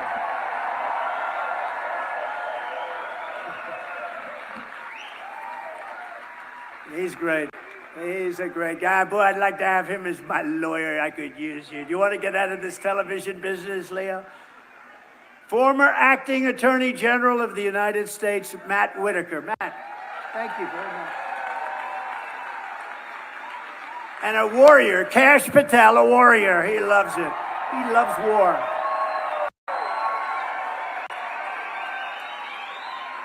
And one of our big television stars, and you know who he is, he's been to a lot of rallies, and he had a tragedy this week. His son passed away. Fentanyl. And he is a fantastic person and a great television personality, but your boy is up there looking down on you. Rick Harrison, he's looking down on you, and he loves you, and he's proud of you. And it's not an easy deal, the fentanyl, so... Very special guy. One of the best developers you'll ever see. He's big, he's rich, but he's a high-quality man, builds some of the most beautiful things you'll ever look at. Robert Bigelow. Robert, please. Good-looking stuff. Thank you. And another tremendous businessman. He just sold his company for like $3 billion. He's very solid. He's very liquid. But he has done a fantastic job, and he loves this area. This is where he grew up. He was born here. He's built here. He's done a fantastic job. Don Ahern. Don Ahern. Don, thank you. Thank you, man. Thank you. Well, we love you, too. You've done a hell of a job. So our top phone call volunteer, these are the people, Don, I have to introduce. This person made 114,000 phone calls. Rose Worrell. She's made like hundreds of thousands. Where is Rose? Right there, Rose. We love you. You're more important than these rich people, Rose. Thank you very much. And our top caucus captain, Marie Arena, who's done over 100,000, think of this, hundreds of thousands of calls, but she's got hundreds of friends coming to the caucus. And they'll be leading the caucus, and I want to thank you very much. She's been with me since 2015, if you can believe that, right? 2015. So I want to thank you both very much. It's beautiful. That's beautiful. And sign up to volunteer, and you get one of those beautiful caucus caps like we gave out. I noticed we gave them out in Iowa. Everybody wanted those caps. I wanted one. I wore one all day long. I loved it. I like it better than any other cap I think I've ever had. From the very first day that we take back the White House from crooked Joe Biden, I believe we're going to have the greatest 4 years in our country's history. I believe that. I believe that. Or I wouldn't be doing this. I wouldn't be doing it. You know, if I wasn't running, or if I was in 4th place, 5th place, 7th place, we started off with 12. Sort of reminds me of 2016. We started off with 18, including me. And then week by week, boom, boom. It was like chopping down a tree. Boom, what a great feeling. Boom, boom, boom. We started off with 11. The first few fell off fast, and then they got a little bit tougher. Bum, bum, bum. And now we're down to 1, and she's not doing too well. She's in South Carolina, and I'm leading by 78 points. It's a lot. But I wouldn't do this. And you know, if I didn't think we could do a great job, because we had among the greatest 4-year periods in the history of the presidency. You know, think of the things. We cut your taxes more than the Reagan tax cuts. Number one biggest tax cut, number one biggest regulation cut in history, which is even, frankly, for the business people, more important. It employed so many. We had the greatest economy in history. We rebuilt our military. We defeated ISIS. Everybody said, you can't defeat ISIS. We came out with Right to Try. That's space-age medicines that can't be used for years because they're under... You know, I used to say, why don't we use these great medicines? Sir, we can't use them. People may get hurt. Well, no, these are people that are terminally ill. They didn't want to do it because the insurance companies had a problem, the labs had a problem, doctors had a problem, and the country had a problem. One of the people said, we don't want to get sued if they die, but they're going to die anyway. So I said, why? They've been trying to get this for 71 years approved. I got it's called Right to Try. And we have saved thousands and thousands of people with this, the right to use certain space-age medical.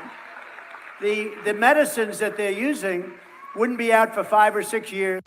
And it's really turned out to be the opposite. Thousands of people are now living. Some of them are living, they were terminal, and now they're living perfectly. They don't even have to go back. I mean, it's gone, what they've done. And in the old days, which was 6 years ago, people would go, they'd go to Asia, they'd go to Europe, they'd go all over the world looking for a cure, and they'd usually come back home and die. Or if they didn't have money, they'd go home and die.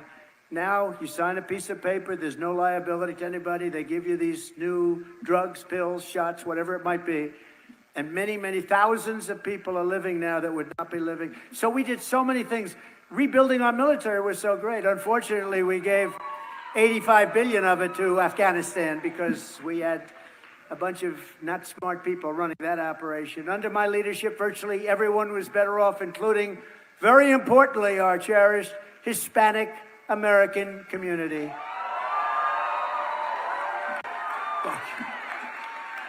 By the way, did you see the poll today? I'm leading in the Hispanic community. I'm leading. That's right, right? It's the first time in the history of the poll, this particular one, where a Republican is leading with Hispanics.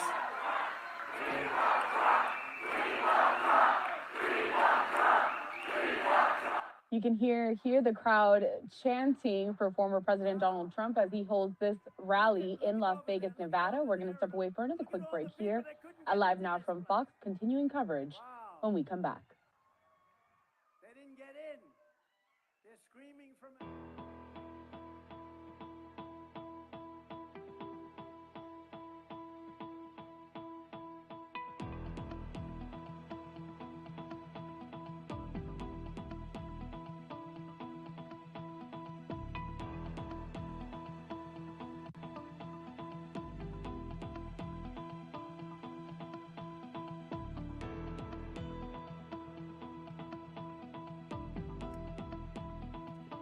Speeches. I didn't think they were gonna be hitting us with these weird commercials, but I get it. I was trying to look up some other stories to come along with. To be honest with y'all, I was trying to find some other stories.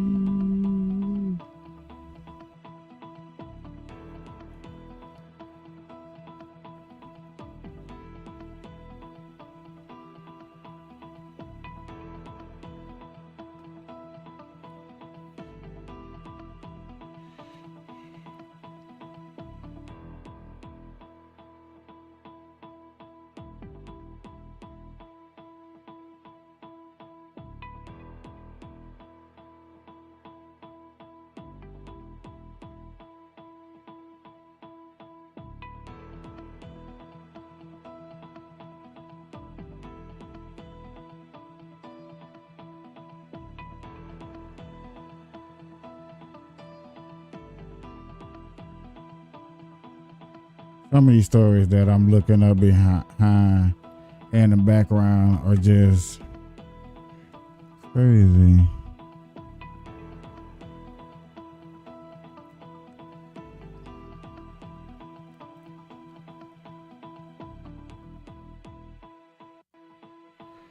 I got a He's quick crushed story your I'm gonna switch over finances and to his open borders policy. after They've this. demolished your wages. His inflation that he caused, it would have been so easy not to All it was is energy. Remember this: gasoline, fuel, oil, natural gas went up to a level that it was impossible not. That's what caused inflation. And we're going to bring it down because we're going to go drill, baby, drill. We're drill way down. I didn't even know I did that. My bad. And all communities, but again, Hispanic and African American, they've flooded. They've absolutely flooded. He's allowed this to come into our country, coming in from China, from all parts of the world, through the southern border. 4 years ago, they didn't have that. They had to go through hell. I remember I was negotiating the prices of machinery that would capture the scent of drugs. And we had great stuff. By the way, you know what the best machine is? A German Shepherd, a certain German Shepherd. There is no machine that is comparable to our dog. Is that I just thought I'd throw that out, but it's true. How do we get some more of those dogs? I like that better than spending $1 million for a machine that doesn't work as well. But it's true, the crime and all of the problems that have come in, and you got to remember, they could have stopped it, but the black community and the Hispanic community is affected more than anybody else by far. And so remember that when you go to the polls, and especially when you go in November. But on top of it all, Crooked Joe, and I call them thugs, they're persecuting Catholics. Anybody in here Catholic? Anybody? They are persecuting Catholics. I don't know how, I've never seen anything like it. The FBI, the DOJ is persecuting Catholics. And yet the Catholic vote, you know, with the evangelicals, I got 88%. With the Catholics, we got 50-50. It was a 50-50. I think that's going to change. Catholics, for whatever reason, are being persecuted by, you talk about weaponization, persecuted by Joe Biden's DOJ and FBI. So Catholics, will you remember that, please, in November? I'm sure it'll only get worse. Every disaster Joe Biden has created for Hispanic Americans, I will solve. I'll get it solved, and I'll get it solved and start the process on day one. On day one, we will start that process. That's why we're going to win the record share of Latino votes, the first time ever. We're going to get the record share. And we'll get the highest number of African American votes ever recorded. And I think pretty much everyone is agreeing on that. You know, Senator Tim Scott was on television yesterday, and he said Trump has done more for African Americans than any other president. Opportunity zones, I did that with him. Funding for the black colleges and universities, they had no funds. They would come to them. I'll never forget it. The heads of the black colleges, Want to take a dive? What's up? they would come in and they'd see me every year. I say, after 2 years, I said, what are you doing? They said, for many years, we come and see the president, and we have to take pick. a He said dive? to him, a great What's guy. up? A lot of really good people, we just- really good people. Work hard. They came in and they need funds. I'm doing an to keep their extended schools show going. because And then you I'm have in Harvard, Nevada, you have all these other places Vegas. with I billions mean, and billions of dollars, and they still in get funds, Nevada. which is I pretty probably should have did the first lady But they'd when come she in was and in they'd see me Nevada and and they'd went say, live "We and need just to help." show just because And after the third I'm year, I into said, what are this. you doing this for? And I got Not them being so long-term biased. financing, more money than they asked Cheers. for. And Tim Scott was relating that story today, and many other things, by the way. But you ought to look at opportunity zones. There's never been an economic development program, I think, that for Black Americans and Hispanic Americans, there's never been an economic program like that, opportunity zones. And nobody likes to talk about it, but it's one of the most successful economic development programs. And just to finish that off, I also happen to do a thing called criminal justice reform that Joe Biden didn't want, and a lot of people didn't want it, and a lot of liberal people and some conservatives, it's interesting, had a lot of conservative support and a lot of liberal support.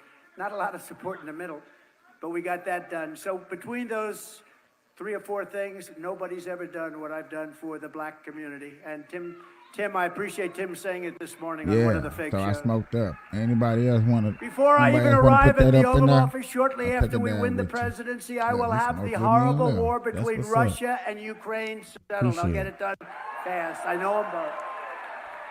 And we will restore on this planet peace through earth.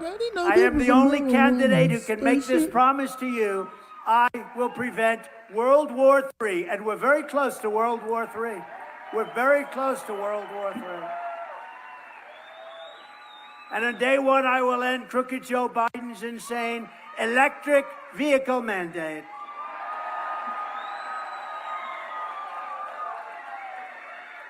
They weren't working too well in Iowa. It was 40 degrees below zero, and you get into an electric car and you hear a buzzing. I said, "What's that, sir?" It works in zero, but you start getting below zero, and you had those cars all over the place. It'd be a good time to take one. You could have taken one. You could have had all you wanted. But it wasn't, they were not working too well in Iowa. Think of that. We voted on a day where it was 40 below zero, and we had a tremendous vote. It was like, those people are hardy people. Somebody said they're very hardy. The people of Iowa are very hardy indeed. They voted in record numbers, and I will end his American energy war. It's a war on American energy. It's a war. Just yesterday, Biden blocked the export of American natural gas to other countries. You know, he doesn't want plants built in the United States, even though that's the best thing you could do. This stuff has been worked on for years. I approved many of them. We got many built in Louisiana and other places, but he stopped it. Now, why he stopped it, I guess it was the environmentalists, I guess. But it's good for the environment, not bad, and good for our country. I will approve the export terminals on my very first day back. I'm going to be signing so many different mandates on my first day back. All of that stuff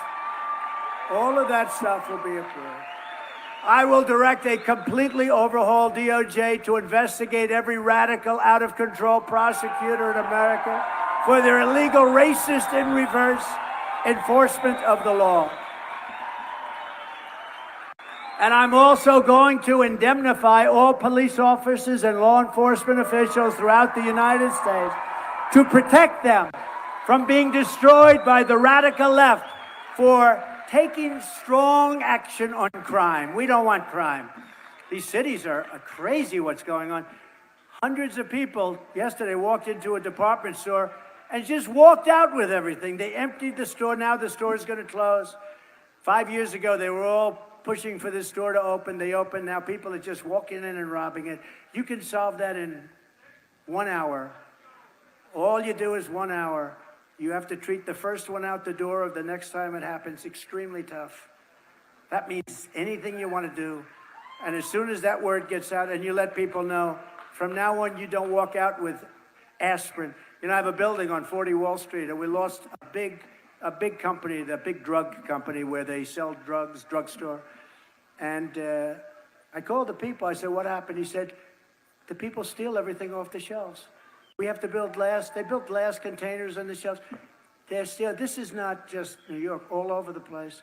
It's like a new form of crime. They walk in, they just take a bag. In some of these places, they don't prosecute you unless it's more than $2,000. In other words, you can take $2,000, anything more than that. But even that, they won't do anything. Guys walk in with bags. They go like this. They push everything into the bag, and they walk out the store. And they actually had an employee that got into a fight with one of these guys, and the company fired the employee for doing that. What is wrong with our country? What's wrong with our patriotism? We're going to rebuild our cities into beacons of hope, safety, and beauty better than they've ever been before. And we will help them on crime because we're not going to let them be crime-ridden monsters. And we will take over our horribly run capital of our nation in Washington, D.C., and clean it up, renovate it, rebuild our capital so that it's no longer a nightmare of murder and crime, but rather it will become the most beautiful capital anywhere in the world, which it was once before. You know, we didn't have the problem with, it's happened over the last couple of years, but 2 nights ago, 3 people were shot. They walked out, they come in from Nebraska, They come in from all over the country. 3 people are shot. They're just shot. They don't even know why. They just shot. And people don't want to go there anymore. It's our capital. We will treat those people when we catch them. We'll catch them rougher than any people have ever been treated. And it'll all stop. It'll all stop. It's got to stop. Nobody wants to go there. And we will take all of the graffiti off the marble, and we will clean up the roads and rebuild the roads, and we will put medians in that aren't falling down all over the asphalt. I went there about a month ago for one of the Biden trials. You know, I got so many trials. I said, which one is it, sir? That's number 14. That's what they're doing. I got so many trials. So I'm going in. I'm going to a federal courthouse, which is in bad shape, very bad shape. But going there, I'm riding over paper that's been laying on the roadway. These are the major roads into Washington, D.C. Paper that's been laying there for 6 months. Cans, garbage. I say, can you imagine the median, you know, the median, the metal crap that they have that's always is falling down before you even build the stuff. Somebody's a good lobbyist, but it's always falling down. I could ask Robert, what the hell is wrong with that stuff? You know exactly what I'm talking about. The day they put it up, it must be the sun, the heat, something. But it also gets hit, and it's laying out on the roads. And I'm saying, can you imagine you're the prime minister, you're the king, the queen of a country, you're the president of a country, and you're driving in, and you're driving over garbage to get to the White House or get to the Capitol, and you see roads that are in worse shape than most countries have, roads that have potholes all over them. You see graffiti all over the white marble columns. This is what's happening in our great Washington, D.C. We're going to take over Washington, D.C. We're going to federalize it. We're going to have the toughest law enforcement in the country. We're not going to have any more crime, and it's going to look beautiful. On day one, I will sign a new executive order to cut federal funding for any school pushing critical race theory, transgender insanity, and other inappropriate racial, sexual, or political content onto our children. And I will not give 1 penny to any school that has a vaccine mandate or a mask mandate. I'm not going to do it. And something I can't believe I have to say, but I guess I do, because who would have thought even 10 years ago this was necessary? Because there are politicians that think this is a wonderful policy because they're not smart people or there's something going on. I will keep men out of women's sports. Can you imagine? Can you imagine?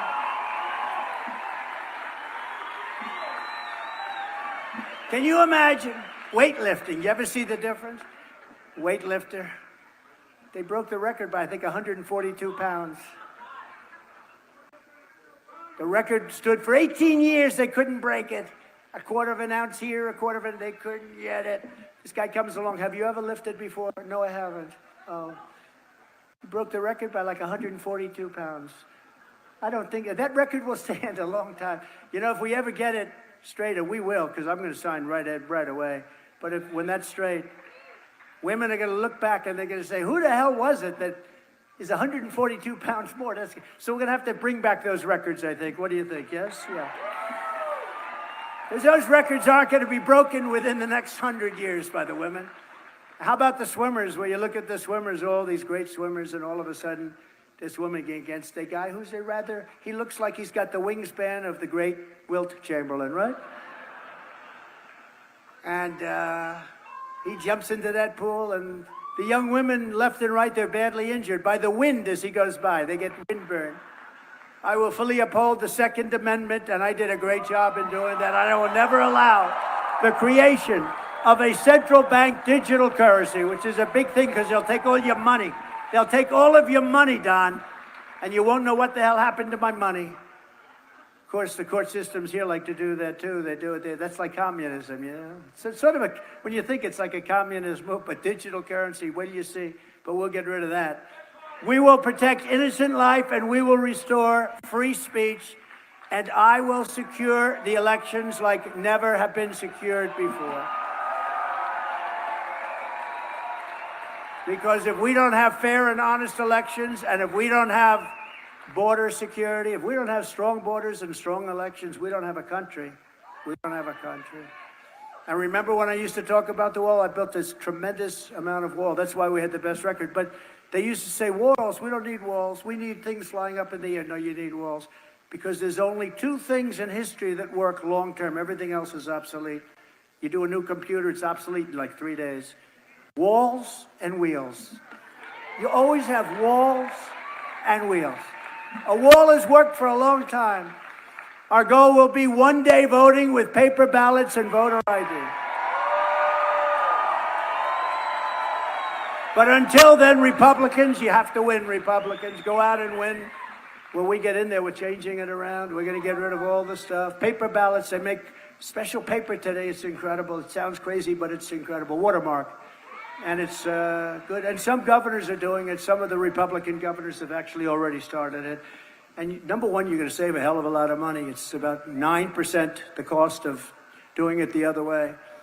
If you took the 10 worst presidents in the history of the United States and added them up, they would not have done near the destruction to our country as crooked Joe Biden and the Biden administration have done.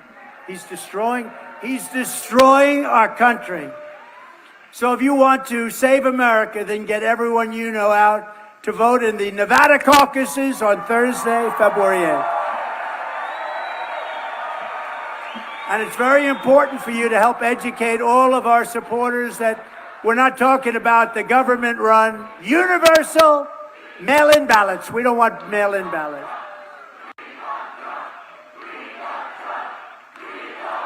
Thank you. Thank you. Thank you very much. Don't go on Tuesday, February 6th. That's 2 days earlier. Don't do it. Don't use a mail-in ballot. Don't do anything. It's a meaningless event. Totally. There are no delegates. It's a con job. We could have done it, but we really wanted to do it the right way and the legitimate way. And so don't do the 6th, do the 8th. Do the caucus, not the primary. The primary is meaningless. I don't know, maybe they'll try and use it for public relations purposes. Every time Trump supporters, and they need something, they have to go. What you have to do is caucus on February 8th. It's the only way you can vote for President Trump. So caucus on February 8th. And if you need any details, February 8th. If you have any details or need anything, it's nv.Donald J. Trump. Did you ever hear of him? .com. Okay?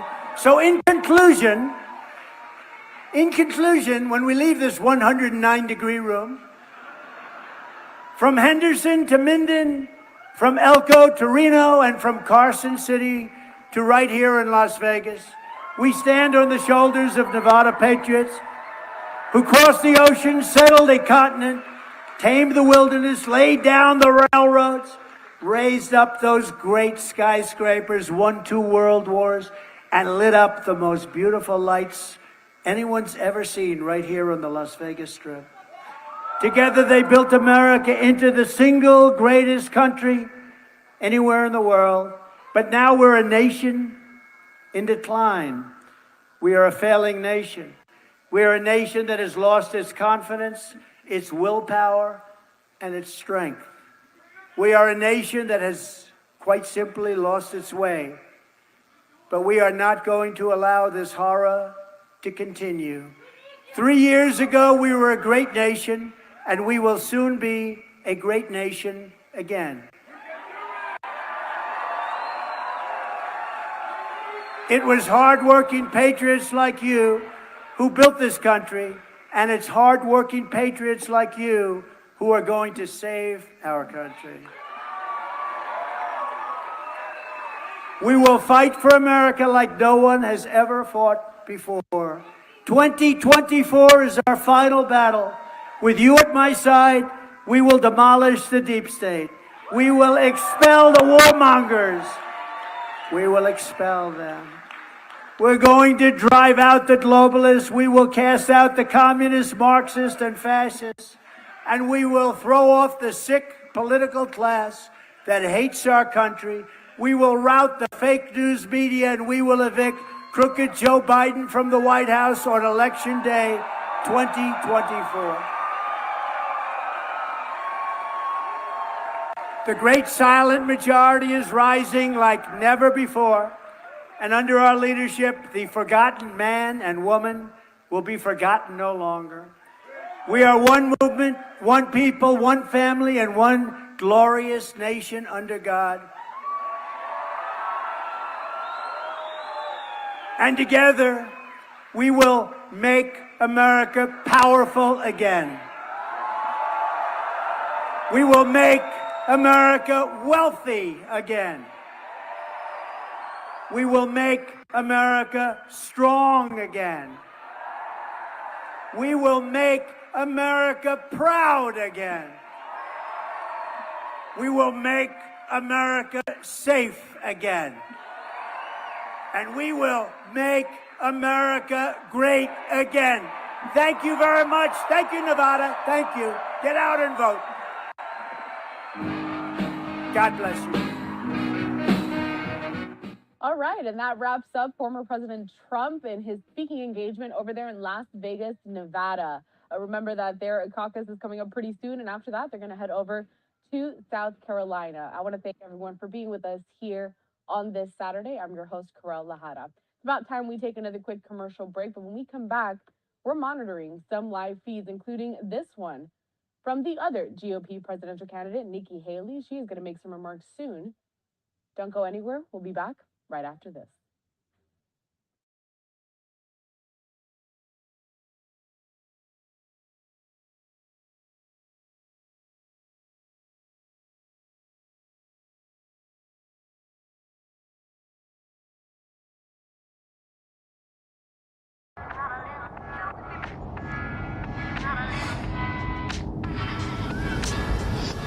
Whether or not marijuana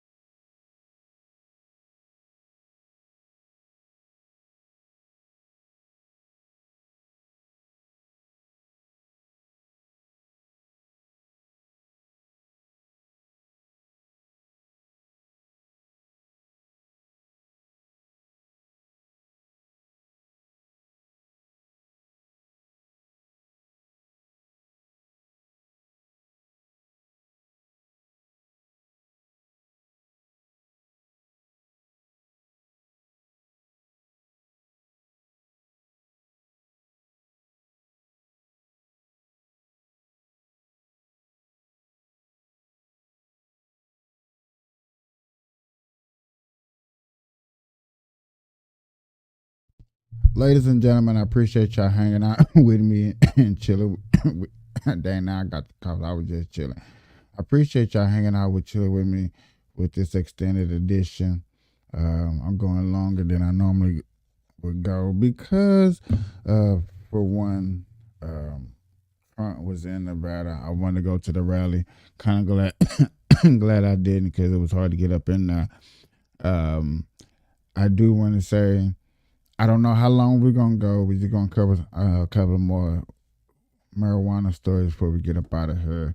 And I think that's how we're going to end it. So I seen this in the background and I was curious what this was about. I'm not used to Young Turks having marijuana stories too much pop up. So I was curious. Let's get into this. Researchers are looking into is whether or not marijuana has positive benefits in the way you behave. Does it make you more empathetic? Now, new findings published in the Journal of Neuroscience research suggest that there could be a connection between marijuana use and empathy. The study of 85 regular cannabis users and 51 non-users asked participants to complete a test that measures empathy. Researchers also used brain imaging to study some of these subjects. They analyzed a region of the brain that plays a central role in mediating our empathetic response, and here's what they found. Cannabis users scored higher on a part of the test that assessed emotional comprehension or the ability to understand another's emotional state. In the imaging section of the study, cannabis users had greater connectivity in areas associated with emotional and empathy-related regions. People who use cannabis tend to have enhanced sense of care for other people and be motivated to engage in the world in a way that is benign and selfless. I don't know about that quote. Yeah, I don't want to talk to anybody when I'm stoned, like ever. Yeah. It sounds dangerous to me. I mean, this kind of reefer madness where you begin to like other people. No, hold on. Let me correct myself.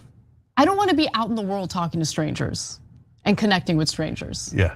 I do feel a deeper connection with people that I already know and have an affinity for. Yeah, so look, I have a theory on cannabis. The question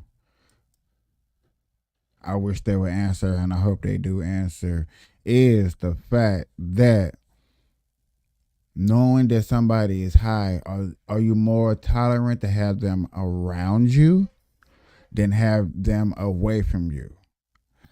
You know what I'm saying? Would you rather have somebody that's on alcohol around you, or would you rather have somebody that's on marijuana around you? And there's more about what I feel this story is trying to get into, but they're trying to not talk about, and they're avoiding.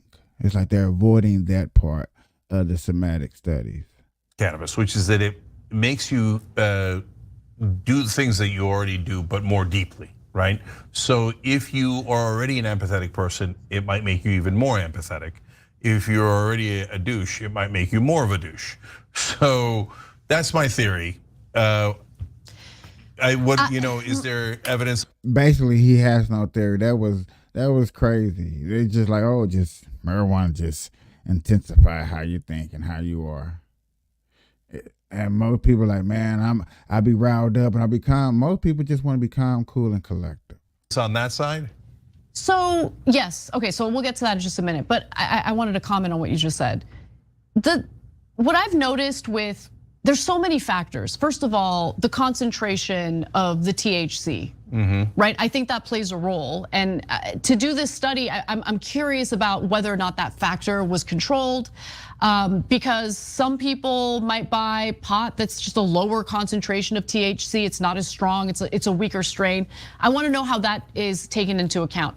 The other thing is, from my experience, marijuana is one of those drugs that impacts everyone differently. So it's really hard to say whether or not this drug has a similar, empathetic outcome with everyone. I think it's just gonna affect everyone differently. That's just my theory, I could be wrong. But let's go to some of the other studies, because other studies say that the result of empathy can vary depending on how it's studied. So for instance, a 2016 report used a technique called event-related potential that assesses participants' responses to a series of stimuli. The researchers found that empathetic processing was actually impaired in cannabis users compared to non-users. So that's the other point that I made. Yeah. So look, I can only tell you what my friend's experience is. And my friend is a person who is introspective to begin with. And then when they're on cannabis, they get way more introspective, right?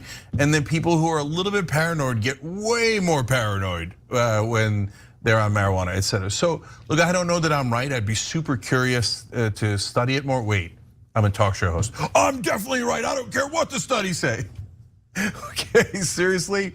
This is a thing that should be studied, and of course, remember, it was a Schedule I drug, so we couldn't study anything about it here in America, right? Which was just insane. That's the actual reefer madness. If you enjoyed this video, no, we did not enjoy the video. I'm just playing.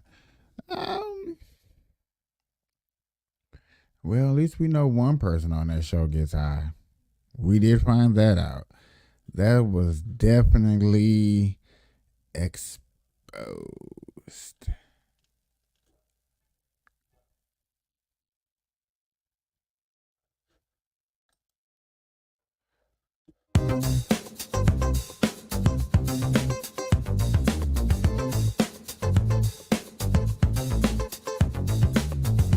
First rules have been unveiled for growing marijuana at home in New York State. Sure has. Fox 5's Lizette Nunez is live on the Upper East Side with a look at some of those new rules. Lizette, what's happening?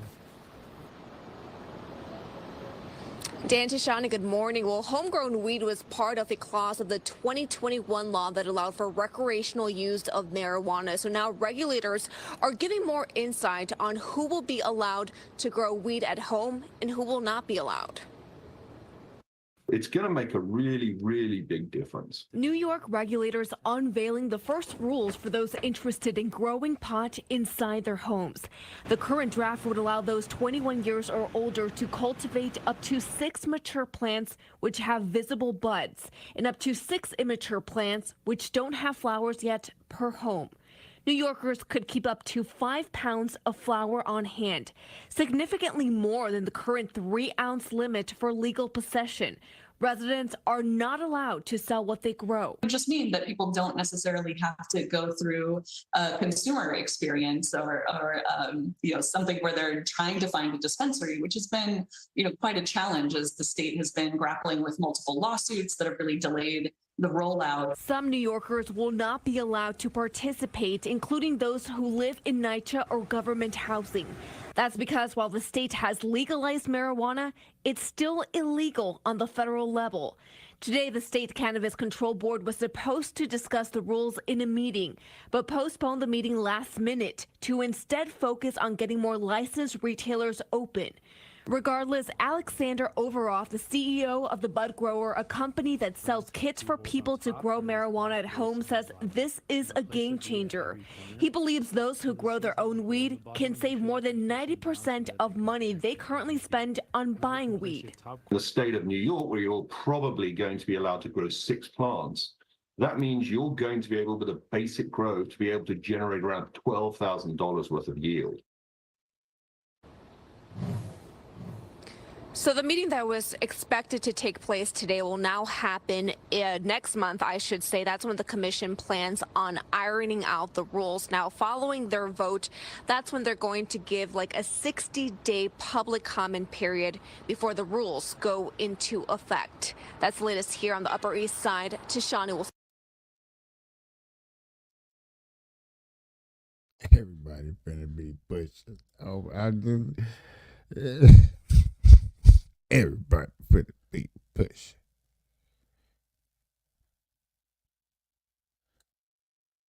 Next story, please. Indiana is now bordered by 3 states that have legalized recreational marijuana. The question of decriminalization or legalization. Now, this is sort of personal for me because I do got friends. I got a lot of friends in Indiana that's crazy. So this story right here, it's definitely a little personal. Let's get into it. Let's see what they got to say and what's going on. Seems to crop up every legislative session. While some legislators say the law will not change this session, 8 cannabis-related bills have already been filed in either the Indiana House or Senate. Lieutenant Justin Hartman at the Lafayette Police Department spoke with Star City News about the police's current protocols and priorities when it comes to the popular drug. Hartman says low-level marijuana possession is not a priority for the police department. Someone found with a small amount of marijuana could receive a Class B misdemeanor, or officers can give a warning and destroy the drugs. Hartman emphasizes that dealing and possessing large quantities of the drug will still end in an arrest. He also asks that folks remember the police just enforce the law. People get frustrated with us because they don't see that as a law that should be enforced. But at the end of the day, that's what our job is to do. And until that law changes permanently, we still have a duty to enforce those laws. People around town have differing opinions on how the state should handle marijuana law. Dragan Summers says his family's values influence how he feels about the drug. I'm not particularly against people that want to have it decriminalized, but I personally would rather have it not. For Krista Block, the harsh penalties in the state influence her support for legalization, as well as the potential economic benefits for the Hoosier state. Other states have decriminalized it and legalized it, and I think it's been beneficial for them and their economy. Marijuana is still illegal in the state of Indiana. Emily Slater, Star City News, Tippecanoe County. They still getting y'all. Safely removes pour they gunk. Still getting Just them, boy. like that. Ew, why we had to have that ugly ass close up of somebody's nose, bro? Biggest investigation in FBI history. There are more than 1,100 arrests, and they show no signs of slowing down. When you take an oath, you have to abide by it. In a few weeks, state lawmakers will have another chance to consider and debate new marijuana laws for Indiana. Some hope the Hoosier state is ready to change, while others say not so fast. The WRT Hoosiers. Digital Report. I thought that was something different. I'm sorry, y'all. You know what? I ain't gonna lie to you. It's acting funny again.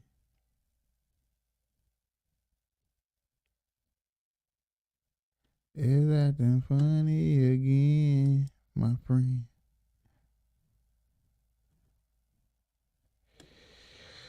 If I can't find y'all nothing, and last time I said that, I found something in the last second, but if I can't find nothing this time, then I'm gonna have to get a bump on. Cause y'all been wonderful, y'all been exciting. I can't ask y'all to stay all day.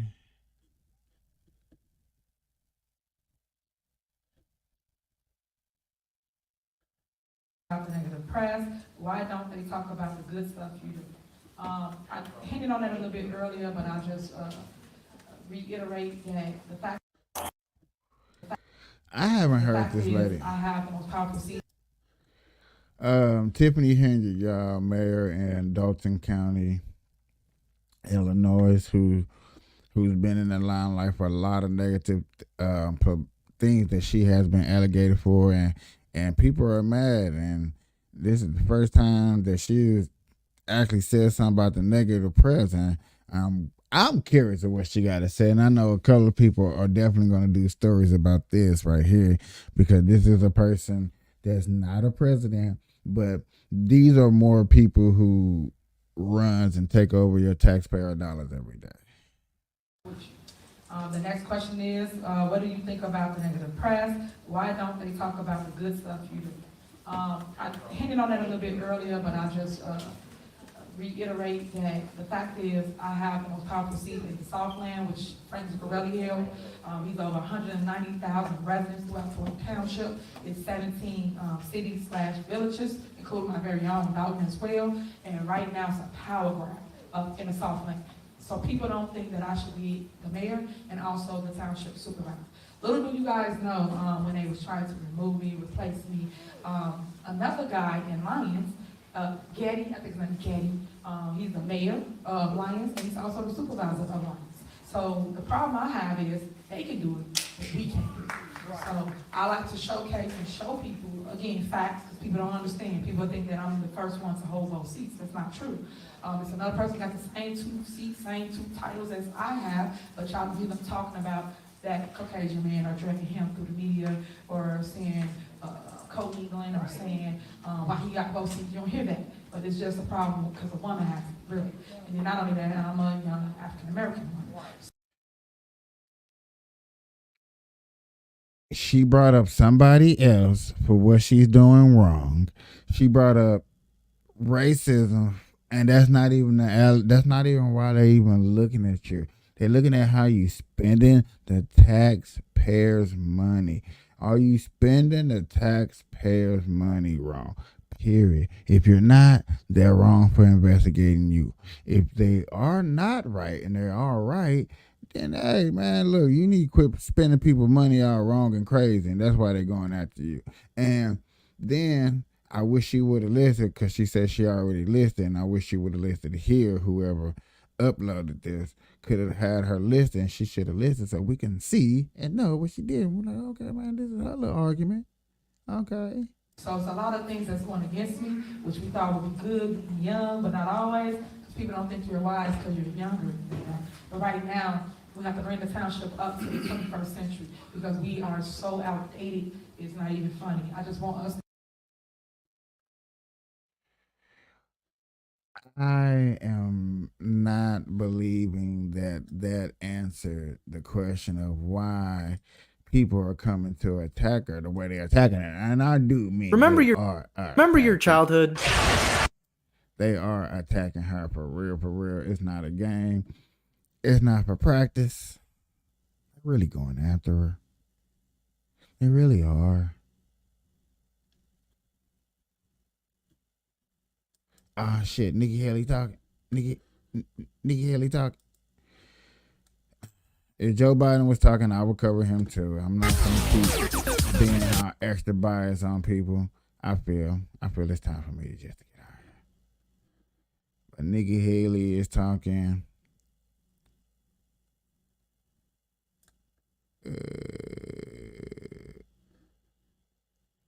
Let's take a look at some of the live pictures that we have happening right now. This first one out of South Carolina. Our President Joe Biden there at a fundraising event and a dinner. We're going to take that in full once the president does step up to the podium. He is expected to speak. Check out this tweet from Joe Biden. And let me pull this up right quick. A POTUS saying this: a week from today, South Carolina voters will make their voices heard. Vote early in person or head to the polls on February 3rd.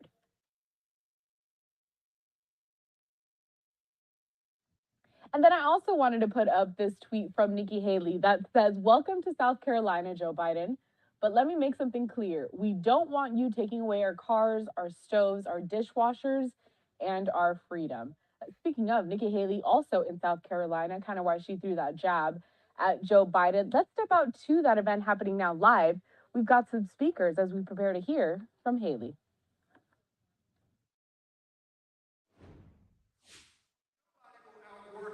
But every one of y'all I want you to get is because or our we want to see Nikki up on this. When she became our governor, the good old boys don't like, and I'll to the Columbia. Congressman from this great state of South Carolina, Congressman Ralph Norman. Let's give him a round of applause. 5.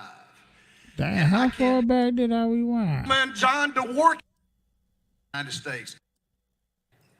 Maybe it's fair, maybe it's not. In D.C. on January 6th. I've never had a job in D.C., so I think he got confused. Having said that, he has said, look, I will take a mental competency test against her because, you know, I'm a big fan of mental competency tests for anyone serving in D.C. He said he would take one, and he said that he would beat me. And I don't know, maybe he will, maybe he won't. But if he's gonna do that, then he should have no problem getting on a debate stage with me. She been too nice. She been too nice. She been too nice. You going for president, okay? You going for the commander-in-chief. You going for the balls to the dick, okay? I need you to get up here and be a forceful leader. I need you to ride. These guys, no. You need to be louder than a cheerleader on a pom-pom squad that just had a first day of tryouts, that's highly excited to go somewhere and be somebody and stuff like that. That's what you need to be doing, Nikki. That's what you need to be doing, Nikki. I need some excitement. Because that's the ultimate mental competency test for anybody that wants to run for president. So I put that back out there, that he has no reason to fear. Come on up, let's do a debate, let's see what happens, and let's let this election play out the way it's supposed to play out. And then it went further. And here he had a court case yesterday, and to be honest, I have not kept up with any of his court cases. I don't know exactly what he's been charged, what he's been found innocent, what he's been found guilty. I know there's 91 charges, but I truly have been focused on running for president and not these other things. But I know that that they came down and they're asking for a lot of money from him. And so I hear him sitting there ranting on how unfair this is. But this is the issue that I have. Maybe it's fair, maybe it's not. I don't know. But what I do know is all that time that he's spending in a courtroom defending himself, he's not fighting for the American people.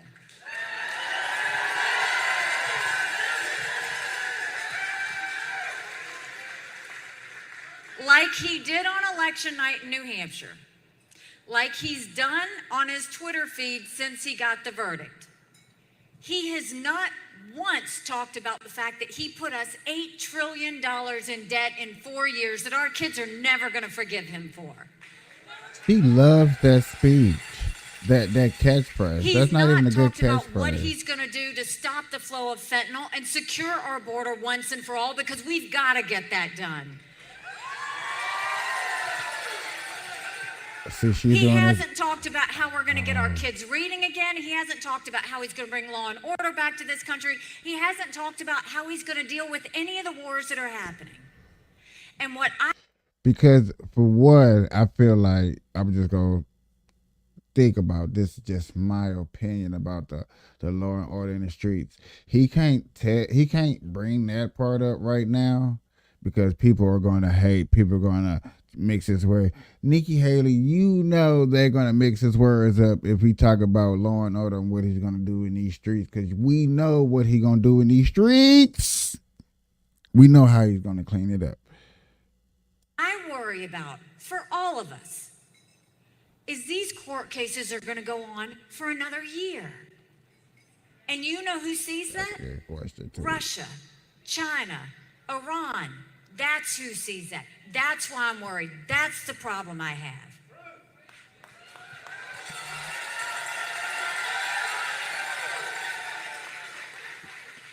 We are $34 trillion in debt. We're having to borrow money just to make our interest payments. China owns some of that debt. Now, I would love to tell you that Biden did that to us. But I've always spoken in hard truths to you, and I'm going to do that with you today. Our Republicans did that to us too.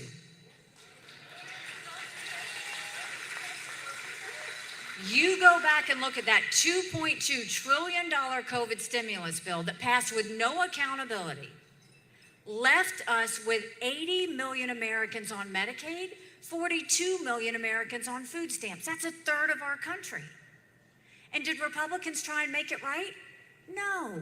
They opened up pet projects and earmarks for the first time in 10 years, pushing through 7,000 of them a year ago.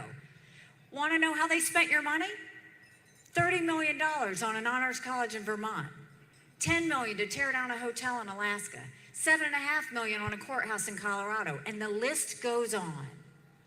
All while 1 in 6 American families can't afford their utility bill, 60% of Americans are living paycheck to paycheck, 50% of American families can't afford diapers, homelessness is up 12%, 650,000 Americans are homeless.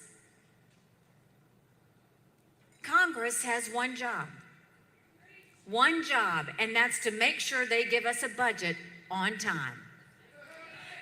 Do you know Congress has only given us a budget on time 4 times in 40 years? You know what I say to that? We'll make sure of it. You don't give us a budget on time, you don't get paid, period.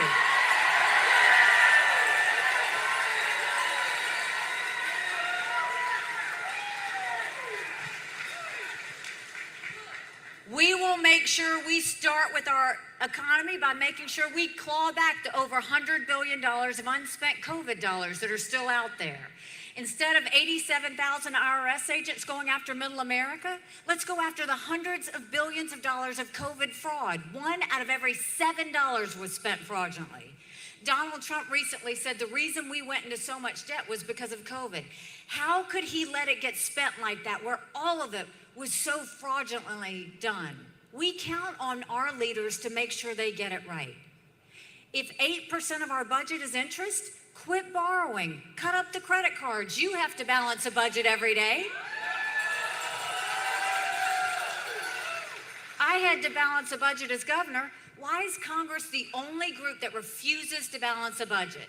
We'll stop the spending, we'll stop the borrowing, I'll eliminate the pet projects and earmarks, and we'll veto any spending bill that doesn't take us back to pre-COVID levels.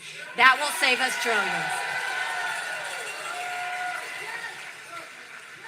Then we're going to reduce the size of the federal government. We're going to take as many federal programs as we can and send them down to the states. Think education, think healthcare, think welfare, think mental health. If we go and take the strings off and send those down to the states, it empowers you here on the ground to have more access to those resources.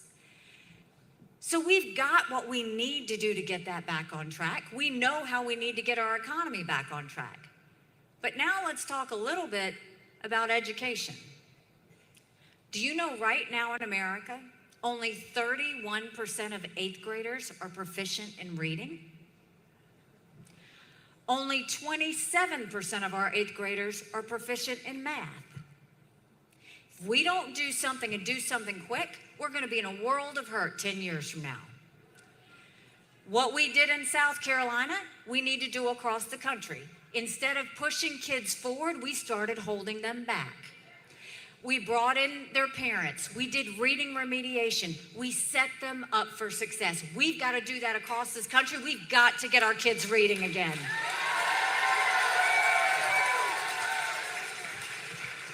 And no parent should ever wonder what's being said or taught to their child in the classroom. We need complete transparency in the classroom. Every parent has one job, and that's to make sure we do right by our kids. That's why every parent should be able to decide which school their child goes to or what mode of education they have. Education, when it comes to this, the kids and the parents decide that, not based on a zip code. So we need to have school choice across this country. And then let's start building things in America again. Let's put vocational classes back in our high schools. We have apprenticeships all over South Carolina. We've taught our kids how to build things. Just imagine if we got them ready before they even finished school and got them invested in our economy. That's what we need to be doing. And then I have to say, as a point of personal privilege, we love our boys. But for all you girl dads out there and all you strong moms, we have to raise strong girls. Strong girls become strong women.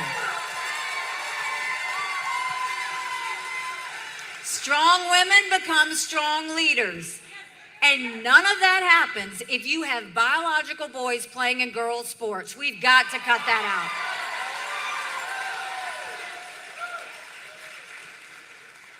And then when it comes to the border, this doesn't even look like the United States of America, what's happening. I'll take you back to when I was governor. We passed the toughest illegal immigration law in the country. President Obama sued me over it, and we won.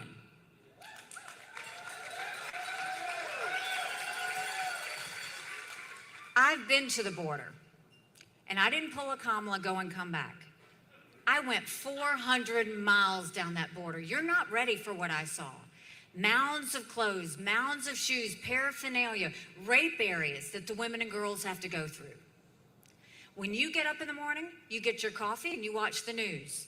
When these ranchers get up in the morning, they get their coffee and they go see if anybody died crossing the fence. They pick up whatever little kids are left behind, turn them over to Border Patrol. I met with multiple sheriffs. They said before 7 a.m., they round up whatever illegal immigrants they can find. They turn them over to Border Patrol. Border Patrol documents them and releases them until their court date years from now. And when I asked Border Patrol about their job, they said, you want to know what we do? We're glorified babysitters. They don't let us do our job. 8.5 million illegal immigrants have come to that border. We had enough fentanyl cross the border last year that would kill every single American. Number one cause of death for adults 18 to 45, fentanyl. And don't think for a second China doesn't know what they're doing when they send it over.